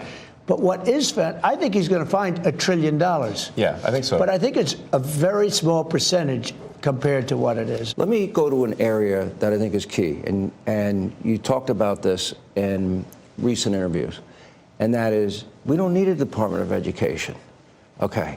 And what some people are trying to do is stoke fears that, oh my gosh, my kid's not going to get the money for education, or grandma's Social Security and Medicare. This was a big promise of yours on the campaign trail. So I really want to give you both an opportunity to assure the American people you will keep, that money will be allocated for students, but with higher standards. For example, I would assume associated with monies given or just vouchers. So much, and then Elon goes, but look, Social Security won't be touched, other than if there's fraud or something, we're going to find it's going to be strengthened, but won't be touched. Medicare, Medicaid, none of that stuff is going to be touched. Nothing. You don't have to. Now, if there are illegal migrants in the system, we're going to get them out of the system and all of that, fraud, but it's not going to be touched. School. I want to bring school back to the states so that Iowa, Indiana, all these places, Idaho, New Hampshire, there's so many places, the states, I figure 35 really run well. And right now it's Norway, Sweden, Denmark, Finland, China. China, can you imagine, has top schools. We're last. So they have a list of 40 countries. We're number 40. Usually we're 38, 39. The last time we were number 40. And what I say is you got to give it back. So it doesn't work. I'll tell you what we're number one in, cost per pupil. We spend more money than any other country by far. It's not even close per pupil. Okay. So we know it doesn't work. So we spend the most and we have the worst, right? The worst result. When we give that back to Indiana, when we give that back to Iowa and back to a lot of the states that run well, they run well. There's a lot of them, 35, 37, 38. Now, you're going to have 10 laggards, but you're going to have 5 real laggards, but that's going to be okay. Take New York. You give it to Westchester County. You give it to Suffolk County. You give it to upstate New York, and you give it to Manhattan, but you give it to 4 or 5 subsections. Same thing in California. Los Angeles is going to be a problem, but you're going to give it to places that run well. We can change education. Now, school choice is important, but that will get taken care of automatically. We want to bring education back to the states. You will spend half the number, and I'm not even doing this. Like I'm not even doing this to save, but you will. It costs you much less money. You get a much better education. If you go to some of these states, you'll be the equivalent of Norway, Sweden, Denmark, places that really have a good school system. You'll have those places will be the equivalent, and your overall numbers will get so much better. Do you want standards associated? The only thing I want to do from Washington, D.C. is make sure they're teaching English, reading, writing, math, and science. arithmetic. Science? Okay, a little science. Science might help. Sure. You know, computers. You're not going to have much of a problem with that, but that's it. So your task now, and I pray to God this is successful. I really do. I wish you Godspeed. You know, Godspeed, John Glenn. It's going to be, by the way. I really believe. But there are legitimate areas. Do well beside this. This is cutting. We're only talking about cutting. We're also going to make a lot of money. We're taking in so much. What about money. his business? What if there is then we won't let contract he would otherwise let get? him do it. If he's got a conflict. I mean, look, he's in certain areas. I mean, I see this morning. I didn't know, but I said, do the right thing. Where they're cutting way back on the electric vehicle subsidies. Yes. They're cutting back. You're losing. Not only cutting back. Hurt you. Correct. Yeah. Now, you don't care. I won't tell you. Well, he's probably not that happy with it, but that would have been one thing he would have come to me and said, listen, you got to do me a favor. This is crazy. But this was in the tax bill. They're cutting back on the subsidies. I wasn't involved in it. I said, do what's right, and they're coming up with a tax bill. It's just preliminary. But I mean, if he were involved, wouldn't you think he'd probably do that? Now, maybe he does better if you cut back on the subsidies. Who knows? Because he figures he does think differently. He thinks he has a better product. Yeah. And as long as he has a level playing field, he doesn't care what you do, which is he's told me that. Yeah. I mean, I haven't asked the president for anything ever. And if it comes up, how will you handle it? Well, he won't be involved. Yeah, I'll recuse myself if it is. If there's a conflict, he won't be involved. Yeah, I mean, I wouldn't want that, and he won't want it. Right, and obviously I'm getting a sort of a daily proctology exam here. You know, it's not like I'll be getting away from something in the dead of night. Welcome to D.C. If you want a friend, get a dog. Well, I do have a dog, but I also have friends. My dog loves me, poor little creature. You know the truth with this I need to bring him to D.C. I know every businessman. I know the good ones, the bad ones, the smart ones, the lucky ones. I know them. This guy's he's a brilliant guy. He's a great guy. He's got tremendous imagination and scientific imagination, far beyond, you keep talking about a technologist and all, but you're much more than a technologist. You are that. But he's also a good person. He's a very good person, and he wants to see the country do well. And I know a lot of great business people, really great business people, but they're not really, in some cases, very good people. And I know people that would try and take advantage of the situation. This guy's somebody that really cares for the country, and I saw that very early on. I saw it really a long time ago when I got to know him. He's a very different kind of a character. That's why, who loves him? Young people that are very smart.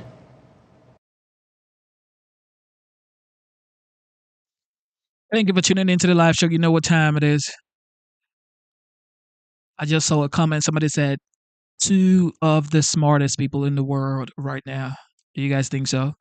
I mean, a lot of people say yes. All right, so right now, he has arrived in Miami, Florida for the Saudi investment event. But yeah, I wanted to show you guys something. Let's see. All right.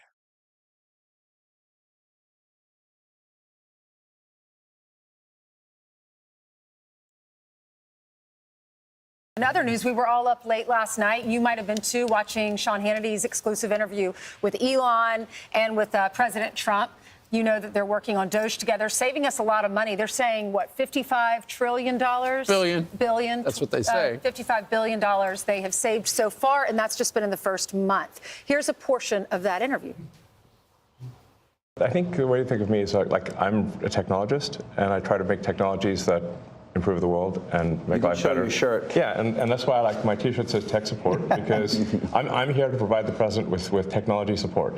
And now that may seem like, well, is that a silly thing? But actually, it's a very important thing, because the president will make these executive orders, which are very sensible and good for the country, but then they don't get implemented.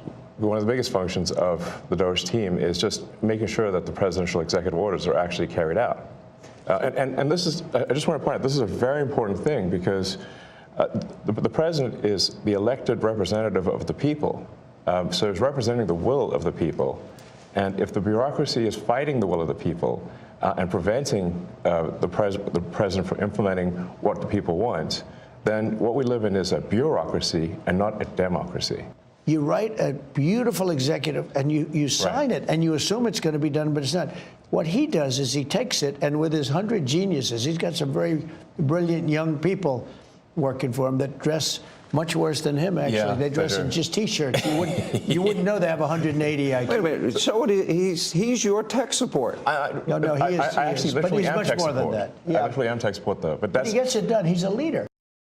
He is a leader. And, his companies have been leaders in software development as well. And one of the things that President Trump signed yesterday was about the Software Modernization Initiative. And that is something this federal government has needed for a while. I mean, how many times have you heard in the last week or two when Elon Musk has talked about, there are a bunch of, according to the Social Security database, there are a bunch of 150-year-old people who would be eligible for Social Security. It's simply because the way the federal government technology is set up, it's antiquated, and it's time to get to 2025 rather than using systems that date back into the 80s. Yeah, so they're both talking about the roles they're going to play, and what he's doing, too, is leaning out every division. Now he's focused on the IRS. He's just got off of education, and he's going to be jumping into the Pentagon. So hopefully everyone understands they got to go.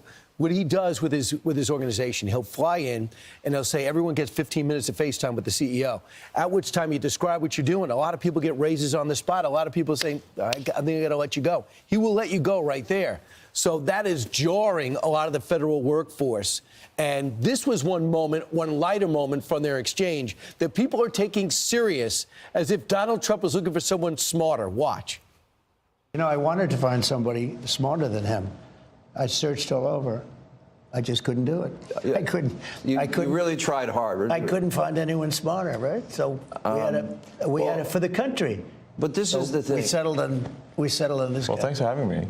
So, I'm just trying to be useful this is here. I think President Trump is a good man, and he's, you know. It's nice the way he said that. You know, there's something nice about it. It really is. You know, because I mean, the president has been so unfairly attacked in the media. It's really outrageous. And I've at this point spent a lot of time with the president, and not once have I seen him do something that was mean or cruel or wrong. Not once. You know, I've known him for 30 years. Yeah. And I've never seen anybody take as much as he's taken. Yeah. And we've discussed this, and I'm like, how do you deal with it? Did I have a choice? Well, you would say that to me. I'm like, what am I going to do? Worry about it? And, you know, and then culminating in 2 assassination attempts, which resulted in your endorsement. Well, I was going to do it anyway, but that was it. Precipitating event. Yeah. That speeded it up a little bit. Yeah. The day of the assassination. I didn't know that. Yeah. It sped it up, but I was going to do it anyway. I mean, it is truly, there's so much that has happened under Trump's tenure, even before he ran. I mean, it was just months ago, Ainsley, you and I were here on was it Sunday or Saturday, covering his first assassination attempt.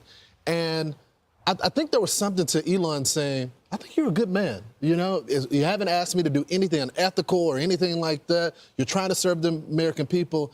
And when you get to the bottom of Doge and its relationship with Elon Musk, this should be no surprise to anyone. He campaigned on it. He said he was going to send Elon in there. I guess we should only be surprised that it's working, but and the amount of waste that he's found, but we shouldn't be surprised that it's happened. I thought the interview really humanized them. I liked when they were laughing together. They seemed very relaxed with each other. But they're actually just doing exactly what he promised when he ran. And Democrats have run on the same message to save Americans money, to get rid of all the waste, but they never did it. So Donald Trump comes into office and he exposes how much money is being spent on DEI programs, how much we're giving to other countries, wasteful spending. So it's not a constitutional crisis when you're saving Americans money, and it's becoming more clear what the Democrats were doing. And this is not a hard sell. They're saving $55 billion, and then Elon is showing an interest in the idea that would guarantee a $5,000 payment to every American, the Doge dividend. But we're $2 trillion over budget. He's going to get to the point where he's got to cut $1 trillion. Now that's wild. That is wild, everybody. If the Doge department actually sent $5,000 to tax-paying Americans, yo, that is wild. Okay, just watch. The Democrat would say, inflation. Here we go. Okay? Because everybody was already saying, oh no. But $5,000 to Americans is just wow. I mean, that's a lot of money. $5,000 each. Let's see how it works out. And when you cut, it definitely hurts. But if you explain to people what you're doing in the big picture, if the number one expenditure can be on our country and not on debt, everyone understands that because we all took out mortgages. You know, you spend your first 15 years just paying off the interest on your mortgage. And sometimes, I know I did, you have situations where you have a credit card debt and a lot of your money goes to paying the minimum payments. You can't get ahead. That's the mindset. So if the president could just put together a Karl Rove, I know him and Karl don't get along great, but a Karl Rove whiteboard, just say, here's the expenditures, here's our record revenue, and here's the interest. Brian, I believe this is our only shot. You got Elon Musk, who's the richest man in the world, so he can't be bought. You got a president of the United States that this is it for him. He doesn't need to be reelected. all of the rest of the people in Congress knew that we need to cut. All the former presidents. They okayed the money. They knew this the whole time, but they were too cowardly because no one wants to be the bad guy. Right. You got two people that are okay with being the bad guy, right? Well, here's the thing. Ultimately, I know the Democrats' hair is on fire right now about DOJ, but expect in the future, Democratic presidents in the future, following Donald Trump, are going to do exactly the same tactics 100%. and have the same legal interpretation of their constitutional duty to do exactly the same thing. So it's new to all of us, but look for essentially the presidency being Trumpified going forward. People are going to do this for They're going to generations. target programs that the Republicans like. Really, The next. really quickly 100%. before we move on to your great interview that you just had, he also said Neuralink, he's going to help work on the blind to see and spinal cord injuries so that you can walk again. They've already implanted in 3 different quadriplegics to use this computer to help control their thinking and help them all, help these And quadriplegics. just for the record, for people out there, when it comes to being the bad guy, that we are the good cops and Ainsley's a bad cop. So you're always the bad cop. I'm not jumping and when I on come that. on, I'm not doing I that. come in Me the good neither. cop. I'm not doing that. That You're can be on your your range. own That's with the way this. it You're on your works. own with your You this sure? analysis. All right. Me and Steve aren't signing up. No, for Wait, this. what made trying you to- say that? What are you talking about? Well, because good cop, bad cop. He comes in, he makes the hard decision, has to get reelected. Brian, you make the tough decisions. We're all good we cops. are good cops. We are good. I want to be a good cop. couch. You want a Good couch. It's just like I don't want to be the Let's bad do guy. that. It works. She's got to make. She makes the budget cuts, and we go. I can't do anything. Okay. The producers All are the right, bad give me your cops. bank account. Man. All right, right here, this is a recap, actually. Widespread. Oh, man, I missed a lot. I really missed a lot. Tulsi Gabbard's swearing in. I wanted to actually stream that one, but I wasn't in. I wasn't on Earth. This is so... All right, let's listen to this. Fraud and abuse. Oh, yeah. Tremendous fraud. There's tremendous fraud. And it's hard to believe that you can have that kind of fraud. You're talking about are you talking about what? Wait. Which are you talking? You're talking about with regard to all of the investigations that are going on about this stupidity. What we're going to do is tomorrow I'm having a news conference. I'm going to read to you some of the names that hundreds of millions and even billions of dollars have been given to. And if you tell me that we should be giving money to those things, those entities, I think you'll probably have to leave as a reporter because you're not very talented. When you look at the kind of money, billions and billions of dollars being thrown away illegally, and there's no chance. I mean, I say it in front of our Attorney General, there's no chance that there's not kickbacks or something going on. When you give millions and millions of dollars to somebody that stands to look at something for 15 minutes and walks away with millions of dollars, that money's coming back in some form. And that's only one form of corruption. The biggest thing is what they do to our country. They're taking massive amounts of money and spending it on items. I went through a list of 200 expenditures that were made, and I found 3 that looked like they were reasonable. Okay, 3. And we'll be talking about that tomorrow. We have a lot of stuff. And I want to commend Elon because he's done he doesn't need this. You know, he's abused by you people every day. He's found more things than anybody could find. I think he's got the credibility to do it. I know he does. And it's his group of people. You know, they started off with 12. I call them 12 geniuses. They started off with 12, and they went to 20 and 25, and now they're up to almost 100. People are joining to help them because there's a massive fraud that's taken place. And then you have judges that are activists, and they sit there and they say, oh, as an example, $59 million going to a little small group in New York City. You get nothing going to North Carolina to help nothing. They say, we don't have any money because they've given it away on the border. But you have nothing. What they did to North Carolina is a shame. And then they sent $59 million to New York City for a hotel for a little bit of nothing. What they've done, a hotel that was not luxury, that's getting luxury rates for migrants, where they're making a fortune, and we catch them. But a judge says, well, even though it may be a fraud, you have to send the money in anyway. Send the money. I said, wait a minute. We have money that shouldn't go because we caught it before it was sent out. but they want the money to go anyway. And I think you're going to have a lot of things to look at, Pam. I really do. What's going on with this whole thing? And this is just one group. We haven't talked about Department of Education. We haven't talked about the military. We haven't talked about a lot of things that are very big. And what's happened is, as an example, you'll have cases where you have a 3-month contract, and maybe the guy that signs the contract leaves. Maybe he gets rich. All of a sudden he leaves for that reason. But you have a 3-month contract, and maybe he leaves. So the contract is sitting there, and the people signing the checks don't know it's 3 months, and it goes on for years. The 3 months turns out to be 3 years, 5 years, 10 years, just goes on forever. And the guy on the other side of the contract just keeps getting check after check after check, because Elon had an expression yesterday, because nobody cares. It's a great expression. Nobody cares. The guy that signed the contract didn't care. Maybe there, may not be there, maybe crooked, who knows. But you have to care. Otherwise, you can't really run a thing like that, or you can't run a country, really, because there's so many transactions, thousands and thousands of transactions.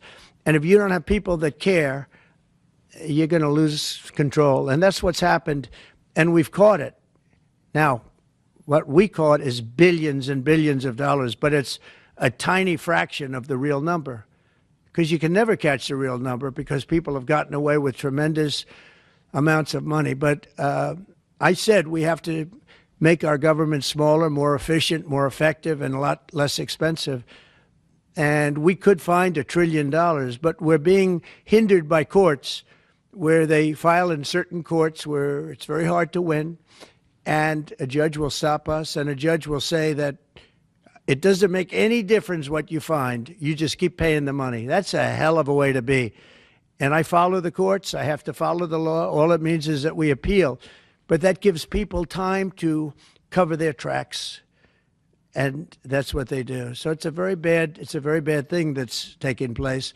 But hopefully, if the courts will be fair. They don't have to be very fair. They just have to be a little bit fair, because this is so egregious what's taken place. Nobody's ever seen anything like it. Nobody's seen numbers like this. These are massive numbers. $9 million for somebody to go and stand in a store and see how people shop. Okay? I mean, you take a look at these things. It's a disgrace. And then you have a country that we want to make America great again. It's very hard to make America great again when you have things like this. And you're going to see the same thing. Department of Education is going to be a disaster. The military, I mean, I see it. Look, I came in, they had a contract done, as you know, for $5.7 billion for airplanes. It was Air Force One with Boeing. 5.7. I got it down to $4 billion, little less than that, 1 penny less than that. $3,999,999.99. I said, has to have a 3 in front of it, because I wouldn't sign the contract for $5.7 billion. I was able to cut $1.7 billion off the price, and it didn't take me long. $1.7 billion. If people would care, they'd be able to do that with every single contract that's put before them, and we wouldn't have deficits. We'd have nothing but a tremendously low-taxed, wonderful country. But they have to care. And speaking of that, you know, Boeing, we're not happy with the service we're getting in terms of those planes. They would like to get more money. We're not happy about that whole thing. We signed a very strong contract. I signed a guaranteed maximum contract, which they haven't seen in a long time. And they're saying they're getting hurt by it. But they have to produce the product, and we expect them to produce the product. They have to produce the product. They agreed to build planes at a certain price. They're not used to that. They're used to having time and material contracts, where it's whatever it costs, time and material, no dates, no anything, and it ends up costing 5 times more. You look at some of the ships that have been built. Take a look at the Gerald Ford, the aircraft carrier, the Ford. It was supposed to cost $3 billion. It ends up costing like $18 billion. And they make, of course, all electric catapults, which don't work. And they have all magnetic elevators to lift up 25 planes at a time, 20 planes at a time. And instead of using hydraulic, like on tractors that can handle anything from hurricanes to lightning to anything, they use magnets. It's a new theory. Magnets are going to lift the planes up, and it doesn't work. And they had billions and billions of dollars of cost overruns. I met the architect. I said, have you designed a ship before? This is one of the biggest ships in the world. It's like landing at LaGuardia Airport. But you look at the kind of waste, fraud, and abuse that this country is going through, and we have to straighten it out. We have great people going into the military in terms of we need ships, we need a lot of things. We have great people we have business people going in. But when you look at what's happened to our purchasing, and when you look at the USAID, when you look at the things that they're giving to them, the billions of dollars that they're giving to, and it doesn't make sense. It is interesting that when you're looking for fraud, you look at items, hundreds of items, and you'll find one or two, maybe, if you're lucky. Here's something where you look at it, and they're all fraudulent. You know, by just looking at the topic, they're all fraudulent, except it's the opposite. You'll find one or two that's like a legitimate reason. So I just want to thank Elon for going through it. I want to thank all the people that are working with him. You know, we have a big group of people. I think the lowest IQ is about 160. That's very high. I think you have a couple of... This man is just genius, man. Genius level. Look, before he won, remember when we would stream the campaigns, the events? And it's like, I said, he won the election, which, you know, we sort of kind of knew he was going to win because everything was just going to total, you know, shit. But I knew that if he won the election, the country would be so interesting, bro, for the next 4 years. We're going to have a lot to talk about. For the past 4 years, what have you had to talk about? There's nothing to talk about for the past 4 years. But now, in just 30 days, you've had a lot to talk about. It's wild. When you're looking for fraud, you look at items, hundreds of items, and you'll find one or two, maybe, if you're lucky. Here's something where you look at it, and they're all fraudulent. You know, by just looking at the topic, they're all fraudulent, except it's the opposite. You'll find one or two that's like a legitimate reason. So I just want to thank Elon for going through it. I want to thank all the people that are working with him. You know, we have a big group of people. I think the lowest IQ is about 160. That's very high. I think you have a... He prides himself in IQs and genes. Good genes and high IQ. I was in the West Wing swearing in Tulsi Gabbard, and so I just came straight back here. So thanks for... Man, I've missed a lot. Pam Bundy. All right, let's get it. Being patient with us with the delay. We're here today because we have filed charges against the state of New York. We have filed charges against Kathy Hochul. We have filed charges against Letitia James and Mark Schroeder, who is with DMV. Oh, dang. This is a new DOJ, and we are taking steps to protect Americans, American citizens, and angel moms, like the mom standing right behind me, who you're going to hear from in a moment. New York has chosen to prioritize illegal aliens over American citizens. It stops today. As you know, we sued Illinois, and New York didn't listen. So now you're next. Millions of illegal aliens with violent records have flooded into our communities, bringing violence and deadly drugs with them. With me today, I'm so proud to be joined by Tammy Nobles. Tammy is an angel mom. Her beautiful daughter, Kayla Hamilton, was murdered by an MS-13 member in 2022. Kayla had just turned 20 years old, and she was raped and murdered by someone who should not have been in our country. Yet, he was released, flown to Maryland, where he committed this violent murder. I just want you to hear from, Tammy. Tammy represents not only herself and her family, but all of the great angel moms around this country who have suffered because of what the Biden administration did, and it is over.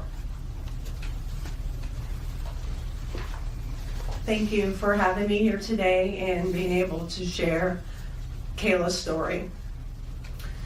Her murderer was able to come across the border knowing that he was flagged as an MS-13 gang member, and he had a criminal record in 2020 in El Salvador for illicit gang activity. He came over as an unoccupied alien child, saying that he was afraid of gang activity in his country. Health and Human Services called him a nice boy, and he showed age-appropriate behavior. That fell so wrong when he murdered my daughter. He ended up in Maryland, where he was able to rent a room in the same mobile home as her. We thought it was a legit company that were renting out these rooms, but it turned out that it was another illegal immigrant who owned these mobile homes, and he knew Walter from El Salvador. He knew him and allowed him to rent a room with my child. Kayla just turned 20 years old 3 days before she was murdered. Her murderer was only living there for 5 days before he viciously strangled her, raped her, and left her on the floor like trash and robbed her of $6. I have been sharing her story for over 2.5 years to bring change, because this should have not have ever happened to Kayla, and it shouldn't be happening to other families being hurt by the border. Homeland Security did not do their jobs. They did not check his background. You know, they did say that he was processed. So if they processed him, they knew that he was a gang member and still allowed him here. Health and Human Services did not verify the sponsor and allowed him to go with a sponsor that they don't even know if it was his cousin or his aunt. And he was able to leave the sponsor's house to go live wherever he wanted. And I am going to continue sharing Kayla's story to help save others and to bring awareness of what was happening under the Biden-Harris administration. And I'm so thankful for Pam having me here today, and I'm so thankful for the opportunities I got from Trump and any other platform, people who allowed me to share her story, because this is going to end. No other parent should suffer by having their child murdered by somebody that shouldn't be here. And I'm gonna continue, sharing it, and for Kayla, and also for others. Thank you. And it's my understanding that he also admitted to other murders, correct? Multiple murders. He wrote a letter, and it was intercepted in jail, that he committed 4 murders and 2 rapes. And that's who we were letting walk into our country. And that's why President Trump has directed this to stop. And if you don't comply with federal law, we will hold you accountable. We did it to Illinois, strike 1. Strike 2 is New York. And if you are a state not complying with federal law, you're next, get ready. And the great men and women of law enforcement are standing behind me today. We have FBI, DEA, ATF agents. They put their lives on the line every single day to protect us.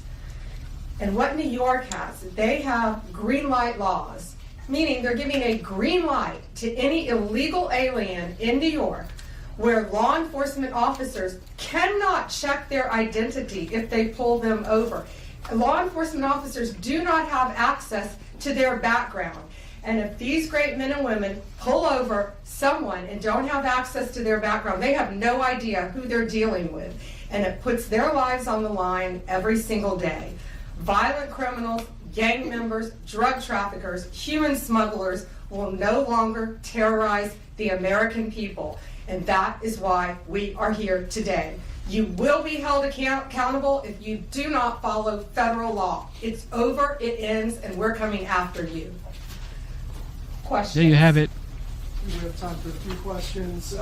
David Spott with Fox News. Madam Attorney General, thank you and welcome to the Justice Department. Thank you. I have a quick on-topic and a quick off-topic question. On-topic, in your executive order or in your orders on the first day you were here, you talked about working with the Justice Department, or these sanctuary cities, as you say, will be punished. Today you're putting people on notice. Right now we're just lawsuits. Is this going to go further? What kind of punishment are we talking about? Is there any grounds to charge individuals, charge politicians? How far is this going to go? Well, we're going to see what they do next, David. We have sued them all. We personally sued the governor, the Attorney General, Letitia James, and Mark Schroeder with DMV because he has the green light laws. So what they have to do, they have to start complying with federal law. If they don't, we're going to appeal it, and we will win. They have to comply with federal law. Did you have a second question? I did have a second off-topic question in this regard. The judiciary today, Elon Musk, who has enormous influence in the Trump administration, posted on X, quote, there needs to be an immediate wave of judicial impeachments, not just one. As the Attorney General of the United States, how do you respond to that? Shouldn't the process work out in the courts before we talk about judicial impeachments? I mean, these are just TROs now at this time. Shouldn't these just play out? Yeah, I haven't seen Elon Musk tweet. He is a friend of mine. He is a great man. I think he's very frustrated with what's happening in our federal government. You know, at USAID alone, they're giving out billions of dollars that should not be distributed. We're going to back him up. You know, we work our whole lives in this country, and we all pay taxes in this country. And for people to find out that $2 million is going to Guatemala for sex changes is outrageous. And we're going to back up Elon Musk every way we can. That includes lawsuits against these people who are doing that, and we will be successful. Do you have concerns about judicial impeachments? That's not going to happen now. We're going to look at everything. We're going to follow the law right now. We're going to follow the process. These are federal judges with lifetime appointments, but they will be struck down ultimately by the Supreme Court of the United States if the appellate courts don't follow the law as well. Alana Richard with the AP. Hi. Hi. I also have an on-topic and an off-topic. Sure. First of all, can you just briefly walk us through what the legal claims are you're making in this lawsuit? Yeah, absolutely. So the green light laws are that this is what the green light law says. It's a green light to illegal immigration, which says they can comply. That law is unconstitutional. They can't do that. And what they've done is they have a tip-off provision that requires New York's DMV commissioner to promptly inform any illegal alien when a federal immigration agency has requested their information. So think about the men and women in law enforcement behind me. That's basically, that's not basic, it's tipping off an illegal alien, and it's unconstitutional. And that's why we filed this lawsuit, and that's why we charge Mark Schroeder too, because he runs DMV. Oh, I'm sorry, you had a second question. Yeah, my off-topic question, I wanted to ask about Mayor Eric Yes. Adams' case. As of at least a few moments ago, SDNY still has not dropped that case. Have you or other DOJ leadership spoken to the acting U.S. attorney and SDNY since the memo was sent earlier this week? And what will you do if she refuses to drop the case? I have not spoken to her. I know our acting DAG, Emil Bove, has spoken to her, and Chad Mizell may have spoken to her, but that case should be dropped. It was done at the directive of Emil, so that case should be dropped. I did not know that it had not been dropped yet, but I will certainly look into that. Reagan, Daily Caller. Hi, how are you? Tom Homan suggested this week that someone from within the FBI may be leaking information about the ICE raids, and that such could be putting officers' lives at risk. Has the DOJ gotten any closer to determining if these leaks are coming from within the FBI? And what will the consequences be if they can identify the leakers from the FBI? Excuse me. Well, first, I can't talk about anything that is ongoing, and that is ongoing. And it's really for the similar reasons of what I said earlier. The great men and women in law enforcement standing behind me today, they must be protected. And anytime anyone leaks or tips off anything regarding a pending investigation, that jeopardizes lives. You're telling a bad guy what's about to happen. It could jeopardize the lives of all the men and women in law enforcement. We will not stand for it. We will find you. We're going to investigate it, no matter what agency it came from. We don't know for certain. We have an open investigation, so I can't talk about it in detail, but we will do everything in our power to hold you accountable, and it is a crime, and you will be prosecuted when we find you. I got time for one more. Alana Austin is next. Hi, Madam Attorney General. Thank you so much for your time. I was also interested in hearing specifically what the interactions have been like with Mayor Adams. And I know he has a little bit of a different tone than some of the other Democrats out of the Empire State. And then also Denver Mayor Mike Johnston, because before the President Trump went back into office, he had issued some words about a potential standoff and then walked that back. So I was curious to see what things have been like out of New York City and Denver officials. Yeah, well, we're hoping that in New York, Mayor Adams is going to cooperate with us with the sanctuary cities and the illegal aliens. And has the mayor in Colorado been cooperating? Do we know? I believe he might have now. Yeah, I believe Colorado is now cooperating. That's what we want. We don't want to sue you. We don't want to prosecute people. We want people to comply with the law. This is very simple. An MS-13 member murdered her daughter. That's happening throughout this country. We have one angel mom is too many. And we have angel moms throughout this country who should not be going through this. Comply with the law. This is the last thing we want to be doing. We want to be out there, all of us, fighting violent crime. Yet we're fighting illegal aliens, and that ends, and it's going to end today. All right, that's all we have time for, guys. Thank Pam Bundy. Fierce. Absolutely fierce. Smart. She's definitely getting the job done for sure. I see why. I see what Trump sees in her. I mean, she's done great work in Florida anyway. But, as the Attorney General, she's doing wonderful. So thank you very much. All right, like Been a I busy said, day. this is going to be throwback. All right? Because it's been a while. So let's get it. Today, the king just left, and we've had a great discussion, terrific discussion concerning Gaza and everything else. We had discussions also about Saturday at 12 o'clock. It's going to be a big moment. We'll see what happens. I don't expect much happening with these people, but we'll see what happens. And we're going to be signing a very important deal today. It's Doge, and I'm going to ask Elon to tell you a little bit about it and some of the things that we found, which are shocking. Billions and billions of dollars in waste, fraud, and abuse. And I think it's very important. And that's one of the reasons I got elected. I said, we're going to do that. Nobody had any idea it was that bad, that sick, and that corrupt.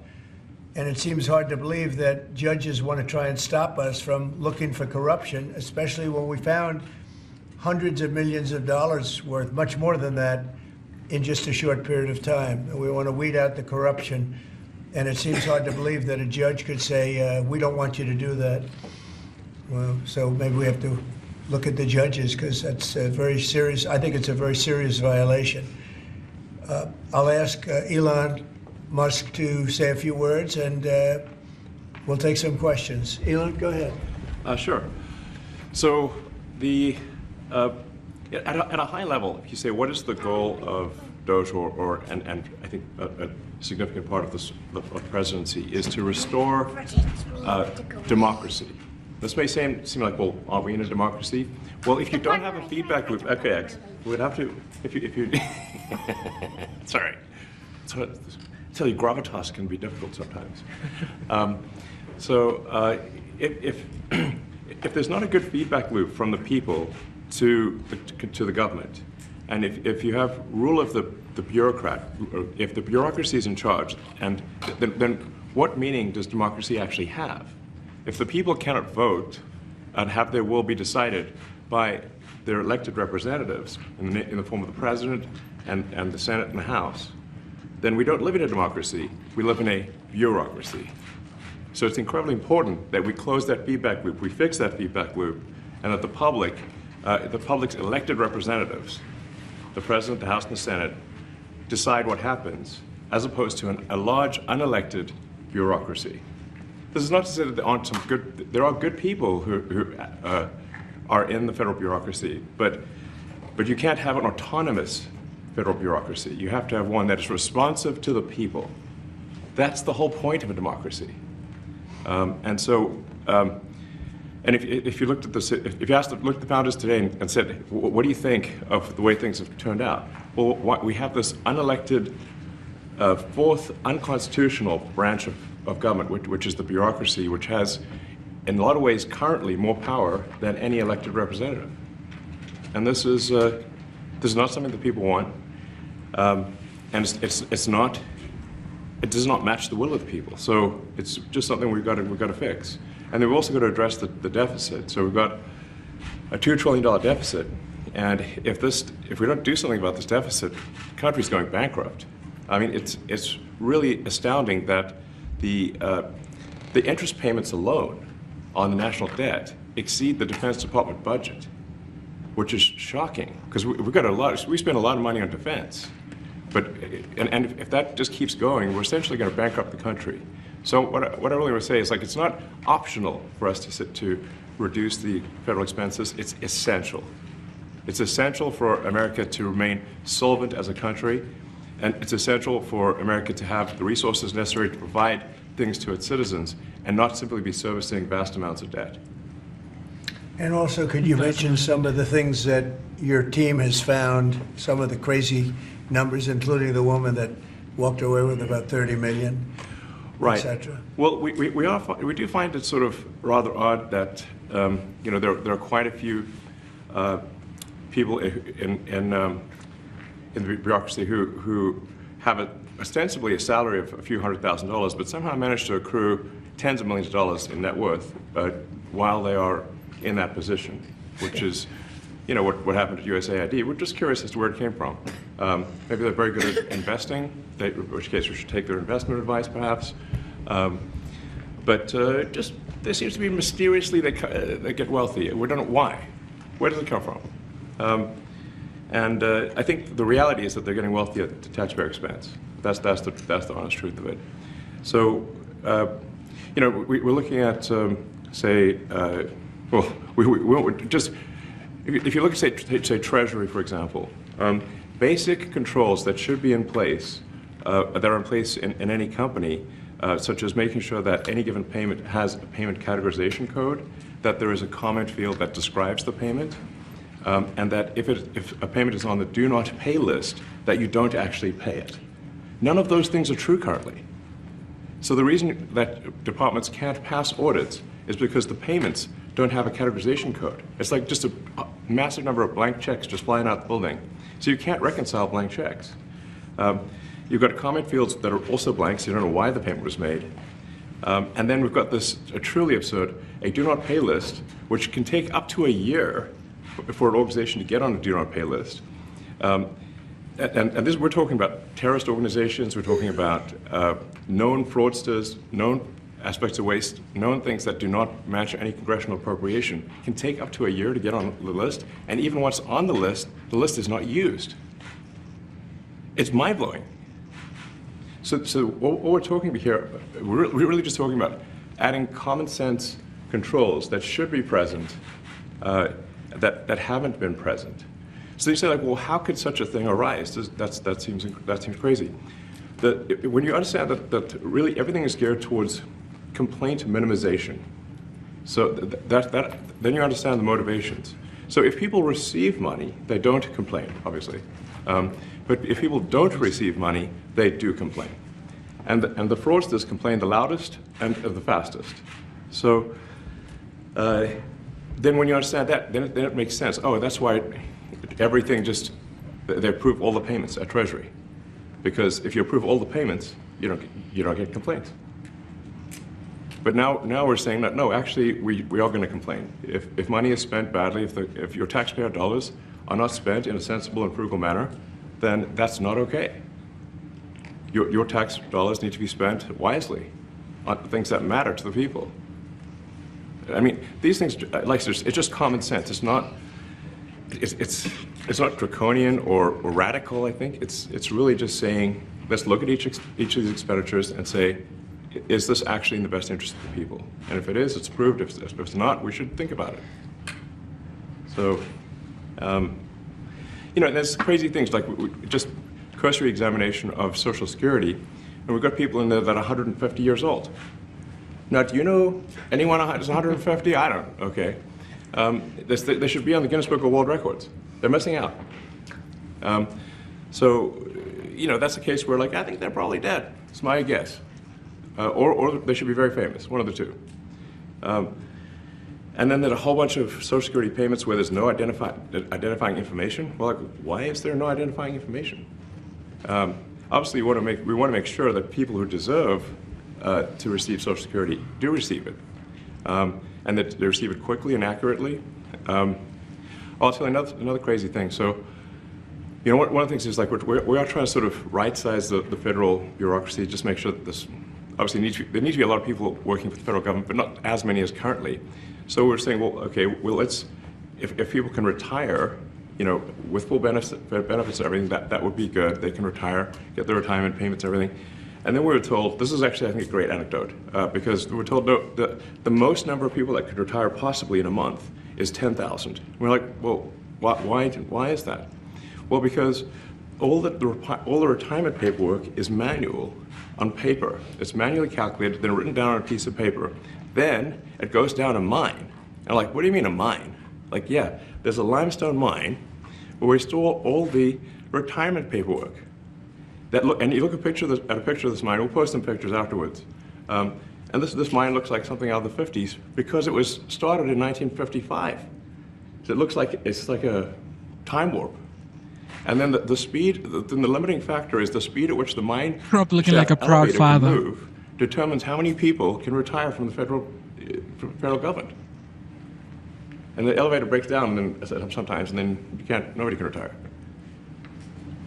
Doesn't that sound crazy? There's like 1,000 people that work on this. So I think if we take those people and say, like, you know what, instead of working in a mine shaft and carrying manila envelopes to boxes in a mine shaft, you could do practically anything else. And you would add to the goods and services of the United States in a more useful way. So anyway, so I think that's an example. Like at a high level, if you say, like, how do we increase prosperity? Is we get people to shift from roles that are low to negative productivity to high productivity roles. And so increase the total output of goods and services, which means that there's a higher standard of living available for everyone. That's the actual goal. Everyone's very quiet, by the way. So are people normally this quiet? Your detractors, Mr. Musk. I have to what? Including a lot of Democrats. I have detractors? You do, sir. I don't believe it. Say that you're orchestrating a hostile takeover of government and doing it in a non-transparent way. What's your response to that criticism? Well, first of all, you couldn't ask for a stronger mandate from the public. The public voted.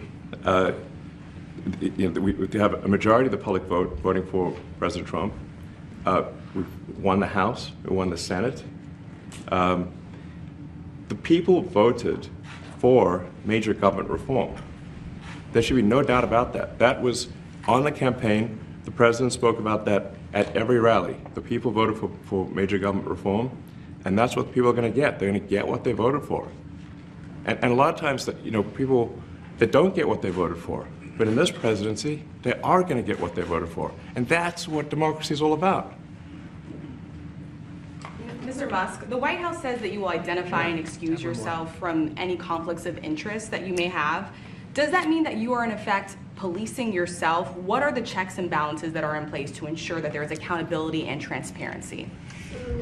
Well, we actually are trying to be as transparent as possible. In fact, we post our actions to the Doge handle on X and to the Doge website. So all of our actions are maximally transparent. In fact, I don't think there's been, I don't know of a case where an organization has been more transparent than the Doge organization. So, you know, and the kind of things we're doing are, I think, very, very simple and basic. They're not, you know, what I mentioned, for example, about Treasury, just making sure that payments that go out, taxpayer money that goes out, is categorized correctly, that the payment is explained, that organizations on the Do Not Pay list, which takes a lot to get there, that actually are not paid, which currently they are paid. These are not individual judgment decisions. These are about simply having sensible checks and balances in the system itself to ensure that taxpayer money is spent well. So it's got nothing to do with, like, say, a contract with some company of mine at all. But if there is a conflict of interest when it comes to you yourself, for instance, you've received billions of dollars in federal contracts when it comes to the Pentagon, for instance, which the president, I know, has directed you to look into. Yeah. Are you policing yourself in that? Is there any sort of accountability check and balance in place that would provide any transparency for the American people? Well, all of our actions are fully public. So if you see anything, you say, like, wait a second, hey, Elon, that seems like maybe that's, you know, there's a conflict there. It's not like people are going to be shy about saying that. They'll say it immediately, you know? Including you yourself. Yes. But transparency is what builds trust, not simply somebody asserting trust. So not somebody saying they're trustworthy, but transparency, so you can see everything that's going on. And then you can see, am I doing something that benefits one of my companies or not? It's totally obvious.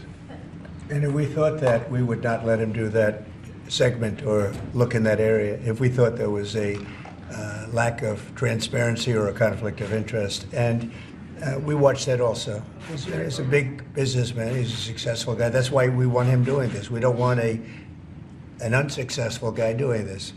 Now, one thing also that Elon hasn't really mentioned are the groups of people that are getting some of these payments. They're ridiculous. And we're talking about billions of dollars that we've already found. We found fraud and abuse. I would say those two words as opposed to the third word that I usually use, but in this case, fraud and abuse. It's abusive because most of these things are virtually made up, or certainly money shouldn't be sent to them. And you know what I'm talking about. It's crazy. So, but we're talking about tens of billions of dollars that we've already found. And now a judge who's an activist judge wants to try and stop us from doing this. Why? Why would they want to do that? I campaigned on this. I campaigned on the fact that I said government is corrupt. And it is very corrupt. It's very, very, it's also foolish. As an example, a man has a contract for 3 months and the contract ends, but they keep paying him for the next 20 years, you know, because nobody ends a contract. You got a lot of that. You have a contract that's a 3-month contract. Now, normally, if you're in a small, in all fairness, it's the size of this thing is so big. Yeah. But if you have a contract and you're in a regular business, you end the contract in 3 months. You know, it's a consultant. Here's a contract for 3 months, but it goes on for 20 years. And the guy doesn't say that he got money for 20 years. You know, they don't say it. They just keep getting checks month after month, and you have various things like that, and even much worse than that, actually, much worse.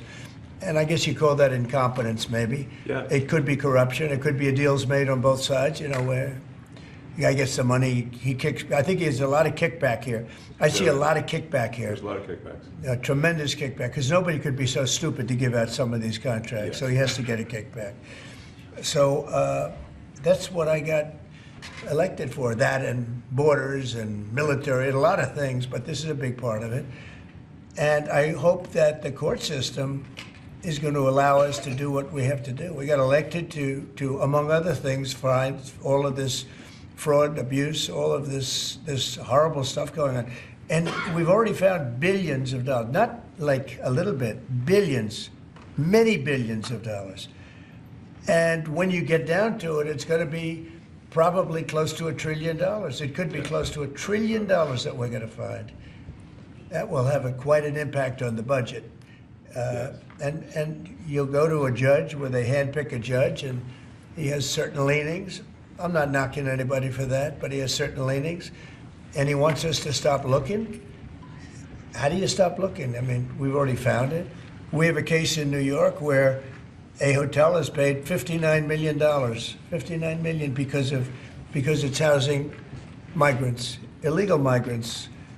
All illegal, I believe. And they were being paid twice the normal room rate at 100% occupancy. Unbelievable. So it's a racket. Mr. Musk, can I ask a question? You Well, said if I may sort of just going for the President's comments, at a high level, you say, what are the two ingredients that are really necessary in order to cut the budget deficit in half from 2 trillion to 1 trillion? And it's really two things: competence and caring. And if you add competence and caring, you'll cut the budget deficit in half.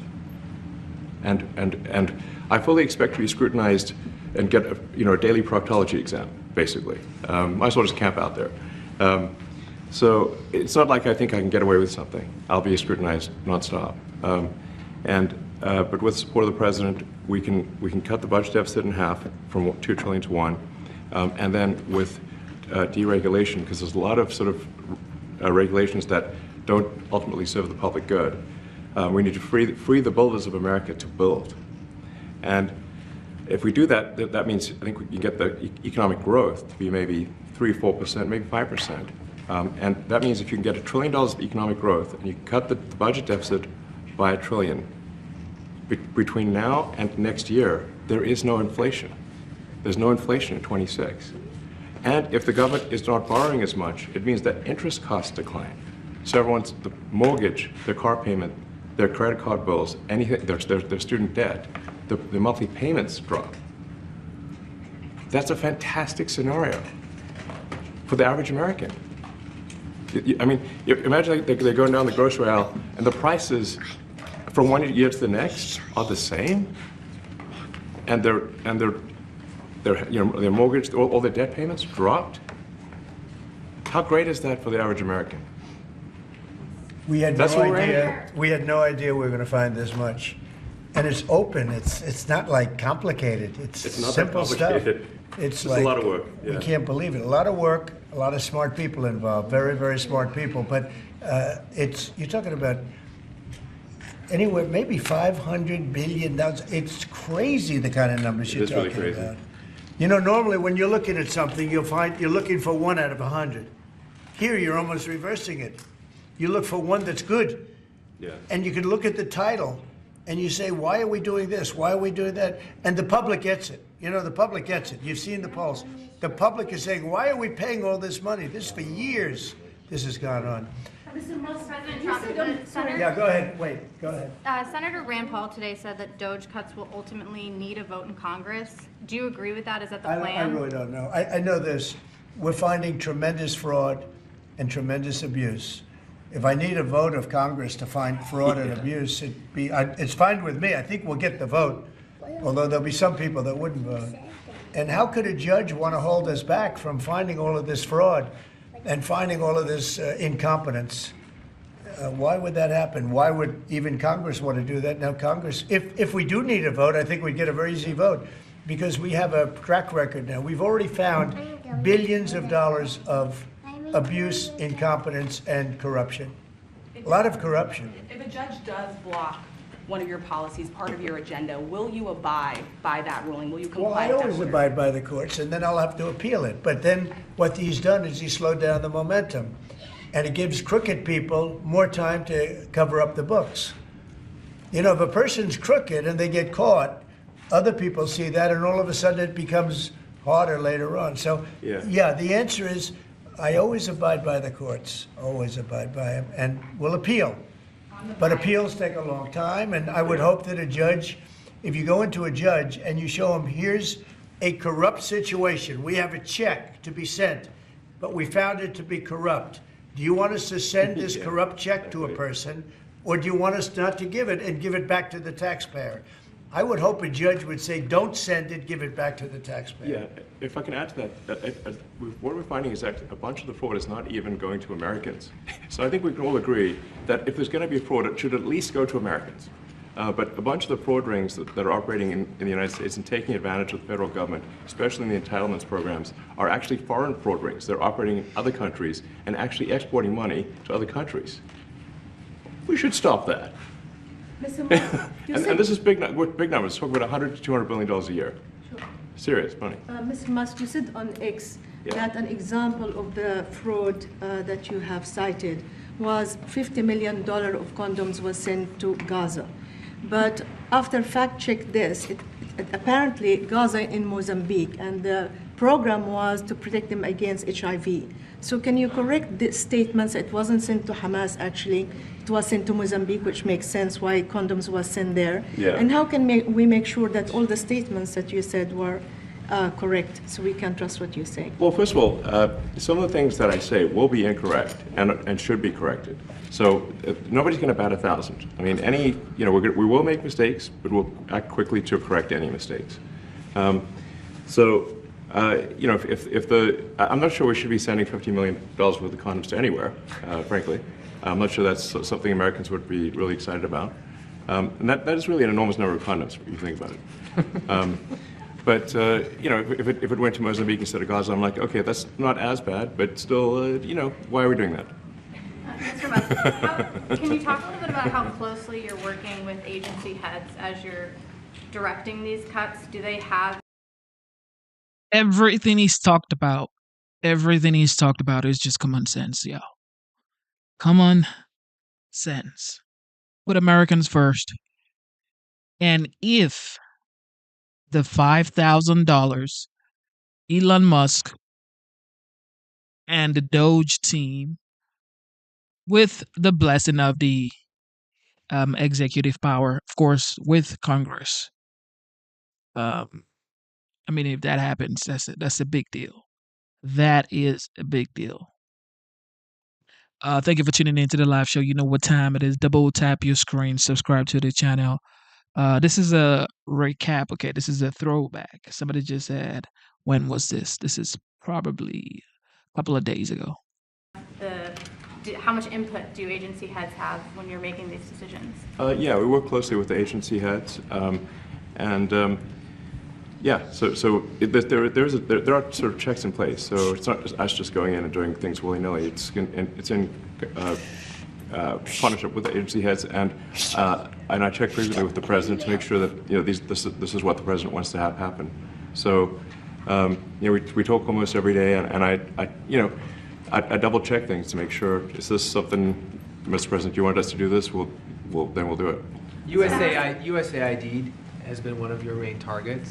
Are you concerned at all that some of the cuts or that shutting that agency altogether may lead to diseases or other bigger problems starting in other countries that then come to the United States? Yeah, so that's an interesting example. So that's something where we work closely with the State Department and Secretary Rubio. And we have, for example, turned on funding for Ebola prevention and for HIV prevention. You left that, you said? Yes, correct. And we are moving fast, so we will make mistakes, but we'll also fix the mistakes very quickly. So, do you see it as a worthy cause, USAID? I think that there are some worthy things, but overall, if you say what was the bang for the buck, I would say it was not very good. And there was far too much of what USAID was doing was influencing elections in ways that I think were dubious and do not stand the light of day.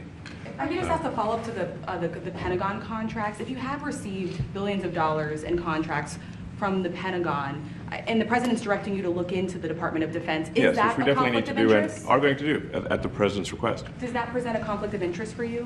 No, because you'd have to look at the individual contract and say, first of all, I'm not the one, filing the contract. It's people at SpaceX or someone who will be putting for the contract.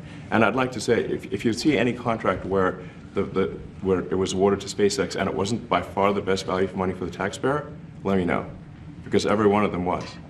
The president said the other day that you might look at treasuries. Could you explain that a little bit? What kind of fraud, and that question goes to both of you, what kind of fraud are you expecting to see or do you see right now in U.S. treasuries?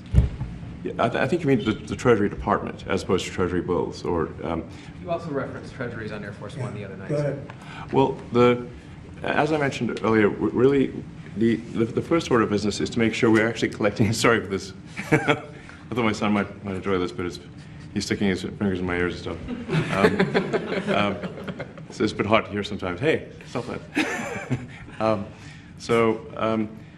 No, the stuff we're doing with the Treasury Department is so basic that you can't believe it doesn't exist already. So for example, like I mentioned, just making sure that when a payment goes out, it has to have a payment categorization code. It's like, what type of payment is this? You can't just leave the field blank. Currently, many payments, the field is left blank. And you have to describe what's the payment for, some basic rationalization. That also is left blank. So this is why, the Pentagon, when's the last time the Pentagon passed an audit? I mean, a decade ago, maybe? Ever? Really? And we want to, just in order to actually pass audits, you have to have financial information that allows you to trace the payments. And once in a while, the Treasury has to pause payments if it thinks the payment is going to a fraudulent organization. If a company or an organization is on a do not pay list, we should not pay it. I'm sure you would agree. Like, if it's quite hard to get on that payment, the do not pay list, it means that this is someone that is like dead people, terrorists, known fraudsters, that kind of thing. We should not pay them. But currently we do, which is crazy. We should stop that. Many transactions. And by the way, hundreds, thousands of transactions like that. We have a big team. And for the sake of the country, I hope that the person that's in charge and the other people that report to me that are in charge are allowed to do the right thing, namely make sure everything's honest, legitimate, and competent. But we're looking at just, when you look at USAID, that's one. We're going to look at the military. We're going to look at education. They're much bigger areas. But the USAID is really corrupt. I'll tell you, it's corrupt. It's incompetent, and it's really corrupt. And I can't imagine a judge saying, well, it may be corrupt, but you don't have the right. You got elected to look over the country and to, as we say, make America great again, but you don't have the right to go and look and see whether or not things are right that they're paying or that things are honest that they're paying. And nobody can even believe this. Other people, law professors, they've been saying, how can you take that person's right away? You're supposed to be running the country, but we're not allowed to look at who they're paying it to and what they're paying. We have massive amounts of fraud that we caught. I think we probably caught way over a lot of billions of dollars already in, 2 weeks? Yes. And it's going to go to numbers that you're not going to believe. And much, as I said, much is incompetence and much is dishonesty. We have to catch it. And the only way we're going to catch it is to look for it. And if a judge is going to say you're not allowed to look for it, that's pretty sad for our country. I don't understand how it could even work. On the buyout program, can you personally guarantee that... Which one? The buyout program, the operative federal workers. Can you personally guarantee that the workers who opt in to resign now will be paid through September? They'll get their money, but they're getting a good deal. They're getting a big buyout. And what we're trying to do is reduce government. We have too many people. We have office space. It's occupied by 4%. Nobody's showing up to work because they were told not to. And then Biden gave them a 5-year pass, some of them, 48,000 of them, gave them a 5-year pass, that for 5 years you don't have to show up to work. And let me tell you, this is largely, much of this stuff is because of Biden. It's his fault. He allowed this country, what he did on our border. What he did on our border is almost not as bad as what he did with all of these contracts that have come out. It's a very sad day when we look at it. I can't even believe it. But many contracts just extend, and they just keep extending, and there was nobody there to correct it. And that cannot be, I can't imagine that could be held up by the court. Any court that would say that the president or his representatives, like Secretary of the Treasury, Secretary of State, whatever, doesn't have the right to go over their books and make sure everything's honest. I mean, how can you have a country? You can't have anything that way. You can't have a business that Accountability. That is what Americans are currently experiencing right now. Accountability. They have a president, a commander in chief, who actually sits down with the press in the Oval Office and they're asking questions pertaining to what he's currently doing. It's been what? How long ago have you had this interaction with the president and the press? It's been a long time.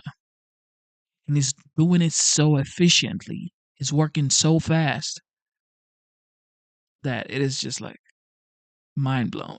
That way you can't have a country that way. Hey, thank you very much, everybody. Thank you.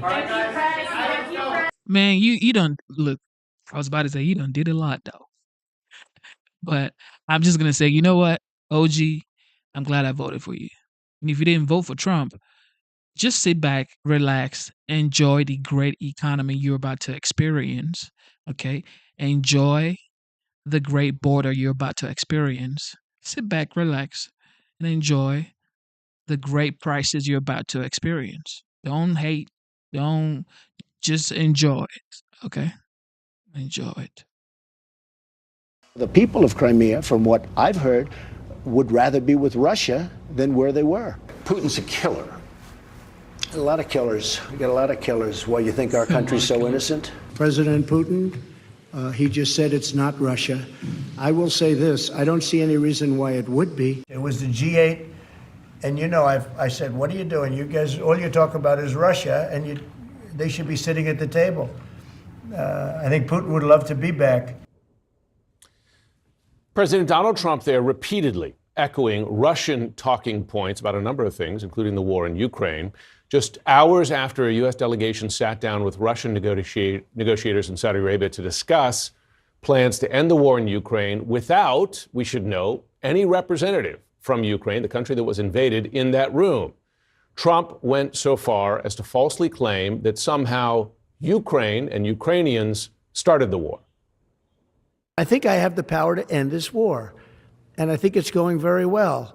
But today I heard, oh, well, we weren't invited. Well, you've been there for 3 years. You should have ended it 3 years. You should have never started it. You could have made a deal. The talks between the U.S. and Russia lasted 4 hours. This morning, the Kremlin says talks between Trump and Putin could take place by the end of this month. That's quite soon, while Ukrainian President Volodymyr Zelensky is very much pushing back against Trump's latest comments. Unfortunately, President Trump, I have great respect for him as a leader of a nation that we have great respect for. The American people who always support us, unfortunately lives in this disinformation space. The U.S. president, he says, living in a disinformation space. Trump's inclination towards Russian President Vladimir Putin is drawing bipartisan criticism, Democrats pushing back against Trump's false claims about the war. Now with President Trump saying, well, the Ukrainians shouldn't have started a war, it's shocking to have the leader of the United States of America not know the most fundamental elements of how this crisis came to be. Republican Senator Roger Wicker also rightly called those comments false. Back to the panel now. Kristen, I'm just going to ask you about the politics because you have your finger on this and you test this. Do Republican voters like to see the U.S. president endorse Kremlin talking points? No. So Republicans are not, contrary to, I think, those who are on the other side of the aisle, they don't love Vladimir Putin. They're not supporting Russia in this conflict. However, Republicans and increasingly Democrats do wonder what's the end game here with the conflict in that region, that they don't necessarily see the possibility of Ukraine taking back all of its territory and there's a ticker tape parade and everybody's excited and they won, that no longer feels like a possibility. And so there's this tension between, on the one hand, very few, if any, voters say, yes, I hope Russia prevails in this conflict, or yes, I'm sympathetic to Vladimir Putin. On the other hand, does Trump have a little bit of leeway because so many voters say, I don't know where this is going, let's just get us out of this? But that's fundamentally different because that is true. And for instance, on the NATO thing, I wrote about this in my book, that it was a dirty little secret in Europe and even the States that Ukraine getting membership in NATO was largely off the table, at least in the near term. But it is different to have a U.S. president say Ukraine is responsible for Russia's invasion. And it's not entirely new because this president... First of all, he never said that directly, okay? He just says that pertaining the invite. It was like, you guys have been there for 3 years. Why haven't you done anything? That's what he said. He didn't say this started the war. But of course, CNN, this is what you get. Has never definitively blamed Russia for the invasion. So, I worked in the Clinton administration when Leonid Kuchma, the second democratically elected president of Ukraine, came to the White House. We had a state visit. It was a very big deal. It was important because we were trying to bolster Ukraine. President Clinton went, First Lady Hillary Clinton went. So to now see some 20 years, 30 years, dating myself here, later, you have our president. So we were there to support Ukraine. Now our president is undermining the Ukrainian president and siding with Russia. I mean, I think at a bare minimum, people see that. They may not see the end game. But also, I wonder, do they see that and say, okay, but what about the problems here in our country? What about California? What about Asheville, North Carolina? What about the fact that grocery prices are still going up and inflation is still high? Why are we spending so much time on that? Why, at some point, that there's going to be that question as well. I mean, there's, I think, a wider issue here about what is Donald Trump's foreign policy? What are we looking at here? Are we looking at a complete change in who our traditional allies are?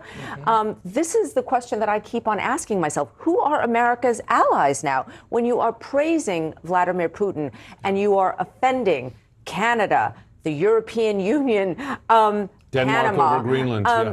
This becomes the broader question of who is the United States actually allying themselves with, and what does that actually mean for our security in the world? I mean, that is the thing that, Jonah, that came out of Munich, right, is that this was not just Europe worrying about Trump abandoning Ukraine, it's Europe worried about Trump abandoning Europe. Right. And by the way, saying so in so many words, Europe, it's up to you right now, which was the worry prior to the election. I heard it frequently, and now this is the reality they're dealing with. Yeah, I want to be really clear. I think that Donald Trump has a goldfish's memory of historical, stuff, but he is very similar to a 19th century imperial leader. That, when you talk about his allies, I think he subscribes organically, instinctually to a 19th century notion of spheres of influence, where we're the boss of the Americas and Western Europe, and we can boss them around, and we can treat our allies as really like underlings, because this is our zone. Putin has his zone, he's another strongman. Xi has his zone. And that's one of the things that helps explain why Trump likes to talk, why he heaps praise on dictators and adversaries while heaping scorn on friends, is that he thinks our friends are actually subordinates, right? He thinks NATO is basically a protection. This man is freeing hostages back home to the United States, securing the border, exposing waste in the government. And yet, he is the bad guy.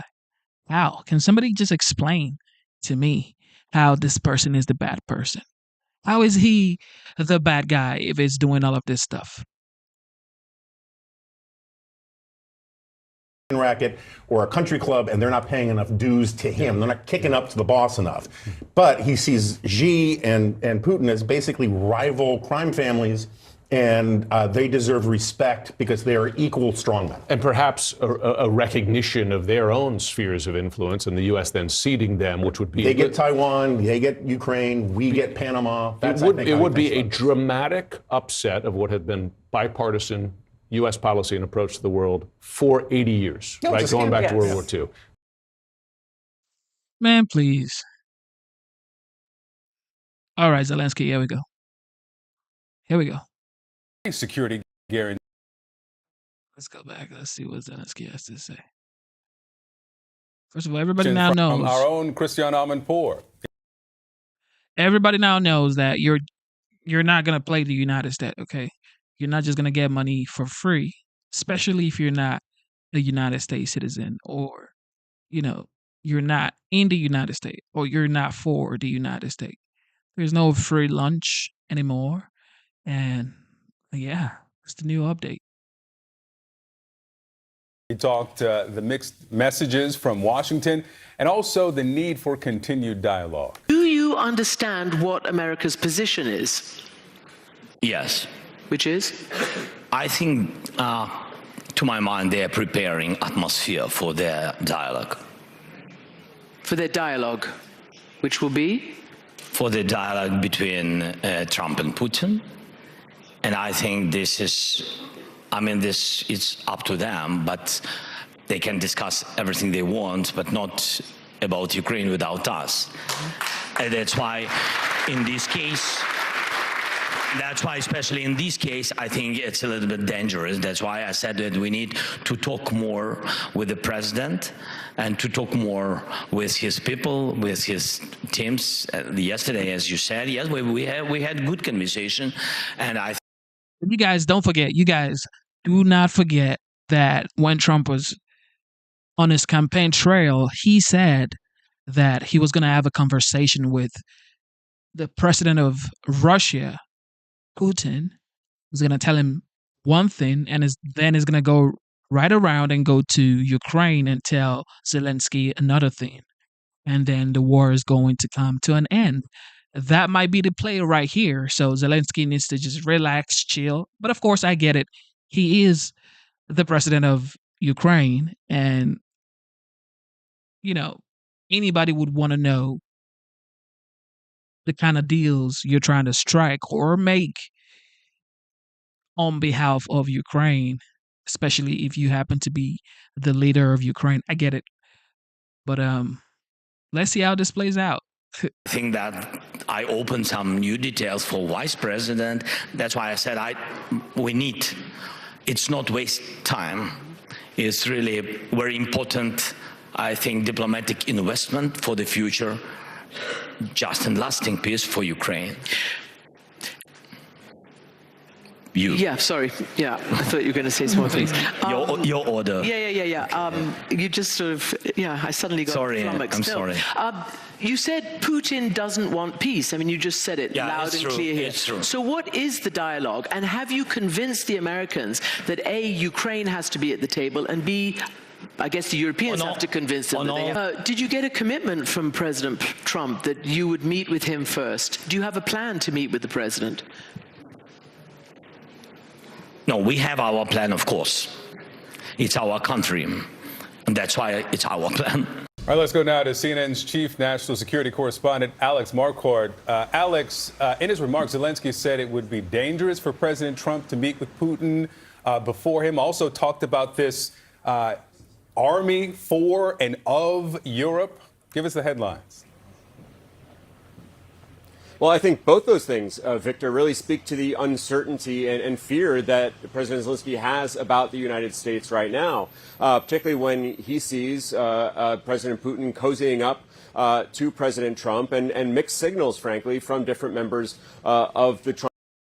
It's wild how nobody's talking about a lot of people, thousands of people who have actually passed away because of this war going on. So it's like, if anything, okay, you can support whoever you want to support. Ukraine, Russia, whoever you want to support.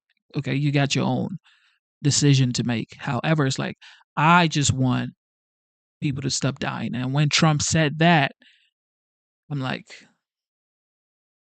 yeah, this right here is what we need in the United States. Someone who actually has common sense to realize that everybody, both parties, whoever is in battle, nobody actually wins in a war.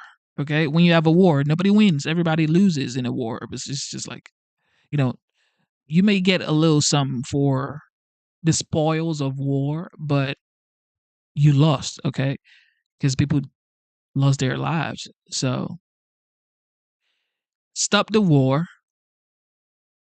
Start a conversation. Okay, make a deal, and end this unnecessary back and forth. Trump administration. So this was a really striking set of remarks from President Zelensky, both his own speech and then in that interview with Christian Amanpour. It was, for lack of a better description, a call to arms, both literal and figurative. I mean, he said in no uncertain terms that that Europe cannot count on the U.S. anymore, that the relationship with the United States is evolving, and there may come a time when the U.S. simply says no to Europe. He pointed directly to the speech by the American Vice President J.D. Vance just yesterday. Zelensky saying that, basically paraphrasing Vance, that decades of this old relationship between the United States and Europe is ending, and that Europe needs to adjust to that. Here's a little bit more of Zelensky said earlier today. Some in Europe may not fully understand what's happening in Washington right now, but let's focus on understanding ourselves right here in Europe. We must give strength to Europe first. Does America need Europe as a market? Yes. But as an ally? I don't know. A few days ago, President Trump told me about his conversation with Putin. Not once did he mention that America needs Europe at the table. That says a lot. The old days are over when America supported Europe just because it always had. And so Zelensky called on Europe to band together and defend their own interests, and he said it should be done through European armed forces. He literally called it an armed forces of Europe, so that Europe's future depends on European needs and European priorities. Victor and Emma, of course, there are major questions about the state of these negotiations, which haven't even started yet, but there have been accusations that the Trump administration has already been giving concessions, has already been doing favors to President Putin. We heard the Secretary of Defense, Pete Hegseth, say a couple days ago that American forces would not go into Ukraine, that Ukraine would not be a member of NATO. That's something that has been echoed by the president himself. So there were a lot of questions for J.D. Vance when he got here to Munich from the Ukrainian side, from European officials. He kind of equivocated yesterday in Vance's meeting with Zelensky. He said that he wanted to keep all options on the table, that he was preserving optionality for President Trump. So certainly a lot of concern among the Ukrainians, among the Europeans. These negotiations just getting started in Ukraine, wanting to make sure that they are at the table when the fate of their country is really what's in play here. Victor, Amra. Alex Marquardt there in Munich for us. Thank you. Let's bring in now former U.S. Ambassador to NATO, Ivo Dulzer. Mr. Ambassador, good to have you back. Let's start here from the framework of President Zelensky's remarks, saying that Europe needs its own alliance. We must build the armed forces of Europe so that Europe's future depends only on Europeans, saying that the U.S. doesn't appear that they really need the Europe as allies. What was your reaction as former ambassador to NATO of that framework from Zelensky? Well, my reaction was one of sadness, though I think he is also correct. I do think that the United States in the past few weeks has behaved in ways that make it incredibly hard for Ukraine, which is at war, for Europe, which is living on a continent at war, to rely on the United States. The United States is proving not to be a very reliable ally. And the two things that are most shocking over the past week are, one, the fact that the President of the United States decided to get on the phone with Vladimir Putin without talking to Europeans or without talking to Ukraine to promise a peace conference and a peace conversation that would take place between Washington and Moscow, even though Moscow is the aggressor and Kyiv is the victim, and not make them part of it. And then secondly, the lecture that we heard here from the Vice President about the nature of democracy, coming from a Vice President who still does not recognize that in 2000 Donald Trump lost the election and Joe Biden won, was not taken well by people here. And so there is this question that President Zelensky put on the table. Are we really still capable and able to rely on the United States, or should we rely only on ourselves? And even in that context, President Zelensky said today that there would have to be some security guarantees to agree to peace with Russia. There are already security guarantees from the 1991 independence after the Orange Revolution. So who would have to offer those guarantees? Would that be the U.S. again, considering the situation Ukraine finds itself in now, or would those have to be guaranteed by Europe? Well, I mean, I personally would argue that those guarantees would have to include membership in NATO for Ukraine, which is how we traditionally have dealt with the insecurities on the continent. This is a continent that only had 12 countries as members of NATO. It now has 32, and the reason is because certain parts of Europe have found it better and more secure to be part of NATO than not be part of NATO, as we found with Finland and Sweden.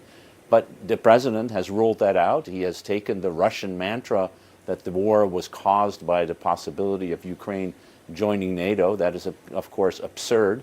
The war was caused when Russia invaded Ukraine. And we had Pete Hegseth, his defense secretary, ruling out not only NATO membership, but U.S. participating in any security guarantee. So again, I think what President Zelensky is saying is we can't rely on the United States. We have to rely on Europe. And now is time for Europeans to do more, not only to defend their continent, but also to help and secure Ukraine's future. It's a tough task for Europe. It doesn't have the forces at the moment. It is not spending enough in order to get those forces. But I see in Munich here a wake-up call among Europeans to say, we would like to do it with the United States. We would prefer to do it with the United States, but we've got to do it even if we can't do it with the United States. You know, that's interesting. You say you see a wake-up call there because former President Biden used to tell stories about the former German Chancellor Angela Merkel and the questions about U.S. leadership and abdicating its position on the world stage. Do you think what happened this week, the pairing of what we saw from Vice President Vance and the reaction in the room and what happened today with President Zelensky is a pivot point for Europe? Yeah, I think it's a pivot point. You know, it's not only what happened here today and yesterday, it's also what happened this week. The phone call that the president made with Vladimir Putin, the tariffs that have been imposed on aluminum, steel imports to the United States, the reciprocal tariffs that are about to be imposed. The United States, under Donald Trump, has a tendency to turn friends into enemies and enemies into friends. That's not the way in which most Europeans think the world ought to be run, and as a result, they're going to have to figure out a way to deal with the world as it is without the United States, and at times even have to oppose it. The United States under Donald Trump has a tendency.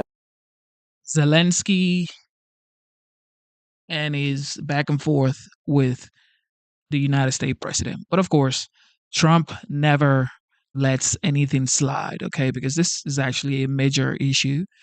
There's been devastation in Ukraine and in Russia for a long time, since about 2022. But I just want you guys to check this out.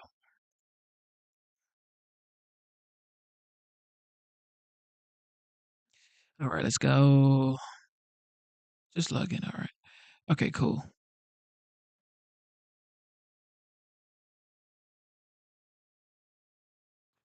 So, of course, you know what's going on in Ukraine, but the OG, the 47th president of the United States, Donald Trump, has something to say to Zelensky. He says, think of it.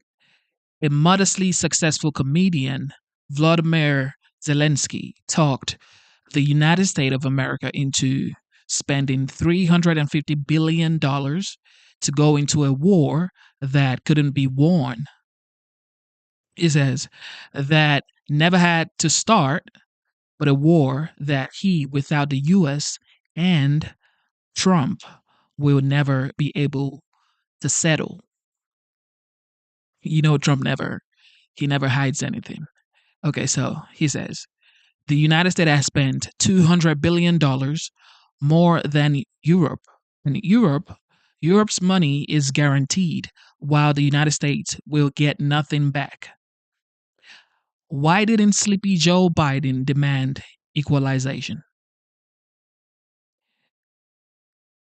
That's facts. And it says, in that, this war is far more important to Europe than it is to the United States. I think so too. Okay. I think it is more important to the Europeans than Americans.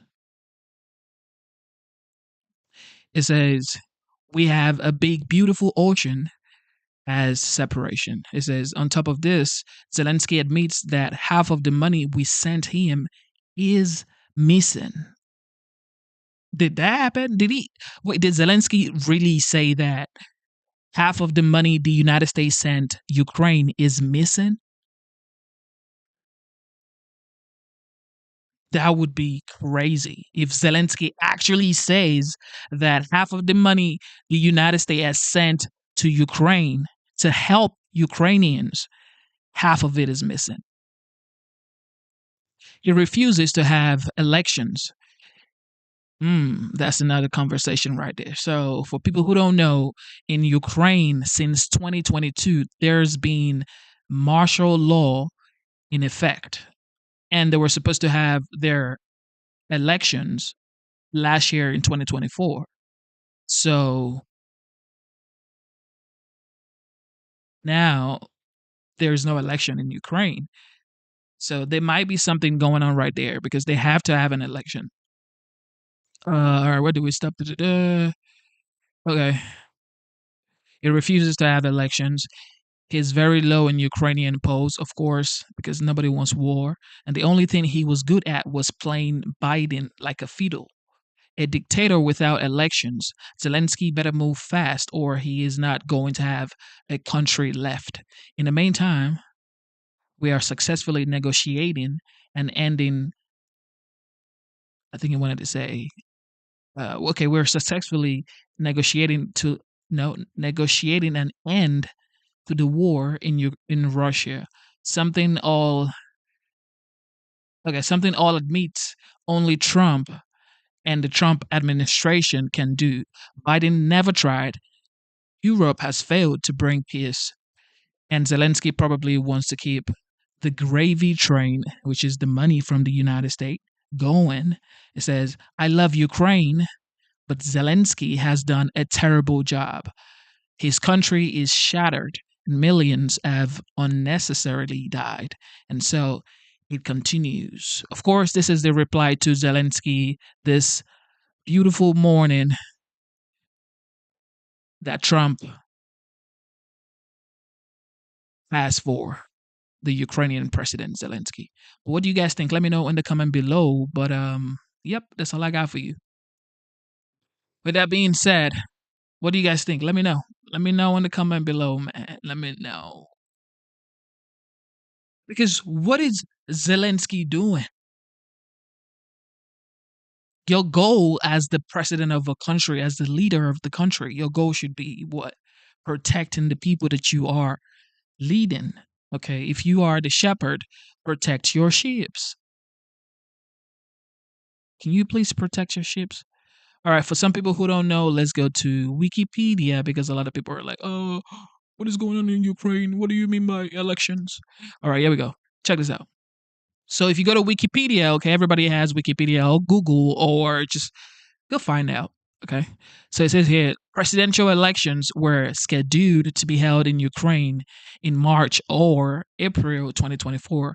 However, as martial law has been in effect since 24th February 2022, in response to the Russian invasion of Ukraine, no elections were held because Ukrainians' law does not allow presidential elections to be held when martial law is in effect.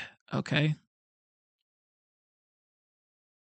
So Ukrainians are, have the martial law in effect since 2022, and they were supposed to have their election in 2024, March or April.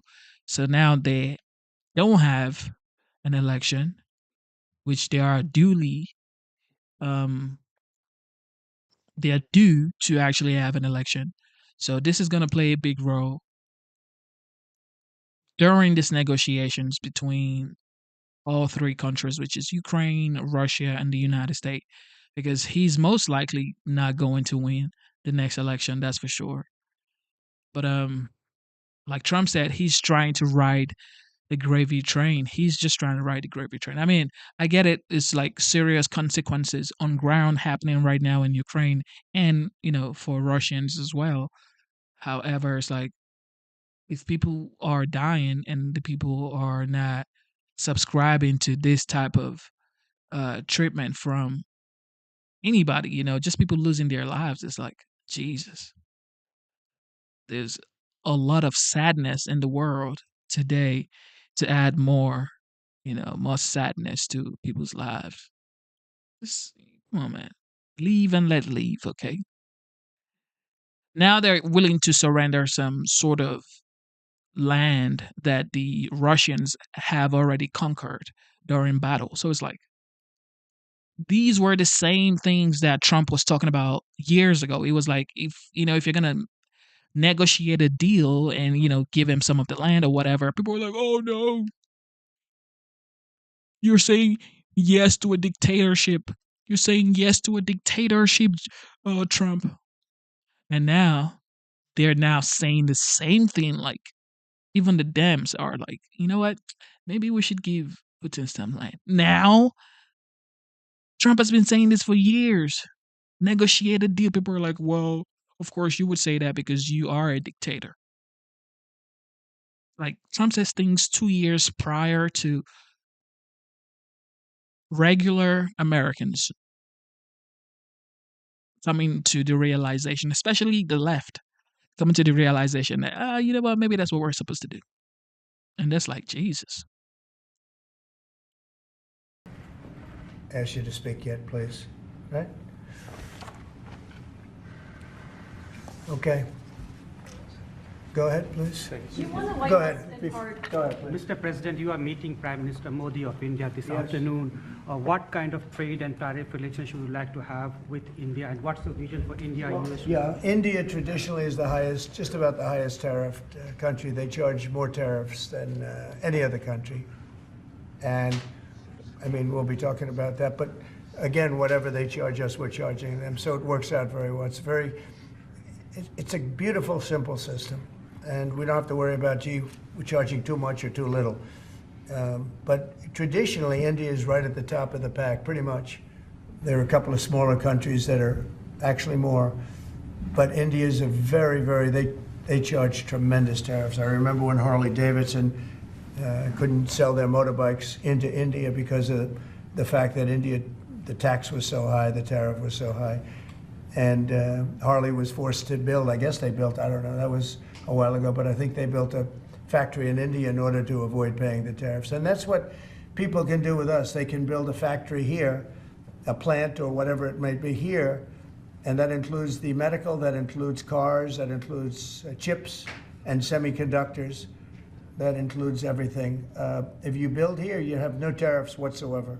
And I think that's what's going to happen. I think our country is going to be flooded with jobs. What should consumers expect? Are prices going to go up short-term, well, long-term? Not necessarily. I mean, not necessarily. But I'll tell you what will go up is jobs. The jobs will go up tremendously. We're going to have great jobs for everybody. This is something that should have been done many years ago. China did it. I mean, China did it at a level that probably nobody's ever seen before.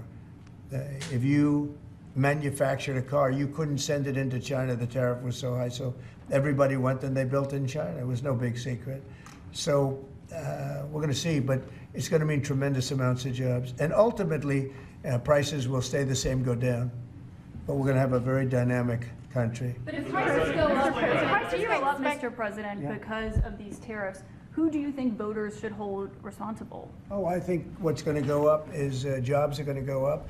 And prices could go up somewhat short term, but prices will also go down.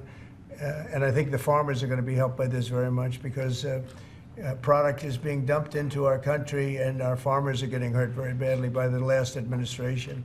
The last administration hated our farmers, like at a level that I've never seen before. I think our farmers are going to be helped. Jobs are going to be helped, but our farmers are going to be helped. Our manufacturers are going to be helped. And again, if somebody wants to come in, including the car companies, if they want to come in and build car plants, they'll do it without tariffs, and therefore prices won't go up. There could be some short-term disturbance, but long-term, it's gonna make our country a fortune. So Americans should prepare for some short-term pain. No, possibly. you said that. I didn't say that. You know? Well, if the prices go up. and Let's that see what affects- happens. Nobody really knows what is going to happen, other than we know that jobs are going to be produced at levels that we haven't seen before.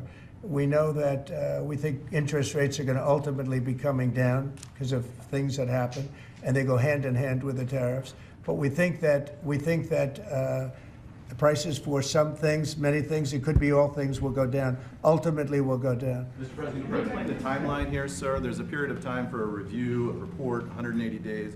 What's the earliest date that you think tariffs will actually be implemented and executed? Well, I would say, maybe I'll ask Howard to answer that, because he's going to be the one that's implementing. What do you think?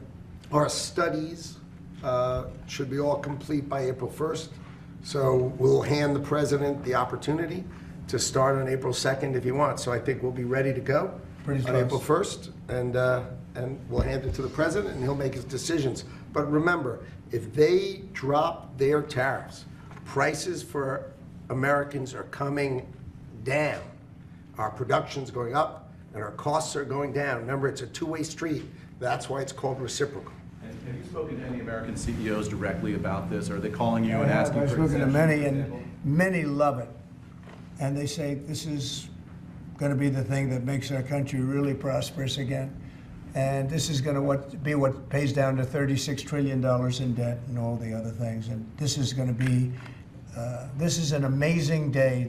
I think this is going to be a very big day, and in a very positive way for our country. Yes, please. Mr. President, you've talked about the VAT and the EU before, and your concerns with how the EU treats you. Do you have a number in mind on the European Union? Do you have an idea where that number is going to land? Well, what they are now is they have a 20% VAT tax, which we're considering to be similar or the same as the tariff.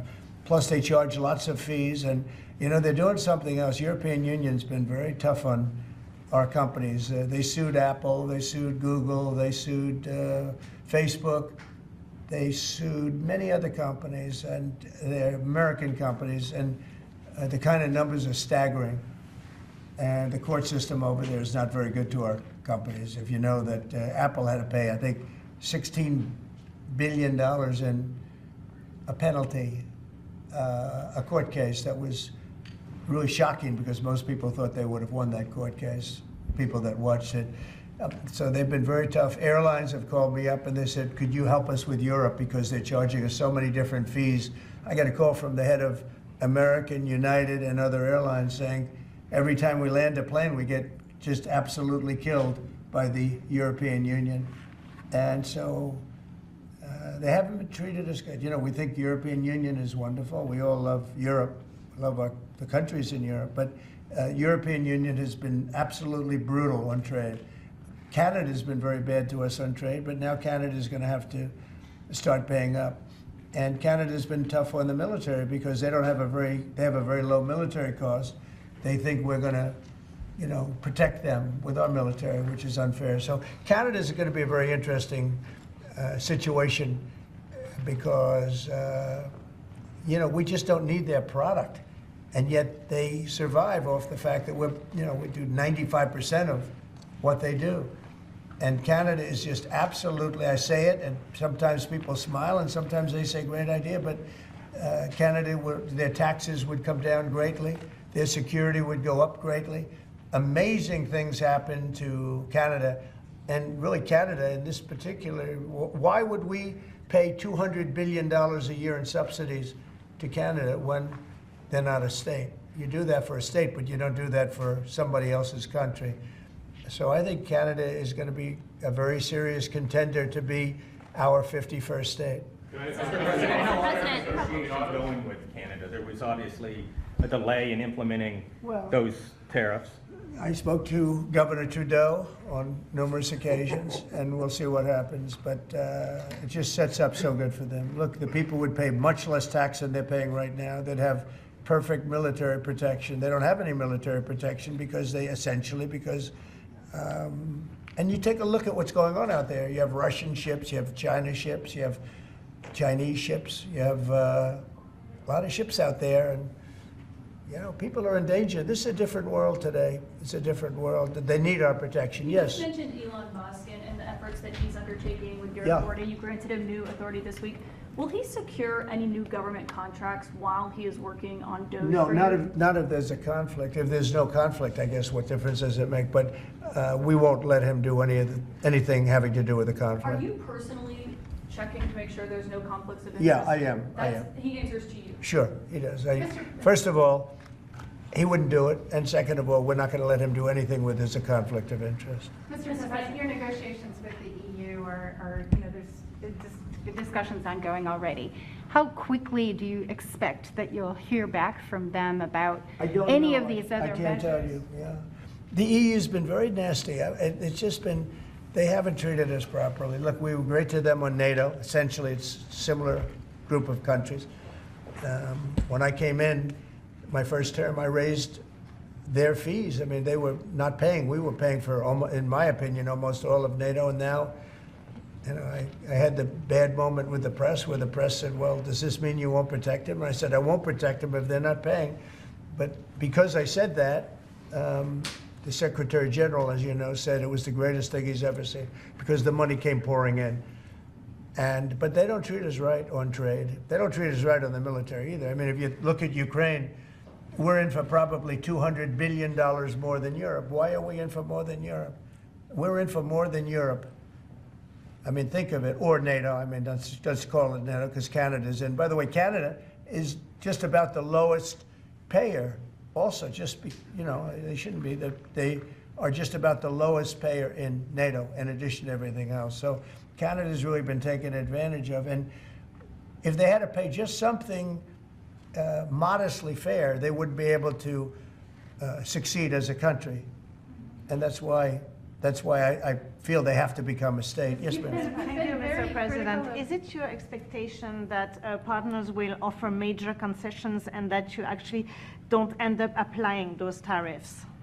No, I think that a lot of them will stay the same, and whatever they pay, I'll pay. I mean, we'll have a lot of them stay the same. I think some. Look, I heard as an example, EU lowered their tax on cars down to the exact same amount that they were much higher. They were approximately 5 times higher, and they lowered them down to the exact tax that we're charging. That took place like yesterday or the day before. Is that a correct statement? I think so, yeah. Do you expect any exemptions or waivers? I don't expect that, no. This is a simple system. I mean, there wouldn't be any. And in the case of Apple, I gave them a waiver, an exemption in my first term because Samsung was in South Korea. And Samsung didn't have to pay the tax because it was a tax on China. And Apple makes a lot of their product in China. So I did that because it wouldn't have been fair. But now this applies to everybody across the board. This is a much simpler way of doing it, much better way. You had that major call yesterday with President Putin of Russia. President Zelensky responded today basically saying any agreements they won't accept unless they're made with Ukraine. Will Ukraine have a seat at that table for those negotiations? Of course they would. I mean, they're part of it. We would have Ukraine, we would have Russia, and we'll have other people involved too. A lot of people, a lot of forks in the. A lot of forks in this game. I'll tell you what, this is a very interesting situation, but the Ukraine war has to end. The young people are being killed at levels that nobody's seen since World War II, and it's a ridiculous war, and it has to end. We had a good talk with President Putin. I had a good talk with President Zelensky, very good talk. And somebody said, oh, I should have called Zelensky first. I don't think so. I mean, we have to find out whether or not Russia wants to make a deal. I know that Zelensky wants to make a deal, because he told me that. But I now know that Russia wants to make a deal. Did you ask Secretary Hegseth to walk back his comments yesterday saying Ukraine won't join NATO and won't go back to pre-2014 borders because those are bargaining chips you could use? No, I didn't. Somebody told me to, but I thought his comments were good yesterday, and they're probably good today. They're a little bit softer, perhaps, but I thought his comments yesterday were pretty accurate. I don't see any way that a country in Russia's position could allow them, just in their position, could allow them to join NATO. I don't see that happening. And long before President Putin, Russia was very strong on the fact that, I believe that's the reason the war started, because Biden went out and said that they could join NATO, and he shouldn't have said that. As soon as he said that, I said, you know what? you're going to have a war now, and I was right about that. This is a war that would have never happened if I were president. You don't think it's President Biden's fault, not President Putin? I mean, he's the one. I think who made Biden is incompetent, and I think when he said that they could join NATO, I thought that was a very stupid thing to say. I thought when he said, well, it depends if it's a minor incursion. In other words, it's okay if Russia does a minor incursion. I thought that was a very foolish thing to say. When can we expect on auto? Got it started. The other thing that got it started was how badly Milley and these stupid people, bad generals, how badly they did with Afghanistan. I was going to pull out, but we were pulling out with dignity and strength, and we were going to take our equipment with us and everything else. They are, I mean, what they're doing is, what they did with that, I think Putin looked at that mess and he said, wow, this is a great time, I'm going to go in. But what the Americans said, I'm not blaming Americans, but I will say what they said had a big influence on his deciding to go in. Yeah. When Elon Musk met with Prime Minister Modi earlier today, did he do so as an American CEO or did he do so as a representative of the U.S. government? Are you talking about me? No, Elon Musk. Elon, I don't know. They met, and I assume he wants to do business in India. But India is a very hard place to do business in because of the tariffs. They have the highest tariffs just about in the world, and it's a hard place to do business. No, I would imagine he met possibly because, you know, he's running a company. He's doing this as something that he's felt strongly about for a long time because he sees what's happening and he sees how the country is really being hurt badly by all of the fraud, waste, and abuse. Yeah. So how does Modi know whether he's meeting with a CEO or meeting with a representative of your government? Well, he's meeting with me in a little while, so I'm going to ask him that question. All right? I'll ask him that question. Yeah. On auto tariffs, what should we expect, sir? You mentioned obviously steel and aluminum and pharmaceuticals. What are you thinking about auto tariffs? We haven't talked about that much. I think autos are coming soon. I think they're all coming more or less at the same time. And it's not going to be a big shock to the system. But what it's going to do is it's going to bring pharmaceuticals back to our country. Much more important than the money. It's a lot of money, but it's going to bring pharmaceuticals back to our country. It's going to bring chips back to our country. It's going to bring automobile. We're going to do a lot more automobile manufacturing in our country. You know, when I did this, when I announced this during the campaign, they were going to build the largest car plant in the world in Mexico. It was almost under construction. It was just starting. And when they heard me make that statement, and they thought I was going to win the election, actually, it was a few months before the election itself, China was building the car plant. It was going to be the largest in the world. They immediately stopped construction. You can see the foundations there.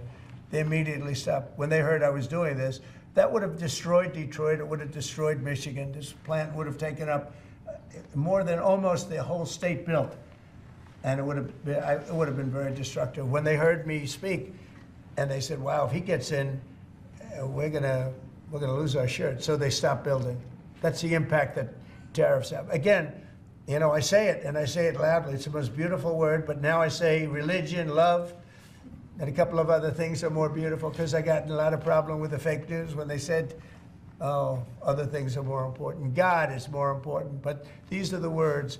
But I would say it's number 4 or 5. To me, it's the most beautiful. And I'll tell you what, I think really reciprocal tariffs, those 2 words, reciprocal makes tariffs really fair. Honestly, all countries, there'd be no exemptions, right?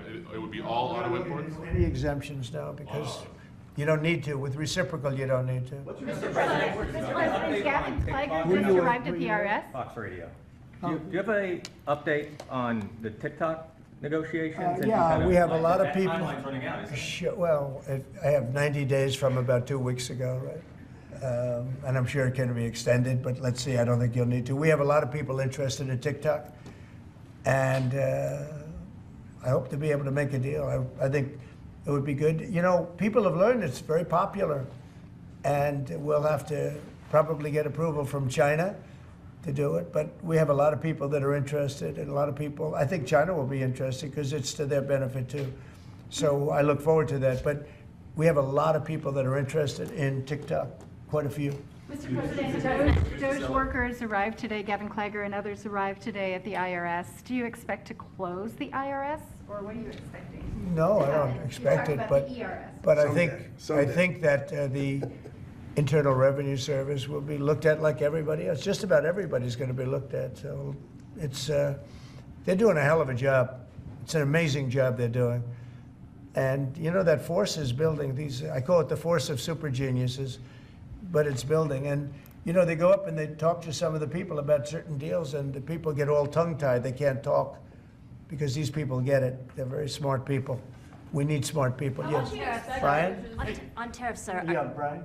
Yes, sir. Mr. President, I know that during the campaign, it was huge in Pennsylvania as far as bringing back manufacturing. Have we talked to any CEOs since the tariffs were announced on steel and aluminum? What's the feedback from those guys? They are in love with it. As you know, in Pennsylvania, U.S. Steel is through the roof. They're all through the roof. That's why I didn't want U.S. Steel to make a deal with Japan or anybody else. I think it's going to do great. But I think maybe more than anybody else, the steel companies and aluminum companies, they're in love with what's happened. And this will eventually be the car companies and chip companies. We have to have chips made in this country. Right now, everything's made in Taiwan practically, almost all of it, a little bit in South Korea. But everything, almost all of it is made in Taiwan. And we want it to be made. We want those companies to come to our country, in all due respect. You know, they took the business away. Taiwan took our chip business away. We had Intel, we had these great companies that did so well, and it was taken from us, and we want that business back. We want it back in the United States. And if they don't bring it back, we're not going to be very happy. And you Sir, mentioned on tariffs, are you- pharmaceuticals as well in China. That's national security to bring that back. China and other places, we want to get the pharmaceutical and drug business back into the United States, where it should be. Right? Sir, on tariffs, are you concerned that the countries that would be most affected, like India, would just shift their trading to China? No, I'm not concerned about anything, really. I mean, I'm just doing what's fair. This is a very fair thing. This should have been done a long time ago. I would have done it, but then COVID hit. I was getting ready to do this years ago, and first time we had the most successful economy in history, and then COVID hit, and this was going to be the thing that I was most waiting to do, but it was awfully hard to do this with Italy and France and Spain, and all those people were dying, and then we put tariffs on. See, I have a big heart. Sir, on Ukraine, when Putin says that he really wants peace, do you believe him? Yeah, I do. I believe he wants peace. I believe that President Putin, when I spoke to him yesterday, I mean, I know him very well. Yeah, I think he wants peace. I think he would tell me if he didn't. I'd like to see peace. Do you trust President Putin? I believe that, I believe that he would like to see something happen. I trust him on this subject. I think he'd like to see something happen. I think it could have happened a long time ago. I think Biden, number one, it shouldn't have started, but it did. And now all those cities are knocked down, like demolition sites. All those beautiful golden towers are knocked down. There's nothing going to replace them. But much more importantly, you lost millions of people. A lot of soldiers, but you lost millions of people. When they knocked down those cities, and they're all laying down on the side, they're laying down just in ashes and all crumbled up concrete. They literally look like a world-class demolition site. And many of them, almost all of them, but many of them, and this should have been done by Biden years ago. This should have never been allowed to happen. I know he's a friend of yours. But couldn't Putin just withdraw his He's a friend of today? CNN. That's why nobody watches CNN anymore, because they have no credibility. Okay, who else? Yes, please. Sir, if you can find a buyer in the United States for TikTok, do you think Xi Jinping will authorize the sale of it, or will I'm going to make it worthwhile for China to do it. I think so. I mean, I got to know TikTok because during the election, I ended up with 36% higher than my opponent with youth. Okay, that never happened before. That's always been a Democrat thing, youth. It became a Trump thing. And I think TikTok, I think Joe Rogan was a part of it. Some of the great people that I did interviews with were a part of it. But I think that TikTok was I think it was a big part. Look, as you know, we were up by 36% with youth. The Republican was never up with youth. And I focused on TikTok, and I found it to be amazing, actually, and very fair. And I think the image of TikTok is different than it was before the election. I think people saw it and they view it as a positive, not a negative. I think it'll be to China's advantage to have the deal be made, yeah. How much money do you think you'll raise from tariffs on an annual basis? That's the most interesting question. I think it'll be a staggering amount. It will be the external, I call it the External Revenue Service. That was a name that was devised by a few of us, but I think it's going to be a staggering amount. We've heard the number $1 trillion floated in meetings with senators. Is that a number you've thought of? I don't know, but already the Senate's saying, well, wait a minute, they're looking at some of the numbers and they're saying, whoa, look, we want to, I say America first, I say make America great again. That's what we're doing. I think it's the most important thing I've signed. I've signed some very important things. Right to try was so important. I mean, a lot of important things. Space Force, the biggest tax cuts in history. This could be one of the most important things that we've ever signed. Do you expect the Russians and President Putin to attend the summit in Saudi Arabia? Eventually, yeah. Not quite yet. It's a little early. They're having a meeting in Munich tomorrow. Russia is going to be there with our people. Ukraine is also invited, by the way. Not sure exactly who's going to be there from any country, but high-level people from Russia, from Ukraine, and from the United States. Do you want to have Russia back to the G7, sir? I'd love to have them back. I think it was a mistake to throw them out. Look, it's not a question of liking Russia or not liking Russia. It was the G8, and I said, what are you doing? You guys, all you talk about is Russia, and they should be sitting at the table. I think Putin would love to be back. Obama and a couple of other people made a mistake and they got Russia out. It's very possible that if that was the G8, you wouldn't have had the problem with Ukraine. And if I was president, you definitely wouldn't have had the problem with Ukraine. Russia would have never attacked Ukraine. But you ask a very good question, the G8. It used to be the G8 and then these people threw them out. And I was arguing with Trudeau and with numerous of the people. Actually, Prime Minister Abe, a great man from Japan, agreed with me 100%, and some of the others did too. But I got there, it was the G7, as you know. They had already been terminated. I think it would have been very helpful, and it still would be helpful to have Russia be a part of that mix. And I think if they were, I don't think you would have had the problem that you have right now. Russia is part of the G20. They kicked them out, of course, because they illegally annexed Crimea.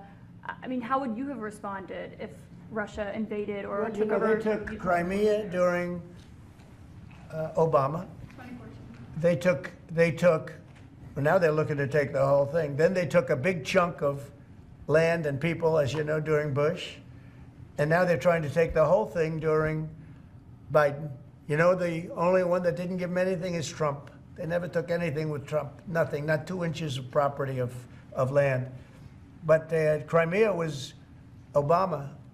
And then Bush gave him a lot, if you remember. And then, in fact, it's a sort of a standard little phrase. And Biden's giving them everything because this is a war that shouldn't have been had. And the only one that didn't give him anything is Trump. It's just the way it is. What's the message from Wall Street about these tariffs? So there's been some nervousness on Wall Street about the impact. So. I mean, there hasn't been very much, and I think it's going to make the United States stronger, and in many ways it could make other countries stronger too. You know, other countries want to have a strong United States. They want to have a strong America, and I think it's going to make us very, very strong, much stronger. And we have a lot of work we're doing on the military. Our military already, I've authorized some contracts to be built that are very substantial. We're building the greatest equipment in the world. We have the greatest military equipment in the world. We're building it. At some point, when things settle down, I'm going to meet with China, and I'm going to meet with Russia, in particular, those two, and I'm going to say, there's no reason for us to be spending almost $1 trillion on military. There's no reason for you to be spending $400 billion. China's going to be at 400 billion. We're at $1 trillion. We're going to be at close to $1 trillion. And I'm going to say, we can settle this on, we can spend this on other things. We don't have to spend this on military because, and I'm going to be meeting with China. You know, we were trying to de-escalate nuclear, and I was in a position where Russia had agreed and China had agreed we were going to start, and then we had a rigged election, so that never took place. But this one was too big to rig. We won by so much that it was too big to rig. We're going to do the China meeting in the United States, or would you travel to China for that? For what? A China meeting.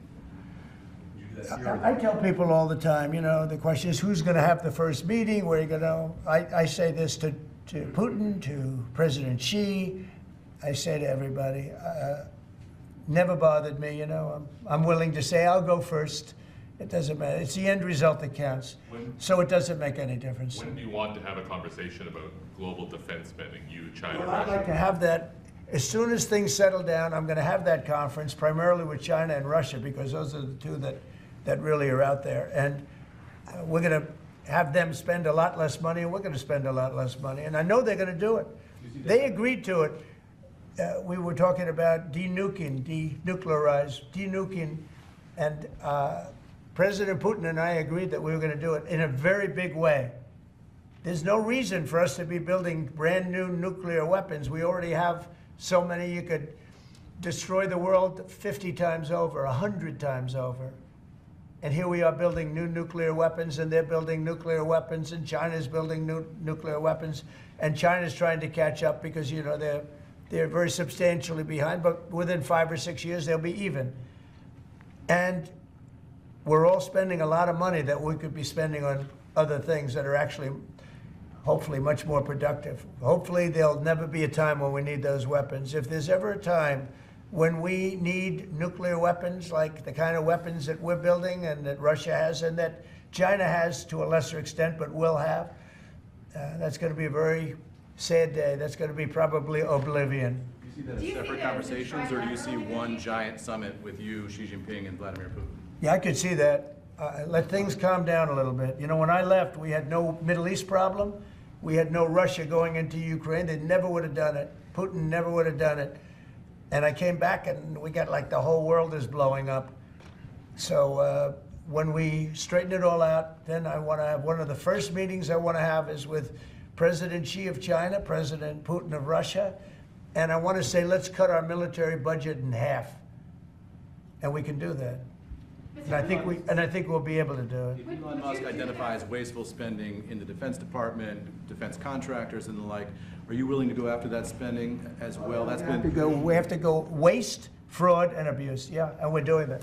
Could we, you know, I'm just wondering about your conversations on defense spending. Would you want to do that as a trilateral, or would you use the existing body that also already includes China and Russia, the G20? No, it's the people. It's President Putin, President Xi. I don't need bodies. I don't need anything. It's people. It's all about people. It's about relationship and people. And, you know, I've had a good relationship with President Putin. I've had a good relationship with President Xi. It's about people. And I think when things straighten out, which I hope will be in the not too distant future, the meeting I want to have first is a meeting with China and a meeting with Russia on slowing down, stopping, and reducing nuclear weapons in particular, and also on not having to spend the kind of money we're all spending on weapons, military weapons generally. I think my question is, would you have those meetings separately with each of those leaders, or would you try to bring them all together? Both. You start off separately, and that's what was happening. I was dealing with President Putin. We had really an understanding where we were going to denuclearize.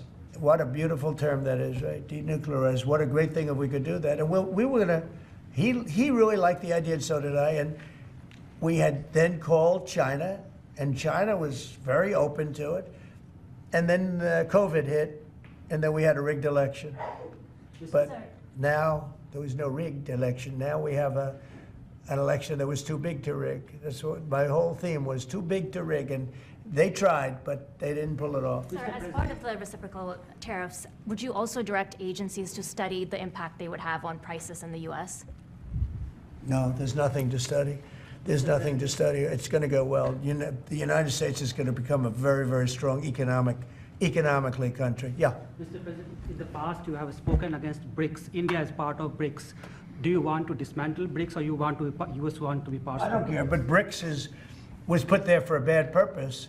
And most of those people they don't even want to talk about it now. They're afraid to talk about it because I told them if they want to play games with the dollar, then they're going to be hit with a 100% tariff, The day they mention that they want to do it, and they will come back and say, we beg you not to do this. BRICS is dead since I mentioned that. BRICS died the minute I mentioned that. And I remember when Obama and Biden in particular, I guess he said that, they have us over a barrel. They don't have us over a barrel. We have them over a barrel. If BRICS wants to play games, those countries won't trade with us. We won't trade with them. And if any trading gets through, it'll be 100% tariff at least. On your What cabinet, would be, you know what? When they hear that, what do you think they're going to do? They're going to say, look what happened to BRICS. They didn't want to talk about it. They don't even want to admit that they were a member of BRICS. That's what's happened. On your cabinet, sir, we saw Robert F. Kennedy Jr. get confirmed. He's going to come in here and be sworn in. Man, I love this dude, dog. I love this dude. He said they don't even want to admit that they were part of BRICS. Man, you don't want to smoke, bro. And Mitch McConnell has now voted against several of your nominees. He voted against RFK Jr. as the next health secretary, citing conspiracy theories. What's your reaction to that? Well, I feel sorry for Mitch. And I was one of the people that led. He wanted to go to the end and he wanted to stay leader. He's not equipped mentally. He wasn't equipped 10 years ago mentally, in my opinion. He'd let the Republican Party go to hell. If I didn't come along, the Republican Party wouldn't even exist right now. Mitch McConnell never really had it.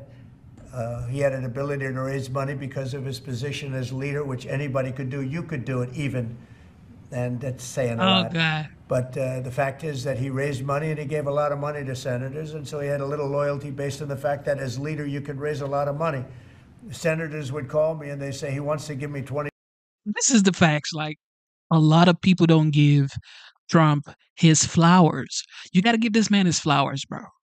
You have to.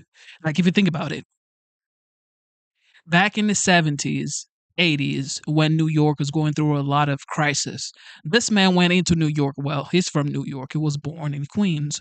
This man right here changed the skyline of Manhattan.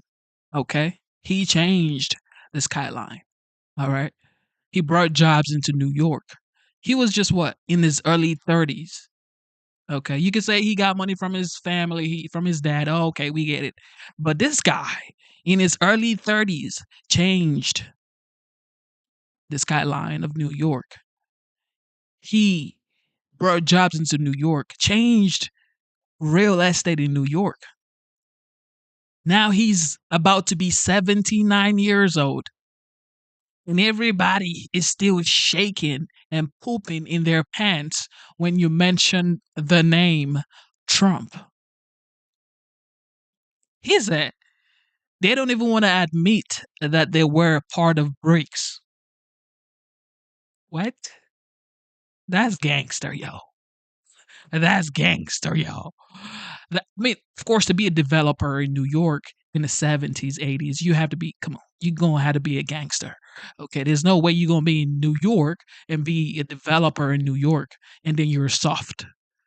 Peanut butter jelly. No, there's no way.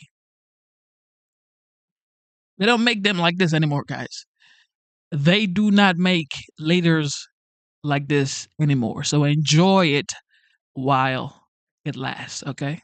Just enjoy it. 25 million, can I take it? I'd say, take the money. Take the money. But he engendered a certain amount of, I don't even call it loyalty. He was able to get votes. But I was the one that got him to drop out of the leadership position, so he can't love me, but he's not voting. He's changed the Republican Party. Now the Republicans would have to run based on MAGA moving forward because, I mean, what are you going to do in 2028? Trump isn't coming back for 2028, for 2032 and beyond. Okay, so moving forward, the Republican Party has now become the MAGA Republican Party because Trump has really, really injected himself into so many Americans because he is not only is he authentic, he's authentic, he's also he's a likable person. It's gonna be hard to find someone who is a very likable person and someone who is also like very um can be easily hated by people. Trump is a person that can be easily hated. I mean, he came from a rich family. He's a billionaire. Now he's the president. Is like, is easy to hate. As well, he is also very easy to like, okay, because he has a good personality, good sense of humor. And he's a legend, yo.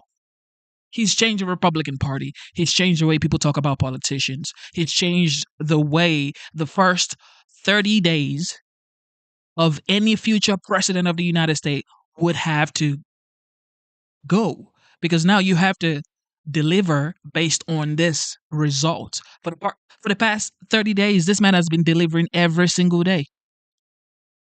Every single day, this man has been doing stuff. He's been signing executive orders, going for rallies, events, every single day. Okay.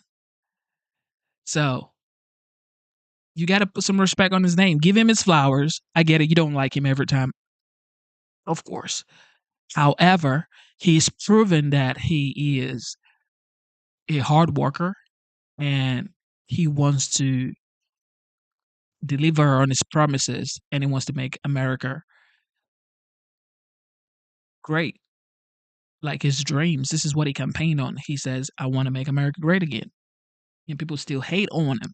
And it's like, relax, bro. It's like, make America great again. How is that bad? Against Bobby. He's voting against me, but that's all right. He endorsed me. You know, do you know that Mitch endorsed me, right? Well, he did. You think that was easy? What? He had polio, obviously, and I don't know. I don't know anything about he had polio. He had polio. Are you doubting that he had polio? I have no idea if he had polio. All I can tell you about him is that he shouldn't have been leader. He knows that. He voted against Bobby. He votes against almost everything now. He's a very bitter guy, and we have a very strong party, and he's almost not even really a very powerful member. I'd say he's not he's lost his power, and it's affected his vote. And, it's one of those things. But in the meantime, Bobby did great, got more votes than anybody thought. And I think he's going to do phenomenally, just phenomenally in that position. And everybody else likewise did well. And that's another thing I would like to talk to you guys about. Like, when God puts you in a position in life, or if you have a job or whatever you got going on in your personal life, do it with love. Of course, you're going to have bad days, good days. Some days you're going to get frustrated. However, if you keep going, keep working, you might never make it, okay? You might make it, whatever happens in future. Who knows? Nobody knows. But you would live a fulfilled life if you are happy with yourself. You show up every day. You don't lose your voice. You don't lose your vote. Because listen to what he just said about, I think, Chuck Schumer. It's like you become bitter. You become really basically maybe almost useless because now you don't count for anybody. You're not part of even your team that you're part of. You're not being responsible. You're not being productive in a team. So that's it. Stay productive so you don't, life has a way of just cutting off people who are not productive. So try to stay productive, okay? This is just something I just wanted to add into it. Well, they got more votes than anybody thought. Tulsi, look at how she did. She did great. Marco got 99 votes. How about that? And Marco got 99 votes. And Marco, by the way, I have to tell you, Marco Rubio's done a fantastic job. He's been a great Secretary of State. They're all doing great. But we're going to have a swearing in today, and maybe we're going to have a second one because I hear we have a couple of them coming up. And the man behind me is doing a fantastic job, Secretary of Commerce. And I think you're going to see something very big come from today's signing. This is going to be a very important signing. Okay? U.S. Steel, sir, can I ask very quickly? You said you'd meet with the head of that company and the Japanese company. U.S. Steel is going to be here, and a lot of the steel companies are coming. I think steel companies, they love what's happening to them. We saved it. If I didn't do the tariffs from my first term, you wouldn't have one steel company here. You wouldn't have one steel. There wouldn't be a steel company alive in the United States. And right now, they're going to be thriving. They're doing very well, but they're going to be thriving. They're going to be coming out. People are going to want to buy those steel companies like crazy. Are you still planning to mediate talks between Nippon Steel and U.S. Steel? Yeah, I don't know. I think U.S. Steel right now has all the power. The tariffs have given U.S. Steel a new lease on life. Okay? Thank you all very much. Thank you. Thank you. Respect to OG Donald Trump, because I mean, look at this guy. He's having conversations with the media in the Oval Office, in the White House, around the nation, just traveling, talking to the people who actually voted for him. Got to put some respect on that. Thank you. Let's go. Let's go, guys. Thank you, press. What they got going?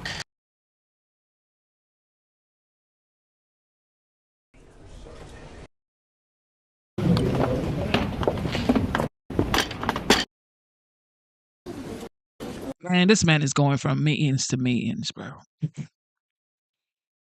You can never make this up. He's literally going from a press meeting to another appointment. We just seen this on the screen right here. He just finished a press conference, immediately starting something else with RFK. Probably like a confirmation hearing for RFK. You just gotta respect how hard he works. You just have to. You may not like this guy, like I mentioned before, but you just have to respect the fact that he's hard working. Okay, he works his butt off, his tail off, and he's 79 years old this year. Can you imagine? This man is about to be 79 years old. Like, dear Lord, keep this man strong and alive. All right, Pete Hegseth. I think that was where I kind of like ended my live stream about 2-3 weeks ago around Pete Hegseth's confirmation hearing. But now we're back, people. We're back. God is great. Listen to Pete Hegseth right here.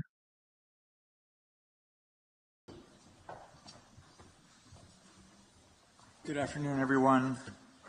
We're going to start with the U.S. press. We're going to take 2 from the U.S. We'll take 2 from international, and then we'll go from there depending on the secretary. So let us start with. Now hold on, John. Sir, I'm going to talk first. Roger that. It is great to be here at NATO with 31 allies, also with my wife Jenny, who's been meeting with families of U.S. troops, both here in Germany, and we're heading to Poland right after this as well. That's what this is all about for me, for President Trump, and the Defense Department.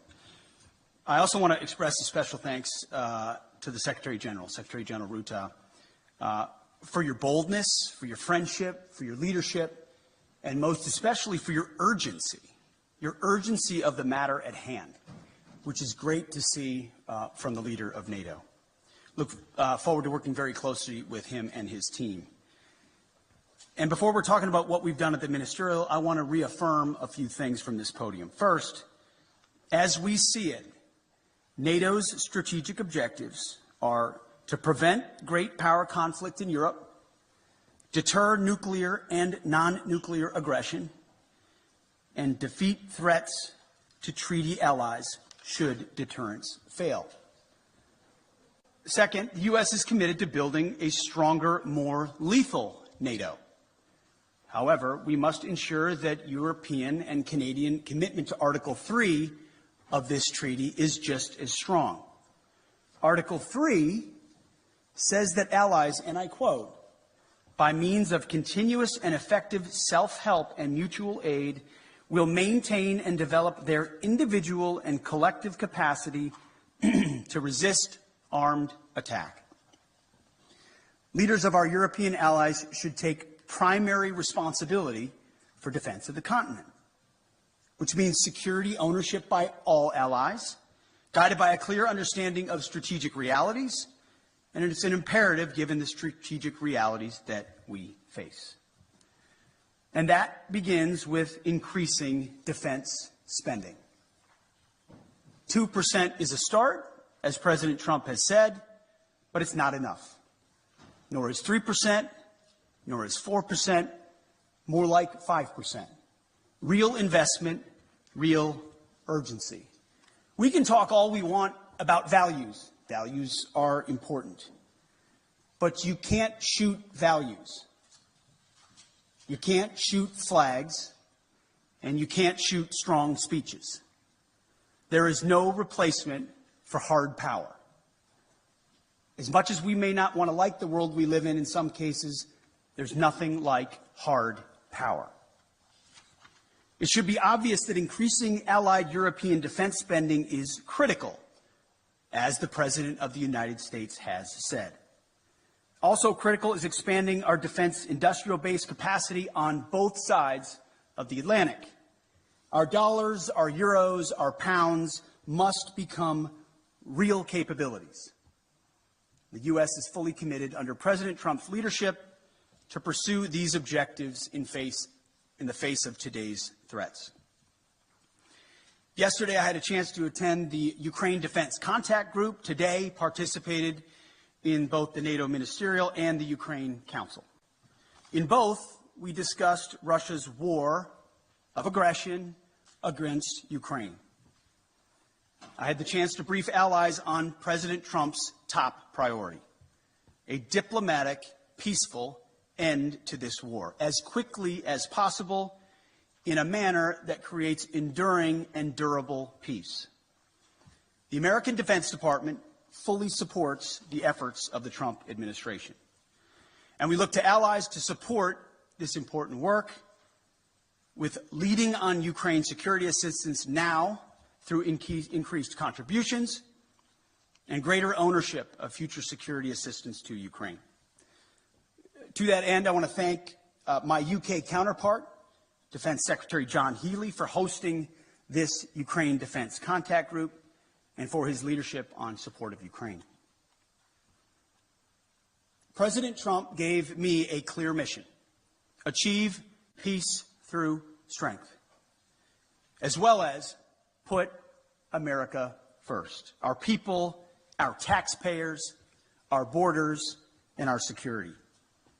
We are doing this by reviving the warrior ethos, rebuilding our military, and reestablishing deterrence. NATO should pursue these goals as well. NATO is a great alliance, the most successful defense alliance in history. But to endure for the future, our partners must do far more for Europe's defense. We must make NATO great again. It begins with defense spending, but must also include reviving the transatlantic defense industrial base, rapidly fielding emerging technologies, prioritizing readiness and lethality, and establishing real deterrence. Finally, I want to close with this. After World War II, First General and then President Eisenhower was one of NATO's strongest supporters. He believed in a strong relationship with Europe. However, by the end of Eisenhower's presidency, even he was concerned that Europe was not shouldering enough of its own defense, nearly making, in Eisenhower's words, quote, a sucker out of Uncle Sam. Well, like President Eisenhower, this administration believes in alliances, deeply believes in alliances. But make no mistake, President Trump will not allow anyone to turn Uncle Sam into Uncle Sucker. Thank you, and we're glad to take some questions. Thanks very much. Let's start with the U.S. traveling TV pool with Liz Ferdinand.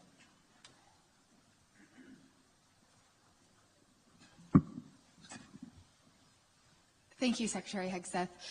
You have focused on what Ukraine is giving up. What concessions will Putin be asked to make? I would start by saying the arguments that have been made that somehow coming to the table right now is making concessions to Vladimir Putin outright that we otherwise or that the President of the United States shouldn't otherwise make. I just reject that at its face. There's a reason why negotiations are happening right now, just a few weeks after President Trump was sworn in as President of the United States. Vladimir Putin responds to strength. In 2014, he invaded Crimea, not during the presidency of Donald Trump. Over 4 years, there was no Russian aggression from 2016 to 2020. In 2022, Vladimir Putin took aggression on Ukraine. Once again, not while President Trump was President of the United States. So any suggestion that President Trump is doing anything other than negotiating from a position of strength is on its face ahistorical and false. So when you look at what he may have to give or take, what's in or what's out in those negotiations, we have the perfect deal maker at the table from a position of strength to deal with both Vladimir Putin and Zelensky. No one's going to get everything that they want, understanding who committed the aggression in the first place. But I challenge anyone else to think of a world leader at this moment who, with credibility and strength, could bring those two leaders to the table and forge a durable peace that ultimately serves the interests of Ukraine, stops the killing and the death, which Trump has been clear he wants to do, and hopefully ultimately is guaranteed by strength of Europeans who are there prepared to back it up.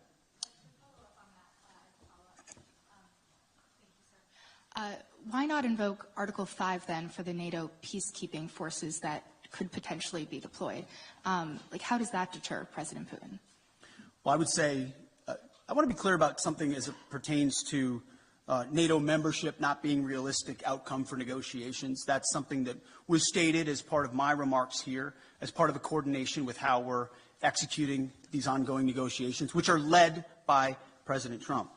All of that said, these negotiations are led by President Trump. Everything is on the table in his conversations with Vladimir Putin and Zelensky. What he decides to allow or not allow is at the purview of the leader of the free world, of President Trump. So I'm not going to stand at this podium and declare what President Trump will do or won't do, what will be in or what will be out, what concessions will be made or what concessions are not made.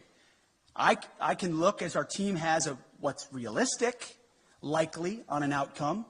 I think realism is an important part of the conversation that hasn't existed enough inside conversations amongst friends. But simply pointing out realism, like the borders won't be rolled back to what everybody would like them to be in 2014, is not a concession to Vladimir Putin.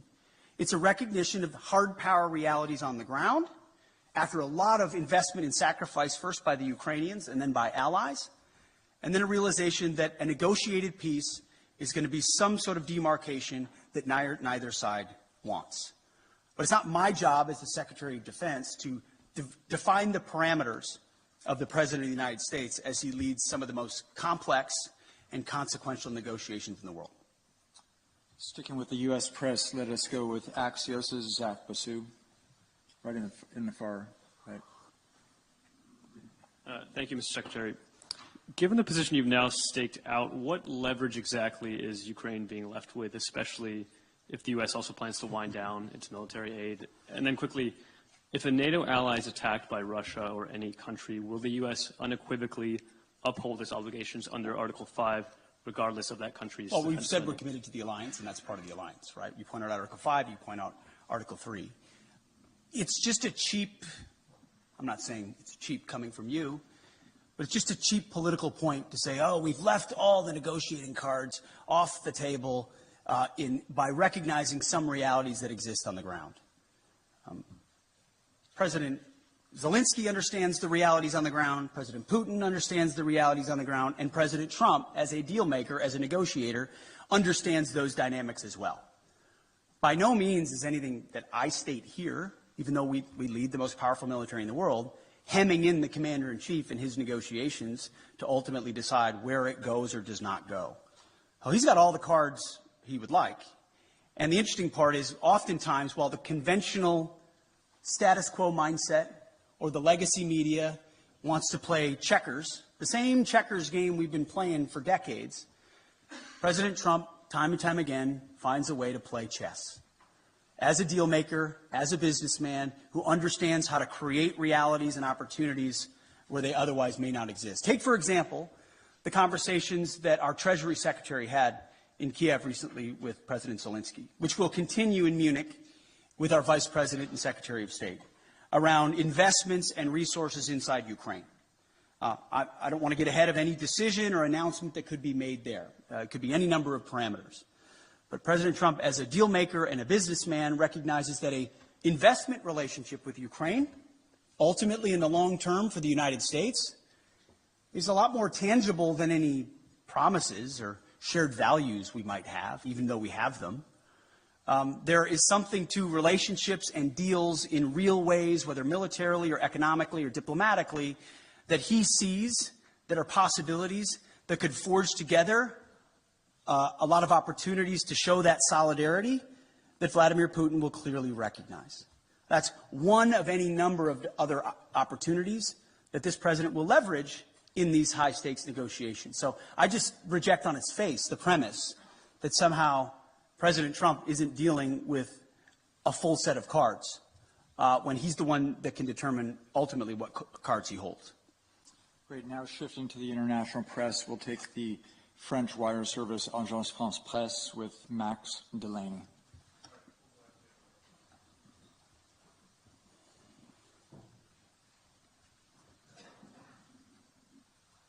Thank you very much. Secretary of Defense, you've spoken about trying to force both Putin and Zelensky to the table. Can you give a guarantee that no deal will be forced on Ukraine that they do not want to accept, and also that you will include Europe in the negotiations about an issue that concerns European security? And can you tell us whether the US will continue to supply arms to Ukraine during any negotiations? Well, to the first part of your question, that's not ultimately my decision. The President will lead these negotiations alongside our Secretary of State, our National Security Advisor, and numerous other officials that will be involved. And ultimately, we've played our role in talking to our NATO allies about what that would look like. President Trump, I want to point out, I've got the truths right here that he posted, called both, in case we missed it, Vladimir Putin and President Zelensky. Called them both. Any negotiation that's had will be had with both. I also am very encouraged by what the Secretary General has said here.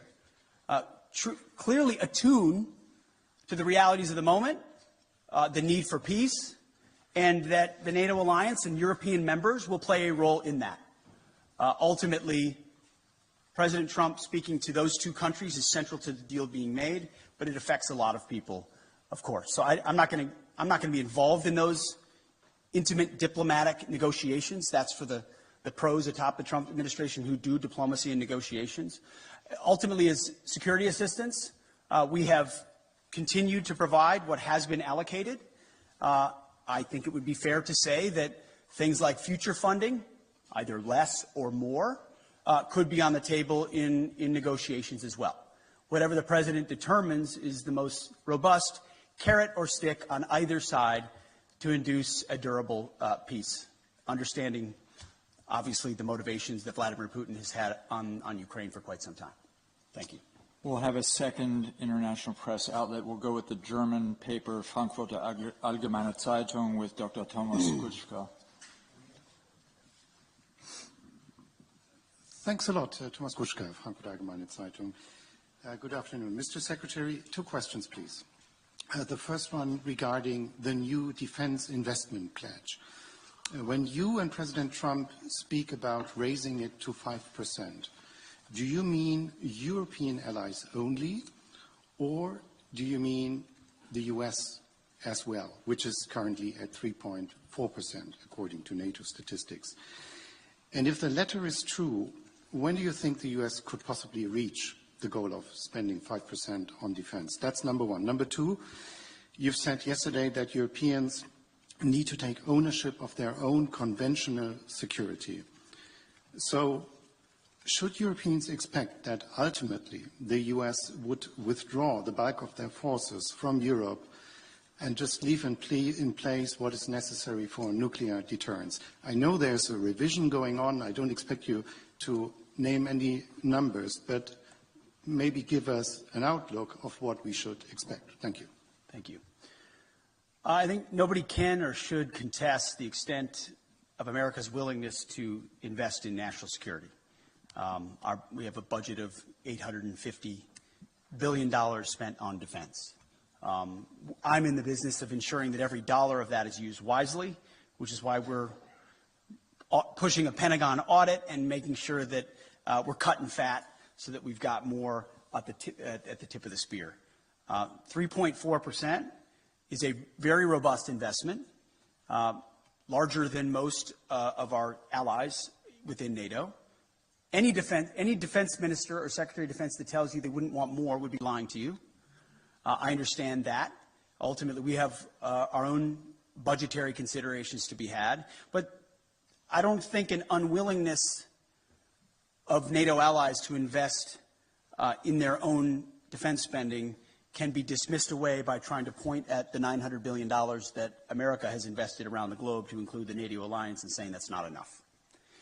So ultimately, we are very much committed to the NATO alliance and to our allies, but without burden sharing, without creating the right set of incentives for European countries to invest, then we would be forced to attempt to be everywhere for everybody all the time, which in a world of fiscal restraints is, again, to get back to that word reality, just not reality.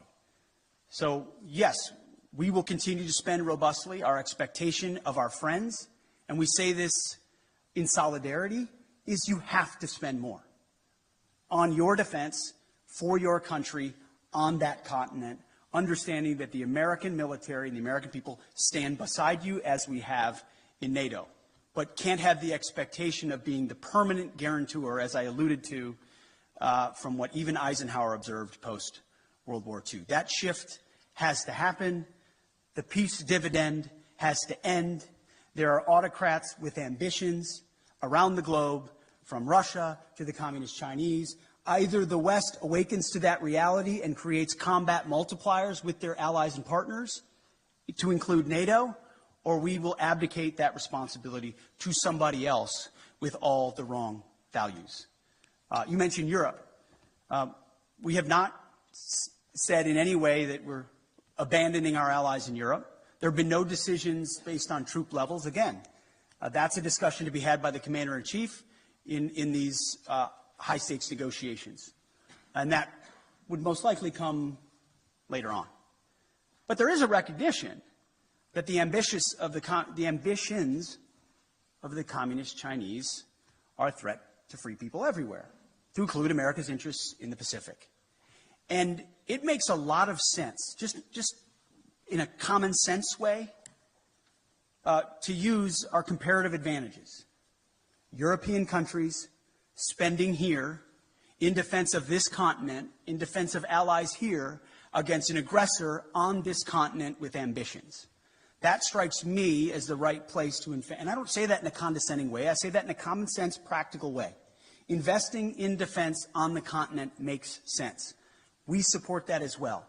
It also makes sense comparatively and geographically for the United States, along with allies in the Pacific, like Japan and South Korea and the Philippines and Australia and others, to also invest in allies and partners and capabilities in the Pacific to project power there in service of deterrence. That deterrent effect in the Pacific is one that really can only be led by the United States. We wish we could lead everywhere at all times. We will stand in solidarity with allies and partners and encourage everyone to invest in order to have force multiplication of what we represent, but it requires realistic conversations. Those with disingenuous motives in the media, I don't mean to look at you, I'm just saying anyone that suggests its abandonment are trying to drive a wedge between allies that does not exist. We are committed to that NATO alliance.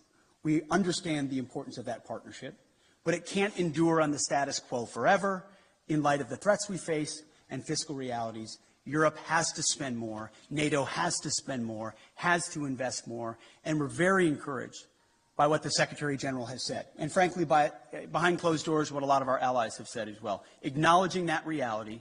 And that's why when I say make NATO great again, it's what President Trump set out to do in 2017.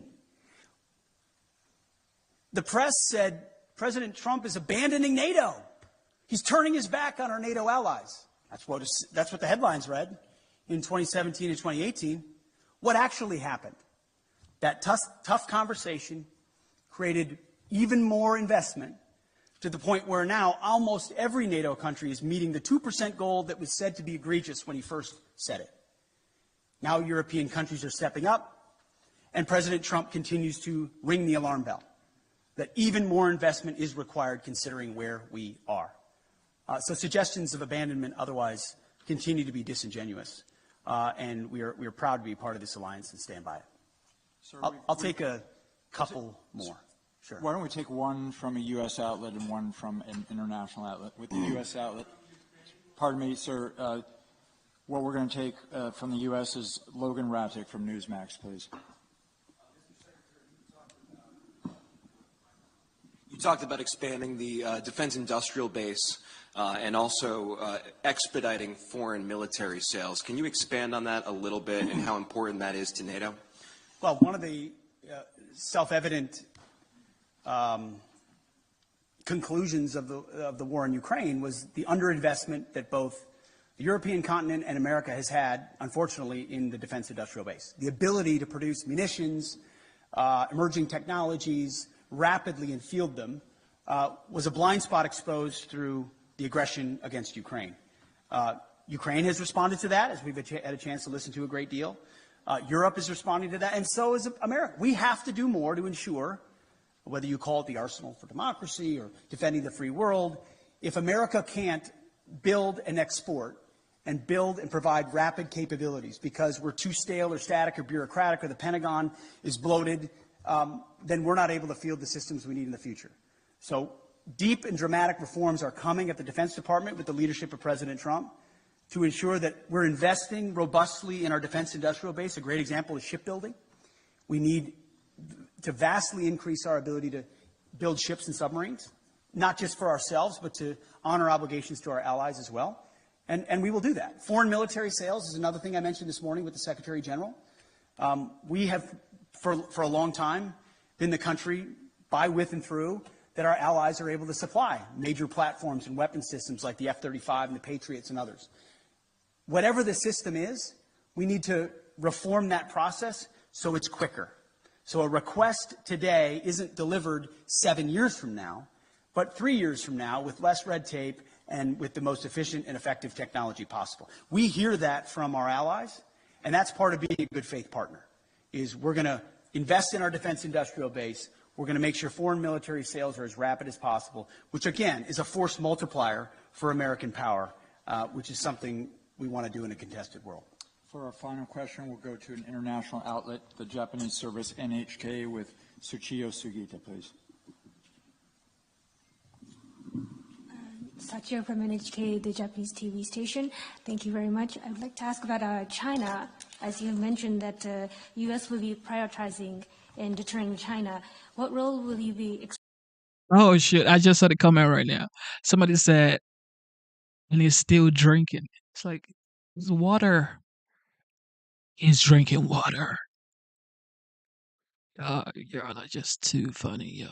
Expecting like Japan and IP4 countries to play in this context? Sure. I mean, first of all, I would point out that President Trump has expressed a strong relationship with Xi Jinping.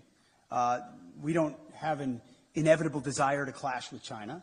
There's a recognition that there are divergent interests which lead to a need for strength on the American side to ensure our interests are advanced, and that ultimately any aggression is deterred.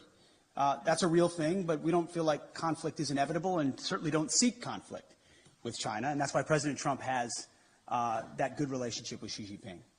But it was prudent for us to work with allies and partners in the Pacific to ensure that that deterrence, hard power deterrence, not just reputational, but reality, exists. And that's why a lot of my first phone calls as Secretary of Defense were to Pacific allies, to Australia, to Japan, to South Korea, to the Philippines, and others, and will continue, because that, just as this alliance in Europe is critical, working by, with, and through allies and partners in that region who understand the reality of the ascendant Chinese threat will be critical.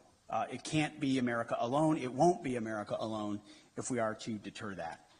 So it is a focus. I've articulated that from day one. America achieves strength, whether it's in peace through the Ukrainian conflict or deterring it in the Pacific through strength. There's a reason why Donald Trump emphasizes peace through strength at every moment.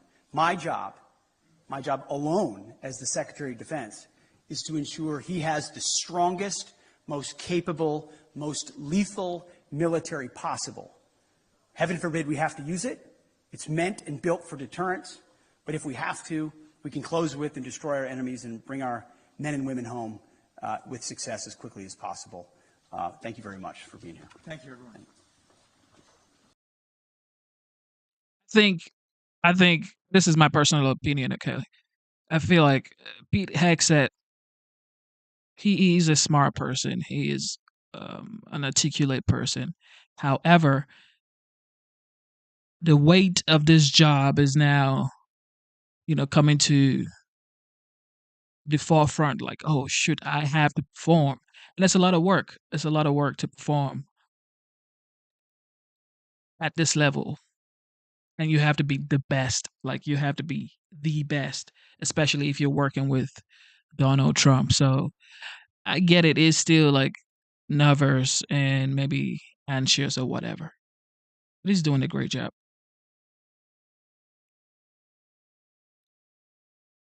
It's going to take time, but he's going to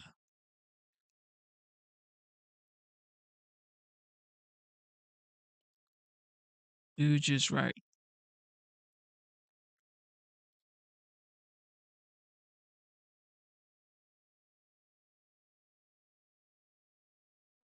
Let me see.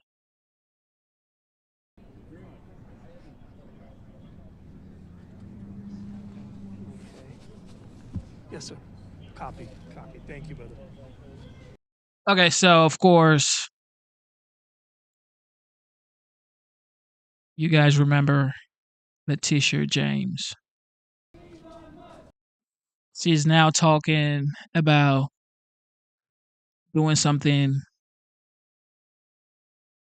concerning Doge, okay, the Department of Government Efficiency.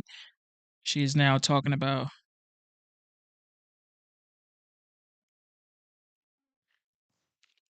I think she's suing Doge at this point. And of course, she was the person that sued Trump, for some of you guys who don't know. So she's here and she's coming with the heat on Doge. But the voters are just like, they're tired. People are tired, okay? The same tactic every single time. This is the same thing y'all do every time. So it's like, come on.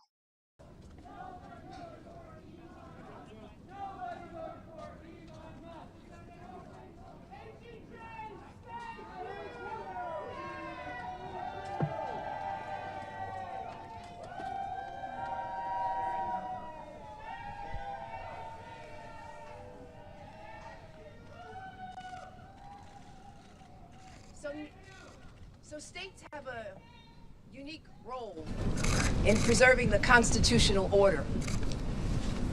And it's important that individuals understand that all 18 attorneys general who have filed this action seek to stop a private individual from accessing the private information of millions of Americans, their social security numbers, their tax information, their addresses. No one elected Elon Musk and his minions, and no one has allowed him to have access to this information. This is a violation of the separation of powers. The United States Congress, the United States Senate, has the sole discretion in having the power of the purse, and not Elon Musk. He has basically violated the Administrative Procedure Act, and he has violated the privacy of millions of Americans. And it is up to us to prevent him from having access to that private information. And so we've come together because we believe in the Constitution and the rule of law. And we believe that no one is above the law. And we believe that there are individuals, obviously, who should be prevented from having access to this law. The Treasury Department is responsible for maintaining the privacy of our information. The Treasury Department is responsible, again, for protecting our rights and our privileges. No one elected Elon. He's not been subject to any vetting. He's not been subject to any conflicts of interest. He has earned $20 billion over the last decade. He's the richest person in the world. And he has calm. Oh, so what does that have to do with loving the United States? What does that have to do with being a patriot and doing a service to your nation? What does being the richest man in the world have to do with bringing efficiency into the government? It's a job, and he happens to be the richest person in the world. That doesn't mean he cannot also get the job of making sure the government is efficient. I mean, just because he's the richest person in the world, he's not qualified to do that. So who is actually? Caused harm and injury to Americans, and that's why we are here today to seek a preliminary injunction. To stand up against those forces who believe that they can unilaterally have power, have control, all in the hands of the President of these United States. It's important that Elon Musk, the Treasury Department, the President of these United States understand that is not how our order and the Constitution works. And so I'm joined here today by my colleague, William Tong, from the great state of Connecticut. And I would ask him to say a few words as well. Woo! Thank you. We love you. Thank you. Let's hear it for Tish James. Let's hear it for Tish James. Woo! Thank you, Man, Tish. please. Thank you, Tish. Man, please. Let me thank Attorney General James, our colleagues, for standing together today here in federal court here in the Southern District of New York in defense of our country, in defense of the rule of law. We stand together to stop Elon Musk and his army of tech bro wannabe stormtroopers from tearing up the Treasury Department, now IRS we hear, the Department of Education, and the federal government. Let me just put this, let me frame this for you and put this in context. You know, you're going to hear a lot of legal arguments today. We're going to talk about the Constitution. We're going to talk about the Administrative Procedures Act. Let's put that all to the side for a second. What is this about? This is the largest data breach in American history. That's what this is. Okay, our job as state attorneys general is to protect and safeguard our states, the citizens in our states, from data breaches, to protect their confidential personal information, to protect our states and residents from cyber attacks and cyber crime. And what you have here, never mind Equifax and a data breach that impacted half of all Americans, never mind Change Healthcare, which we're still working through, which has impacted our healthcare system in this country. This is the largest data breach in American history. We're talking about social security numbers. We're talking about banking information. We're talking about addresses, biometric information, states and payment information, routing numbers, bank accounts.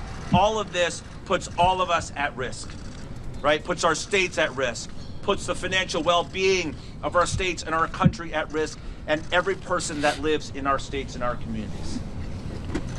And we're also talking about when they have access, not just read access, but read-write access to the central payment system of the United States of America, the Bureau of Fiscal Services, BFS, right? We are concerned about payments to everyday Americans, Social Security payments, Medicaid, veterans payments to support our veterans, our first responders, police officers, This is what's at stake today.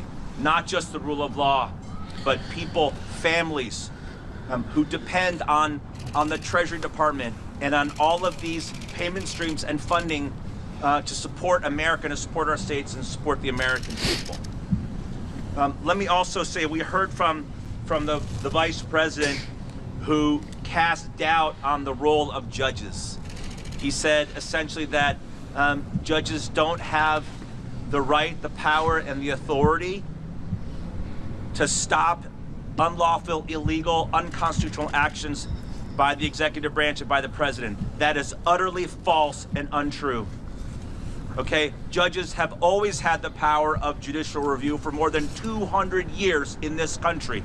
The Supreme Court said in Marbury versus Madison, when Tish and I went to law school, that's the first day. And J.D. Vance knows better. His first day in law school, he learned that judicial review is a bedrock, right? It's what keeps us free.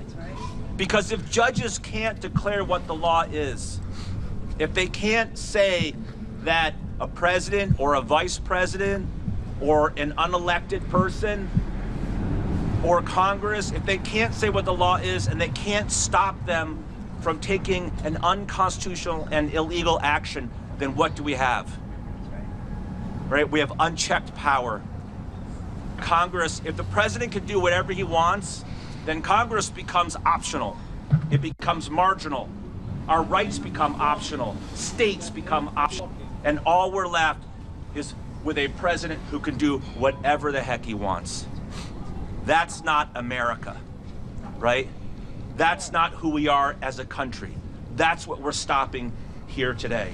And let me just close by saying, again, what I just talked about, judicial review, Marbury versus Madison, you know, what we're going to talk about here in this courthouse today, those may seem like big concepts, and in many ways they're big 10,000-foot constitutional legal concepts.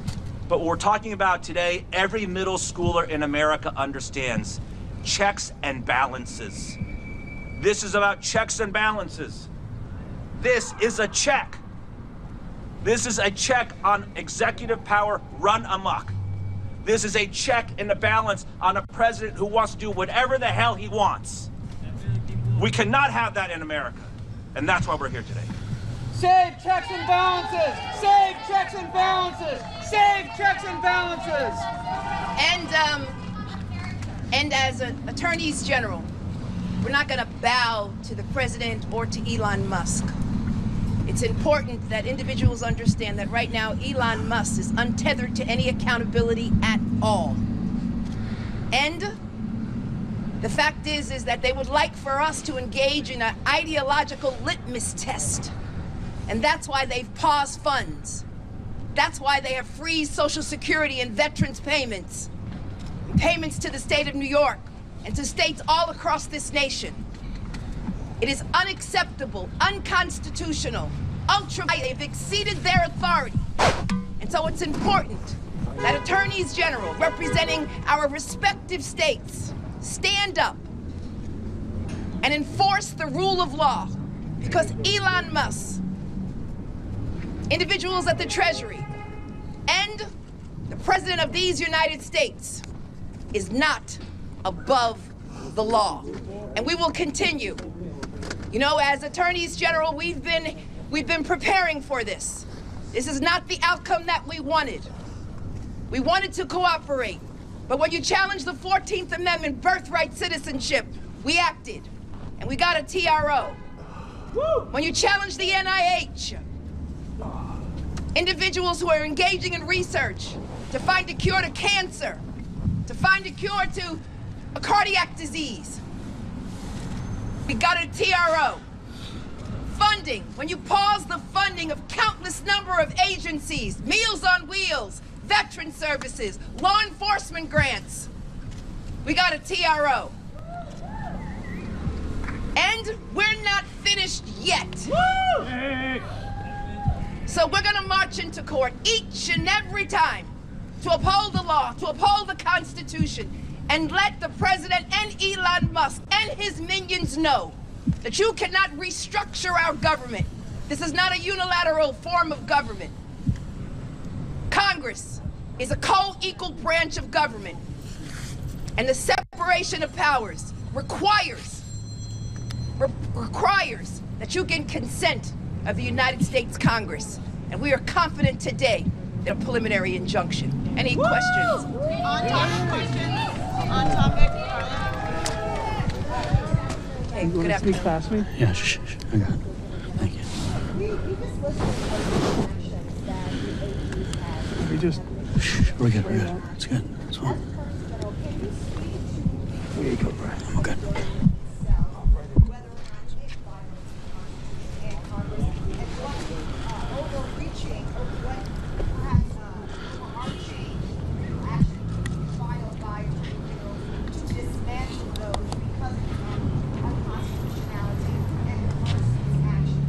So as you know, there was another action that was filed in New Mexico by 12 other attorneys general. But our action here is against specifically the Department of Treasury.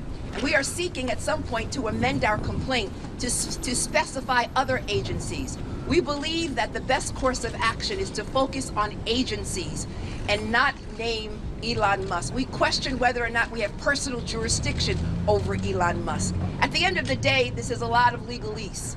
At the end of the day, we believe that this is the proper and the most correct way to respond to an entity which is not a government agency, which has not been confirmed by Senate, where employees have not been vetted and have not been subject to any checks and balances and or conflicts of interest. Again, Elon Musk earned $20 billion over a 10-year period of time and is still enjoying contracts from the federal government. That should not be the case, and it must be stopped, and that's why we are here today. Thank you for being here today. Sure. A preliminary injunction is issued.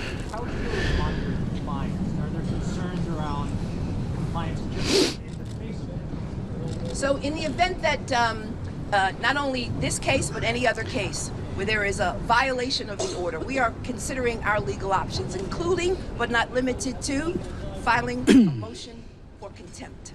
Yeah, and that happened in the funding case in which we're both involved in the District Court in Rhode Island. We have concerns that they're not complying with that court order, so we moved to enforce that court order, and the judge granted that motion on Super Bowl Sunday. And so there are real questions about compliance and non-compliance, and we're gonna go in any court anywhere to make them comply with these orders. Attorney General James. Yeah, question. Thank you so much. Treasury Secretary Bessent said that it is the Trump administration's, that they want DOJ and civil servants to work together. What do you have to say to those that say that you are impeding a serious and honest effort to try to get the government to work better and to rein back waste and out-of-control spending before it's even had a chance to really take off? Listen, all of us are concerned about waste, fraud, in our federal government and in all governments, but you should work with Congress. That's how the system works, not by, again, special employees who have not been vetted, who have not been proved by the United States Senate. It's really critically important that individuals understand that right now he is ignoring the United States Senate and House of Representatives. And that's just not our system of government. The president cannot act unilaterally. And they cannot do with a stroke of a pen ignore the law. Not now, not ever. And that's why we are here in court today. Nobody is saying that they can't try to make government more efficient. We try to do that every single day in our offices, but do it in compliance with the law. Follow the law. But let's just be clear, they've gone way beyond that, okay? This isn't about making government more efficient. It's not about improving process writ large, including this, the DOJ action, plus the federal funding freeze, plus cutting off funding to NIH, right? They're defunding medical research. They're defunding healthcare. They're defunding education. They are defunding the police. That's what they're doing. Okay, so this is well beyond government efficiency. Attorney General James. On topic, Ayana. I understand it does in the process. I've got two separate. You go first, and then I'll go to you. Go ahead. What message do you think it sends to the American people when they see the level of access that Elon Musk has been granted? And going forward, what role do you think states like New York and Connecticut might continue to play as challenges Donald Trump is in the vaccination and actions that might be considered questionable. So all Americans should be concerned, and particularly the constituents of the great state of New York should be concerned about a private individual, the richest man in the world, having access to their personal information, their social security numbers, their addresses, their income tax. And the question is, what is the purpose of all of this? And the question is whether or not they have followed the law. It's important that individuals understand that we cannot allow private citizens to have access to this private information. And pausing funds for the purposes of individuals bowing to the knee of the President of the United States, basically being subjected to ideological litmus tests. Individuals who do not follow his prescriptions, his policy prescriptions. This is a democracy, a representative democracy. And it's important that individuals understand that there are co-equal branches of law that need to be respected, and that states, again, have a unique responsibility to ensure that the Constitution is followed, the constitutional order of things here in this great country. And so that's why we are standing up. We're defending the Constitution. We took an oath to the Constitution, not to a man, but to the Constitution. And let me just say to the brave soldiers, the amazing individuals at the Southern District of New York, Danielle Sassone, she's a profile in courage. What do you think about Mayor Adams? Can you speak to her character and what you know of Danielle Sassone? So at this point, there's a number of discussions going on. There's discussions going on the state level, there's a number of discussions going on the local level, and private discussions. So at this point in time, I'm going to refrain from any comment until such time as we complete those discussions and determine the fate of the mayor of the city of New York. Our sources tell us that Doty's in the Bronx today. Mayor resigned. You said you care about the rule of law. Will you look at the quid pro quo? It said the fate of the mayor of New York. That is heavy, yo. That is straight up heavy. Oh, that's like a rerun. That is straight up heavy. Well, Letitia James really, her attitude and everything she's done, her record speaks for itself. You know, it's like you don't have to go back and forth. You already know what she's done. You know, she campaigned on getting Donald Trump, and now she's here to make sure he stops Doge. You know, just a regular Letitia James. It's not nothing special. This is, you know, this is what you expect. I mean, what do you expect from Letitia James, yo? What do you expect? This is what you expect. I'm not surprised. All right. Recap.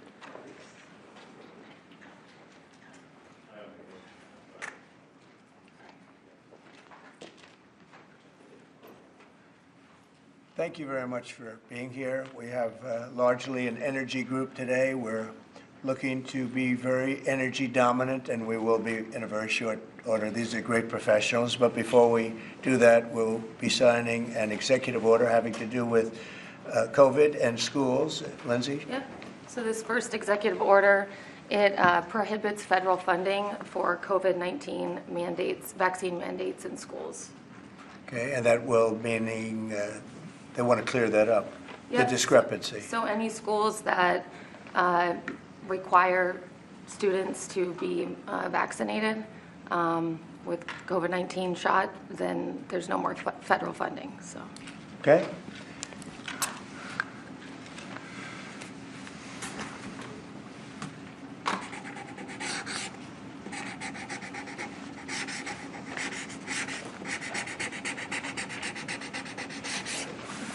Okay, that solves that problem. Sir, will the Department of Education have to handle that? Yes, it'll go through the Department of Education. Okay? Thanks. Can I make one comment, Mr. President? Yes, please. As a father of 9, thank you. We should have parental freedom to decide what vaccines our kids take. as opposed to school systems and governors forcing upon the people that love these kids the most, which is the parents. So thank you for citing that. Great, thank you very much. People wanted that very badly. Okay. Okay, and here is an executive order establishing the National Energy Dominance Council. So that will be chaired by the Secretary of the Interior, Mr. Burgum, and the Vice Chair, Chris Wright. And so this will reduce costs with respect to energy, establish American independence with energy, and also unleash energy dominance. Good, thank you. And this is a big deal. We have more energy than any other country, and now we're unleashing it, to put it nicely. And I'd like to ask Doug, you're going to be heading it up. You and Chris, would you say a few words about it, please? Yeah, absolutely, sir. Good afternoon. President Trump wisely understood that under the Biden administration, there was a war against American energy, and today that war officially has ended. President Trump on day one declared a national energy emergency. And this is a real emergency because under the Biden administration restricted the production of oil and gas. Production's still coming, but when you stop holding leases, when you take 625 million acres of land out of ocean land, out of production possibilities through an executive order, you're really restricting the balance sheet of America. But today, as President Trump said, this is unleashed. The National Energy Dominance Council will be made up, all the folks that are standing beside me here, other cabinet leaders and many more, represent President Trump's wise decision that we need a whole-of-government approach to unwind. The Biden administration had a whole-of-government approach that had the war against U.S. energy. Now we need to turn that around 180 degrees and unleash that potential. We've got to unleash it from the Gulf of America all the way up to Alaska. We have amazing resources in this country, and we haven't been getting a return on them. Many of these are under public lands. The interior has 500 million acres of surface, 700 million acres of subsurface minerals, critical minerals, and offshore close to 2 billion acres. And that balance sheet is the biggest balance sheet in the world, and it's been completely underutilized. Everybody knows we have 36 trillion in debt as a country, but no one knows how many hundreds of trillions of dollars of assets we have. And President Trump is asking us to go get a return on that investment for the American people. And with that, we're going to have prosperity at home with lower prices, and we're also going to have peace abroad. Because the wars that we've been engaged in, or our allies have been fighting over the past few years, have been funded by the oil sales of our adversaries. So we have an opportunity, and we also are in an AI arms race with China. The only way we win that is with more electricity. And we also have an energy emergency in terms of electricity. Too much intermittent, unreliable, not enough base load. We've been shutting down the base load that we have. President Trump is going to reverse that, and it's going to allow us to win the AI arms race, which is the most important thing that we have to do relative to our future. So with that, I want to say again, thank you to President Trump, and I want to thank my fellow members of the Energy Council here. I'm going to kick it over to the Vice Chair, Chris Wright, who's the Secretary of the Department of Energy. Thank you, Secretary Burgum. Today is truly a great day for our country today. And Secretary Burgum laid out so many of the problems the last 4 years. If you put barriers in front of energy, you make it more expensive, you make it less reliable, you make it harder to do business here, and harder for our consumers to pay their bills. With this fantastic action from our president, we now have authority across the government to lean in to fix these problems. And I'll start out with one specific right away. This morning, I signed our first LNG export license, unpausing the pause in action. The Commonwealth LNG project that'll be on the Gulf Coast in Louisiana is now officially ready to go. This will be a large construction project for American workers. It'll draw demand for more American energy production that'll be shipped overseas to our allies. Many more of those to come. We're also working aggressively to roll back standards that have made appliances more expensive for Americans, and dishwashers. I mean, you can say anything about Trump, but one thing you can never say is he doesn't work. You can never say he's just doing nothing. No, he's showing you receipt every single day. He's doing a conference today at 5 p.m. Every single day, he's been out here talking to the press, getting deals done, talking to the press, inside the Oval Office, inside the White House. by the plane, playing golf. Like, he's just been doing a lot.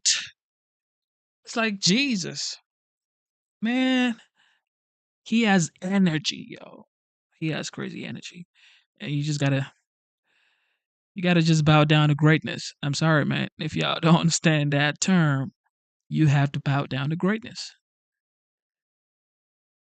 And just let greatness do its thing. That's what's going on right here. And enjoy the show. That take 2 hours long and don't get your dishes clean. Nobody likes that. That's about standing in the way. And with this president, President Trump, and our new National Energy Dominance Council, there's so many things we can do to make American lives better, bring down costs, and grow opportunities. And with that, I'm going to kick it over to a fellow member of the council, our Administrator of the EPA, Lee Zeldin. Thank you, Secretary. And honored to be serving on the Energy Dominance Council. At EPA, we're doing our part to power the great American comeback. And President Trump has made it clear that he wants EPA to be doing our job to ensure that we are unleashing energy dominance however we can help, that we are assisting in making America the AI capital of the world, that we are pursuing permitting reform, that we are helping to bring back American auto jobs. This is the mandate of the American public. The Trump mandate, it was clear, and the guidance from President Trump to me when he asked me, thankfully, for the opportunity for us to be able to serve together in partnership to unleash energy dominance. This is a moment that we must meet. To that end, it is important to note that the prior Biden-Harris EPA issued a waiver to California for tailpipe emissions. This was a rule that should have been submitted to Congress. We will submit it to Congress. Congress will have the opportunity through the Congressional Review Act to make that waiver go away. We will do everything in our part to help the American people to make life in America more affordable. The golden age of American success is upon us. If you're excited about the last 3 weeks, that was just a taste of the main event, the entree to come, the next 4 years being the greatest term in the history of the American presidency. It better With that, be. I'd like to introduce Sean Duffy. Thank you. So, first of all, thank you for the work on dishwashers. We use more water to wash our dishes before we put them in the dishwasher. That's right. We're not saving water, we're using more water, so thank you for that. But I'm also joining the EPA. We've introduced our rules to start to look at the CAFE standards. So we're looking at how much it costs for end users when they put gas in their car. And the Biden era standards are costing billions of dollars in taxes and carbon credits, which drive up the cost of vehicles. And so we're going to remedy that, rectify it, and make sure we're bringing down the cost of a car, number one. Number two, if I could just mention, Mr. President, per your direction, we are going to move forward with a permitting process for the Texas Gulf Link deep water port, making sure we can move energy in and out of the country. So that was held up for 5 years. And it was stonewalled, bureaucrats got in the way. We're now going to move forward with that, making sure we have great oil infrastructure in the country. Great, thanks. And Howard Lutnick? Yes. So, the nanny state, you're feeling the end of the nanny state. All right, here we go. Straws made of paper to regulation endlessly harming Americans and holding us back. It slows down our production and manufacturing, which we were talking about with the Prime Minister of India yesterday. You're hearing that about energy dominance. It's going to go away. We're going to care about Americans. The Trump administration and this president cares about Americans, and you're going to feel it change. You're going to feel the price of energy coming down. You're going to feel prices coming down. You're going to feel an explosion. The golden age of manufacturing of America has always been there. It's just been stifled by regulation, and that time is over. Thank you very much, Howard. Please. Mr. President, I just want to say that you've built such an incredible team, and Secretary and Chairman Burgum, that he's been working on this his whole life. And so what I expect you to see, sir, is action as early as next week that is going to shock people about how good it is for Americans. And so thank you for your leadership, sir. Thank you very much, Kevin. And we are also working on a project that has been under wraps for 20 years. Everybody wanted it. It's been held up by New York. It's a pipeline that will bring down the energy prices in New York and in all of New England by 50, 60, 70%. It should have been done years ago. We'll be speaking to New York, and the New York is actually the biggest beneficiary because their energy costs are very high. This will reduce them very substantially. But all of the governors want this to happen, and I think it's going to happen. It's now going to happen. It's something that's would rather not have to go eminent domain. We'll do that if we have to in New York, but hopefully we won't have to do that. This again will bring down energy prices in New England by numbers that nobody can even believe, probably 50, 60%, maybe even more than that. A lot of them don't even pay energy because they have no energy. They use logs. They go out and they cut down a tree. It's really a terrible situation. So we're going to get this done, and we can have it done once we start construction. We're looking at anywhere from 9 to 12 months, if you can believe it. It's going to go very rapidly. The other thing I'd like Doug to mention, the 635 million acres that Biden so viciously took out of our net worth. If you look at it from the standpoint of a company, you talk about net worth. They've destroyed our net worth. We're putting it back. It will be back as of this afternoon.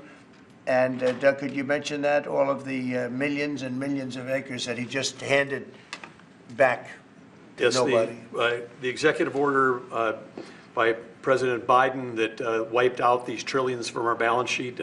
President Trump signed an executive order instructing me as the Secretary of Interior to unban that ban, and that's been accomplished. And so those are back on the U.S. balance sheet. Okay. Sorry, which one is that? The 625 million acres of offshore that was banned from further lease sales. Further anything. And 625 million acres is Right. 1/3 the size of the lower 48 that was taken off our balance sheet. It's back on there now. President Trump cares about the American people. He knows that these public lands belong to the public. They don't belong to Washington bureaucrats from the prior administration, and we're going to make sure that we get a return on investment for the American people. The amount of money that he took off our balance sheet, if you look at it as a balance sheet, it was incalculable. Nobody's ever seen anything like it. And he did that, I guess, in the last few days of the administration. He just wiped it out. 635 million acres, which if you sit down and look, it's like that's a major part of the ocean. And he just gave it away and took it away. And fortunately, it wasn't done with an act of Congress or anything. And we did it in a, I think, very abbreviated, very quick, and very legal procedure. And it's now back on our balance sheet. It's back as part of our country. What they did was so horrible. It was just a terrible thing to do, an unbelievable thing to do. Also, they mentioned dishwashers and sinks and showers and the whole thing. We're going to get rid of those restrictions. You have many places where they have water. They have so much water they don't know what to do with it. But people buy a house, they turn on the sink and water barely comes out. They take a shower, water barely comes out. And it's an unnecessary restriction. And basically, I think we're going to be going back to the Trump rule. We had it, and everybody was happy. And then these people came in and they restricted it again. So we're going back, and we'll get it approved by Congress. In addition, we'll get it approved by Congress. So for 4 years, it's good, but we're going to get it permanently taken care of. And again, very environmentally friendly. But we want to be able to, when somebody turns on a sink to wash their hands or presses the button for a dishwasher, and there's barely enough water there's no water. And you know what they do? They press the button 10 times. They run it 10 times. So it ends up costing a lot more. So I know you're working on that. And where are we on that? We're working closely with the Department of Energy with regards to rules that were enacted during the Biden administration. Inside of the EPA, we are overhauling the water sense standards that are. Okay, so I see in the comment section some people are talking about tariffs. Okay, like it's tariff bad or good, or who pays the tariff. All right, here we go. This is platform everybody has access to, Google. All right, it says here, yes, tariffs were a major source of income for the United States before the federal income tax was introduced in 1913. Tariffs were the primary source of federal revenue from the country's founding until the 1860s. So whatever argument you had is over.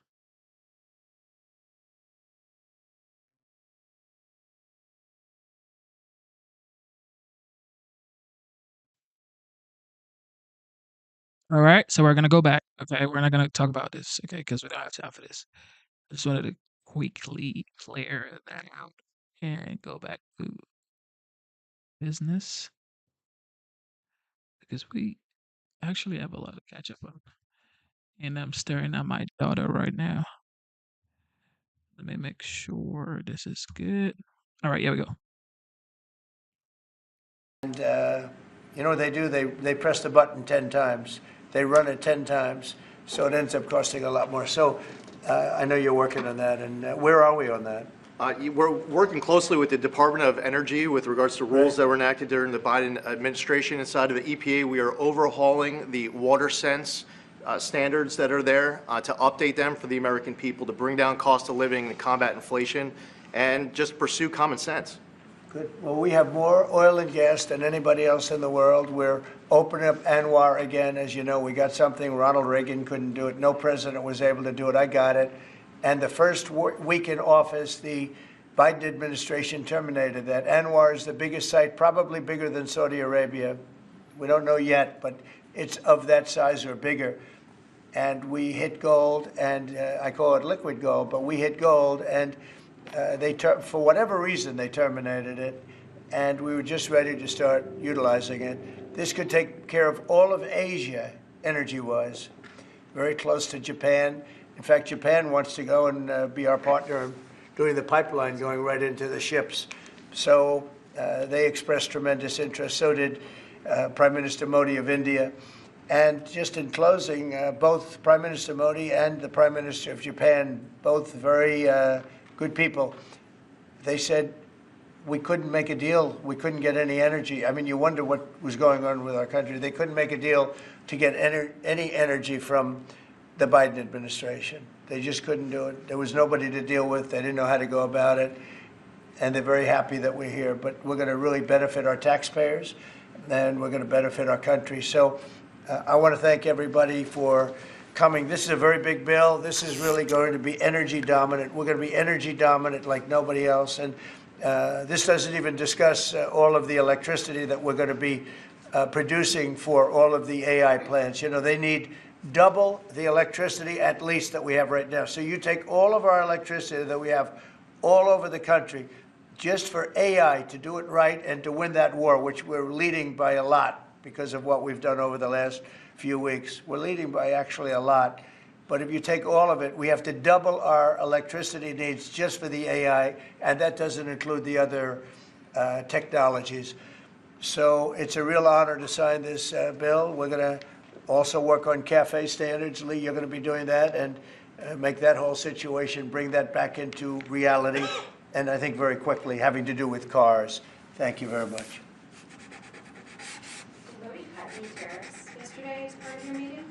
No, but in 2 weeks we will have another one. Yesterday was very big.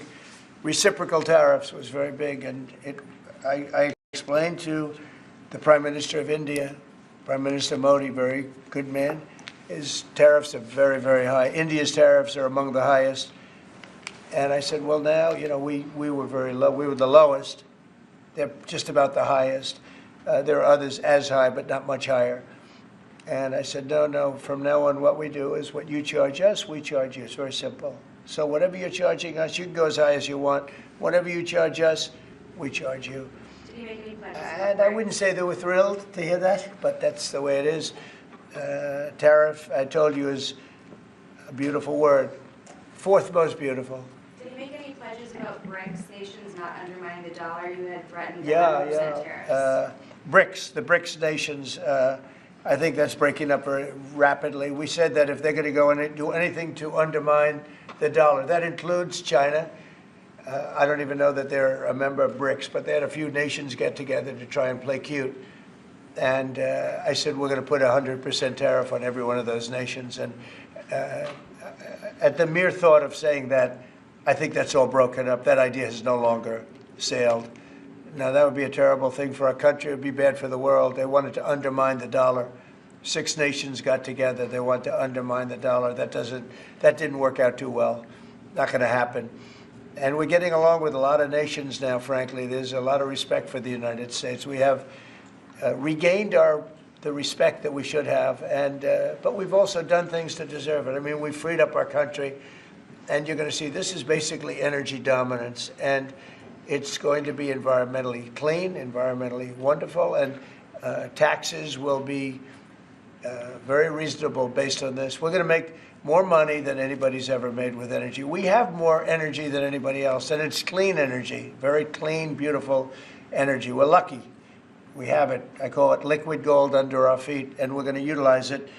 So this is a very big bill, and I have a very talented group of people behind me. This gentleman was the #1 man in all of the oil industry.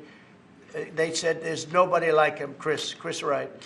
And you know Doug. Doug actually made a tremendous fortune in technology, and he said, I'm going to run for the governorship of, he loves his state, of North Dakota. And he did, and he made it so energy powerful that I think you're more proficient at energy than technology, but what do I know? And this guy, everybody knows him, Sean. He's been, he's done a fast study on transportation, and he knows, he's learned a lot over the last few months. He's learned a lot. He's really been great. And Howard has built one of the great companies, Cantor Fitzgerald. It was wiped out, completely wiped out, other than a few people left in Europe. And he rebuilt the company into a bigger, better company. Cantor Fitzgerald is one of the most, absolutely one of the top companies on Wall Street, stocks, bonds, trading. And he took that, I mean, he literally watched the plane go into the building, go into the World Trade Center. Amazing story. That alone is an amazing story. He was delayed because his wife insisted that he finally, after years, take his child to school. So he took his child to school that one day, because normally he would have been in the building at 6 o'clock in the morning. That's that business, right? So you owe your wife a lot and your child a lot, right? But his wife insisted that he take his child to school. For 5 years he didn't do it. He was horrible. What kind of a father was he? Okay, I'll do it. And he was therefore driving down at 8:43, whatever the time was, down the West Side Highway, and he saw the plane go into the side of the building. He said, wow. And he occupied the top 3 floors of the World Trade Center, of the one building of the World Trade Center. And you know what happened there? He lost 100% of the people in that, his whole company was there. And he rebuilt his company step by step over years and became bigger and stronger. And he gave a tremendous amount of the profit to the families of the people that died, which he didn't have to do. And now he's working with us. He did an incredible job. I mean, anybody in that world, they know Howard Lutnick very well, and I'm honored to have him running Commerce. He's going to be incredible. He loves the country. And Lee was a great lawyer, a great congressman, very successful person, both as a lawyer and as a congressman, and knows a lot about the environment, cares about the environment. And we were lucky that I was very happy that you joined. And he was with me right from the beginning, always was with me, and I've always been with him. And Kevin Hassett, we know everybody knows Kevin, and he's fantastic. And you and Lindsay, you and your team are incredible. The job you've done, we really appreciate. Thank Will. And the job you guys are doing is really fantastic. We're knocking this out.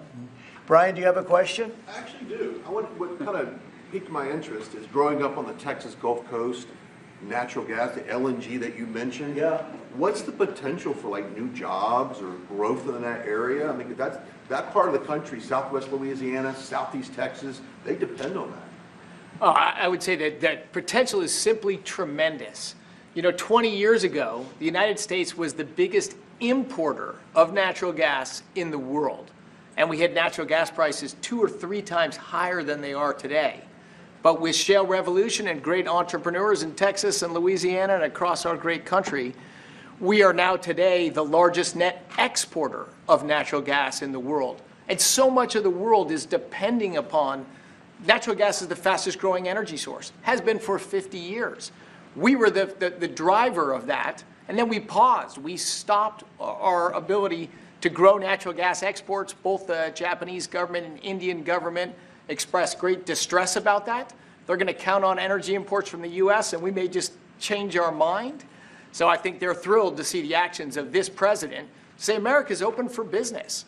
Yes, we have the energy, we have the people, we have huge job opportunities and investment opportunities, not just in the oil and gas industry, but all those surrounding communities that are lifted up by that more production here. And as we produce more production at scale, not only does it allow us to export, but it becomes more efficient, and it helps us drive down the cost for our domestic consumers as well. Yeah, I know they're really happy, so just let you Thank you. 'Cause I grew up in that area. Thank you, Brian. And I will say this, that this all started 8 years ago when I got elected. We were doing this, not to the extent that we're doing it now, but we were doing this, and we became number one in oil and gas by far. And we were number 3, even number 4, some would say. When I left, we were number 1 by a lot. And then they pulled way back, and the prices started going through the roof. And then they went back to my plan, but by that time the prices had already gone up, so they really disrupted it.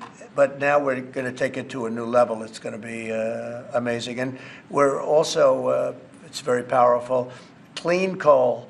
We have more coal than anybody. This is good, beautiful, clean coal. And if you notice, China's opening up a coal plant a month. Germany is now opening up a coal plant every 2 months. Very powerful. It's probably the most powerful source of energy in terms of generation of electricity and other things. And we're going to utilize our good, clean, beautiful coal and oil and gas. We have more than anybody of everything, and we're going to take advantage of it. And I appreciate everybody being here. Mr. President, Yeah, on the energy, please. can I ask you, sir, about what's happening in Munich? Senator Roger Wicker shepherded Defense Secretary Hegseth through his confirmation. He got him through that process, and then he had some tough words for him overseas. He said it was a rookie mistake for Secretary Hegseth to outline what would or would not happen as far as Ukraine's membership in NATO goes. And then I haven't heard that. I mean, Roger's a very good friend of mine, and Peter's obviously, he's been doing a great job. Did you know I haven't heard. Let me look at. You tell me something. I have not heard about. The question I had is, were you aware of what Secretary Hegseth was going to say in his speech at NATO? Generally speaking, yeah. Generally speaking, I was. So I'll speak to Roger. I'll speak to Pete. I'll find out. Mr. President, the Energy Dominance Council, that's for all forms of energy? Does that include All wind and solar? forms of energy, yep. And the pipeline you mentioned, sir, is that Constitution pipeline in New York? Yes. Can you, is Yes. that the project? I believe that's it, finished? right? Yeah, that's what it is. And, you know, they've been trying to get it for 20 years. And what it means is for New York, upstate New York, and even everywhere in New York, also other states, but in particular New England, that New England will now, I think, will cut the energy prices, and big cuts in New York too, but cut the energy prices literally in half. We have the permits. We have permits that just about everything we need, a New York permit, and I would imagine they want to do because their energy prices will come down so far. And it's a lot of jobs for New York. It's a great thing for New York. Everybody wants it. We'll be meeting with the various governors, Governor of New York, and the other governors too. And we can have it built in about 9 months, let's say 1 year, but we can actually have it built in pretty close to 9 months. It's all set. We have most of the permits, almost all of the permits. And on just, you're prioritizing energy dominance today. You've also prioritized trade balance. The oil industry is a little worried about the steel tariffs. I mean, they put 20,000 feet steel in the ground at a well. How will you balance that? Is there a possibility? You're talking about steel and aluminum. Indeed, steel tariffs. So the steel, I saved the steel industry in my first term by putting on tariffs because China was dumping massive amounts of steel. Others also, but mostly China. And I put very substantial, we took in $600 billion worth of tariffs from China. No other president's taken up, literally haven't gotten 10 cents from China, not 10 cents. And hundreds of billions of dollars came in from China. And they understood it. They understood what I did. But the dumping stopped. And had I not done that, you wouldn't have one steel mill, I think I can say, not one steel mill operating in this country. And we need steel. We need steel. I mean, there are some things you have to have, and steel is one of them for military, et cetera. So I think steel is going to be very strong. It's going to be very strong. I think it'll go back to being really powerful. We saved it.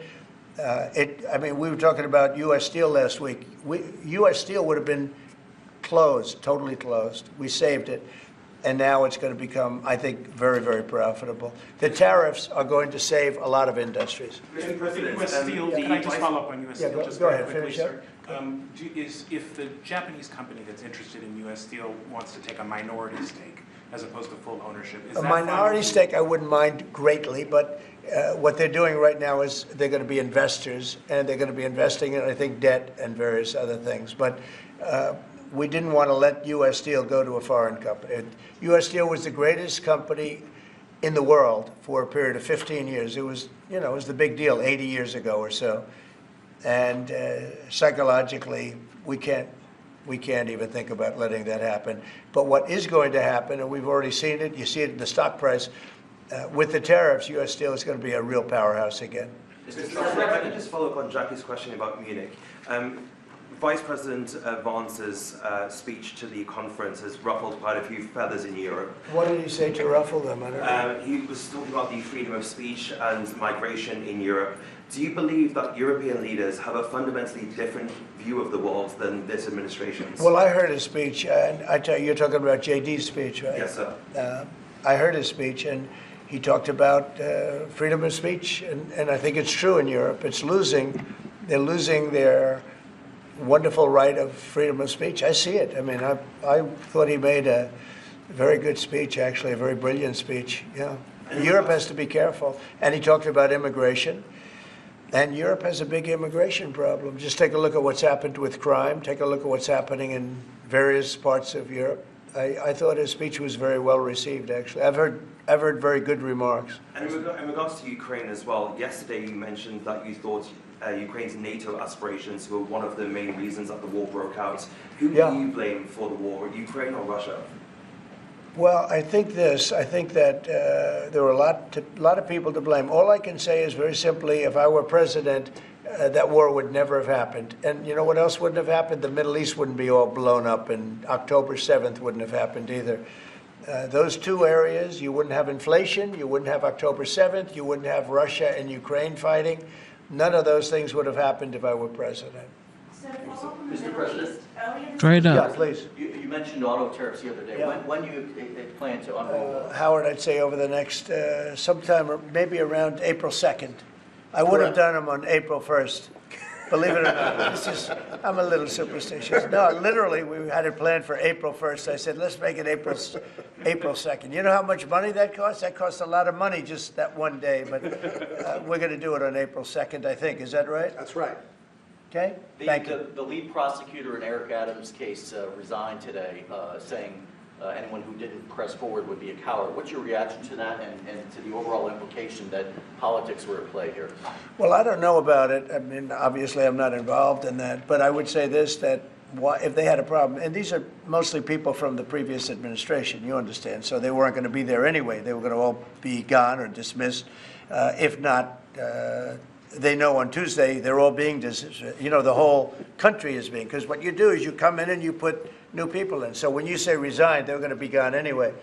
But I know nothing about the individual case. I know that they didn't feel it was much of a case. They also felt that it was unfair with the election. Look, I would know that better than anybody because I was weaponized more than any human being in the history probably of the world. And I won the election in a landslide, winning all 7 swing states, winning the popular vote and everything else. Because the people got it. It was weaponized, and I was weaponized literally weeks before the election. But I think there's also something to be said. I read that. There's something to be said for what they were doing. It looked to me to be very political. But why didn't they bring this up like 4 or 5 weeks ago, 6 weeks ago, or whenever it happened? You know, they just sat around and didn't complain. Then all of a sudden they complain, and they know they're all being dismissed anyway. So, you know.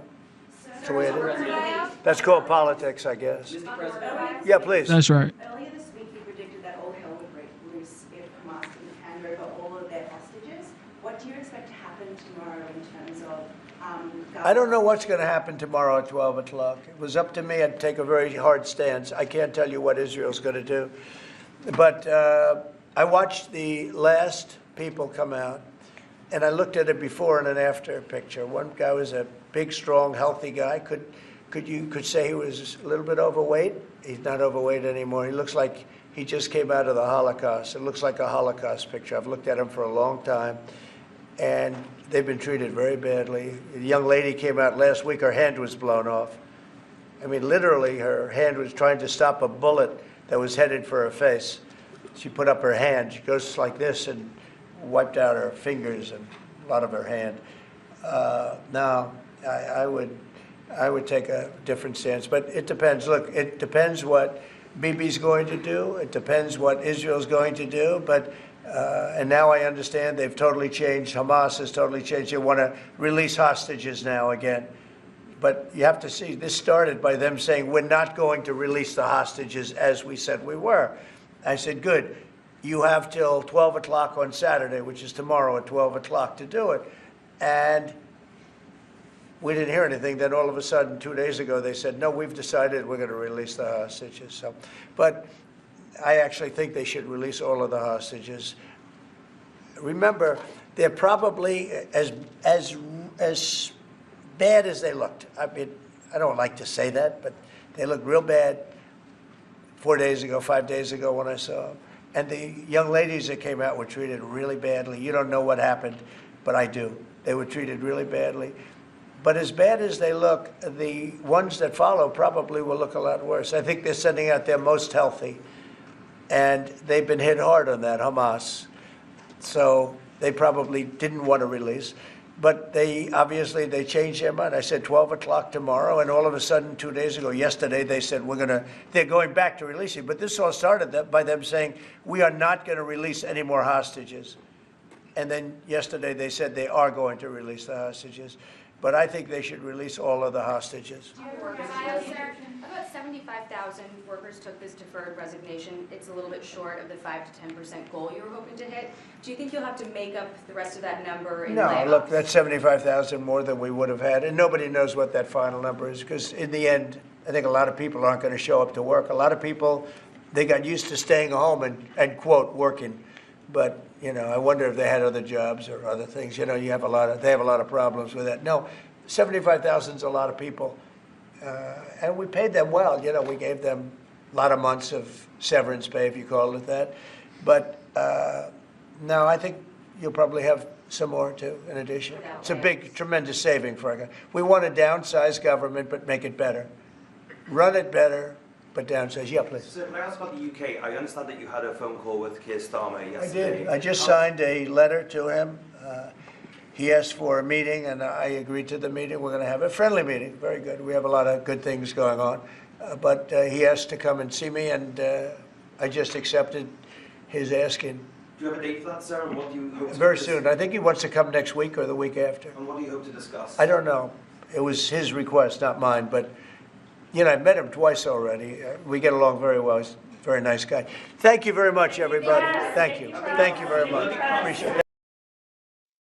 Ladies and gentlemen, thank you for tuning into the live show. You know what time it is. It is your boy Genesis. Double tap your screen twice to give this video a like and subscribe to the channel. We're definitely going to be back. We have been streaming for 7 hours and 43 minutes right now. Yeah, I miss you guys. It's been a long time, like 3 weeks. But I'm back right now. So God is great. Instead of looking for perfection, seek for consistency. Never give up on yourself. Never give up on your dreams. Never give up on God. Believe in yourself. Believe in your dreams. And believe in God, okay? All right, with that being said, your boy Genesis has to go. And we will be back, all right? Love you guys.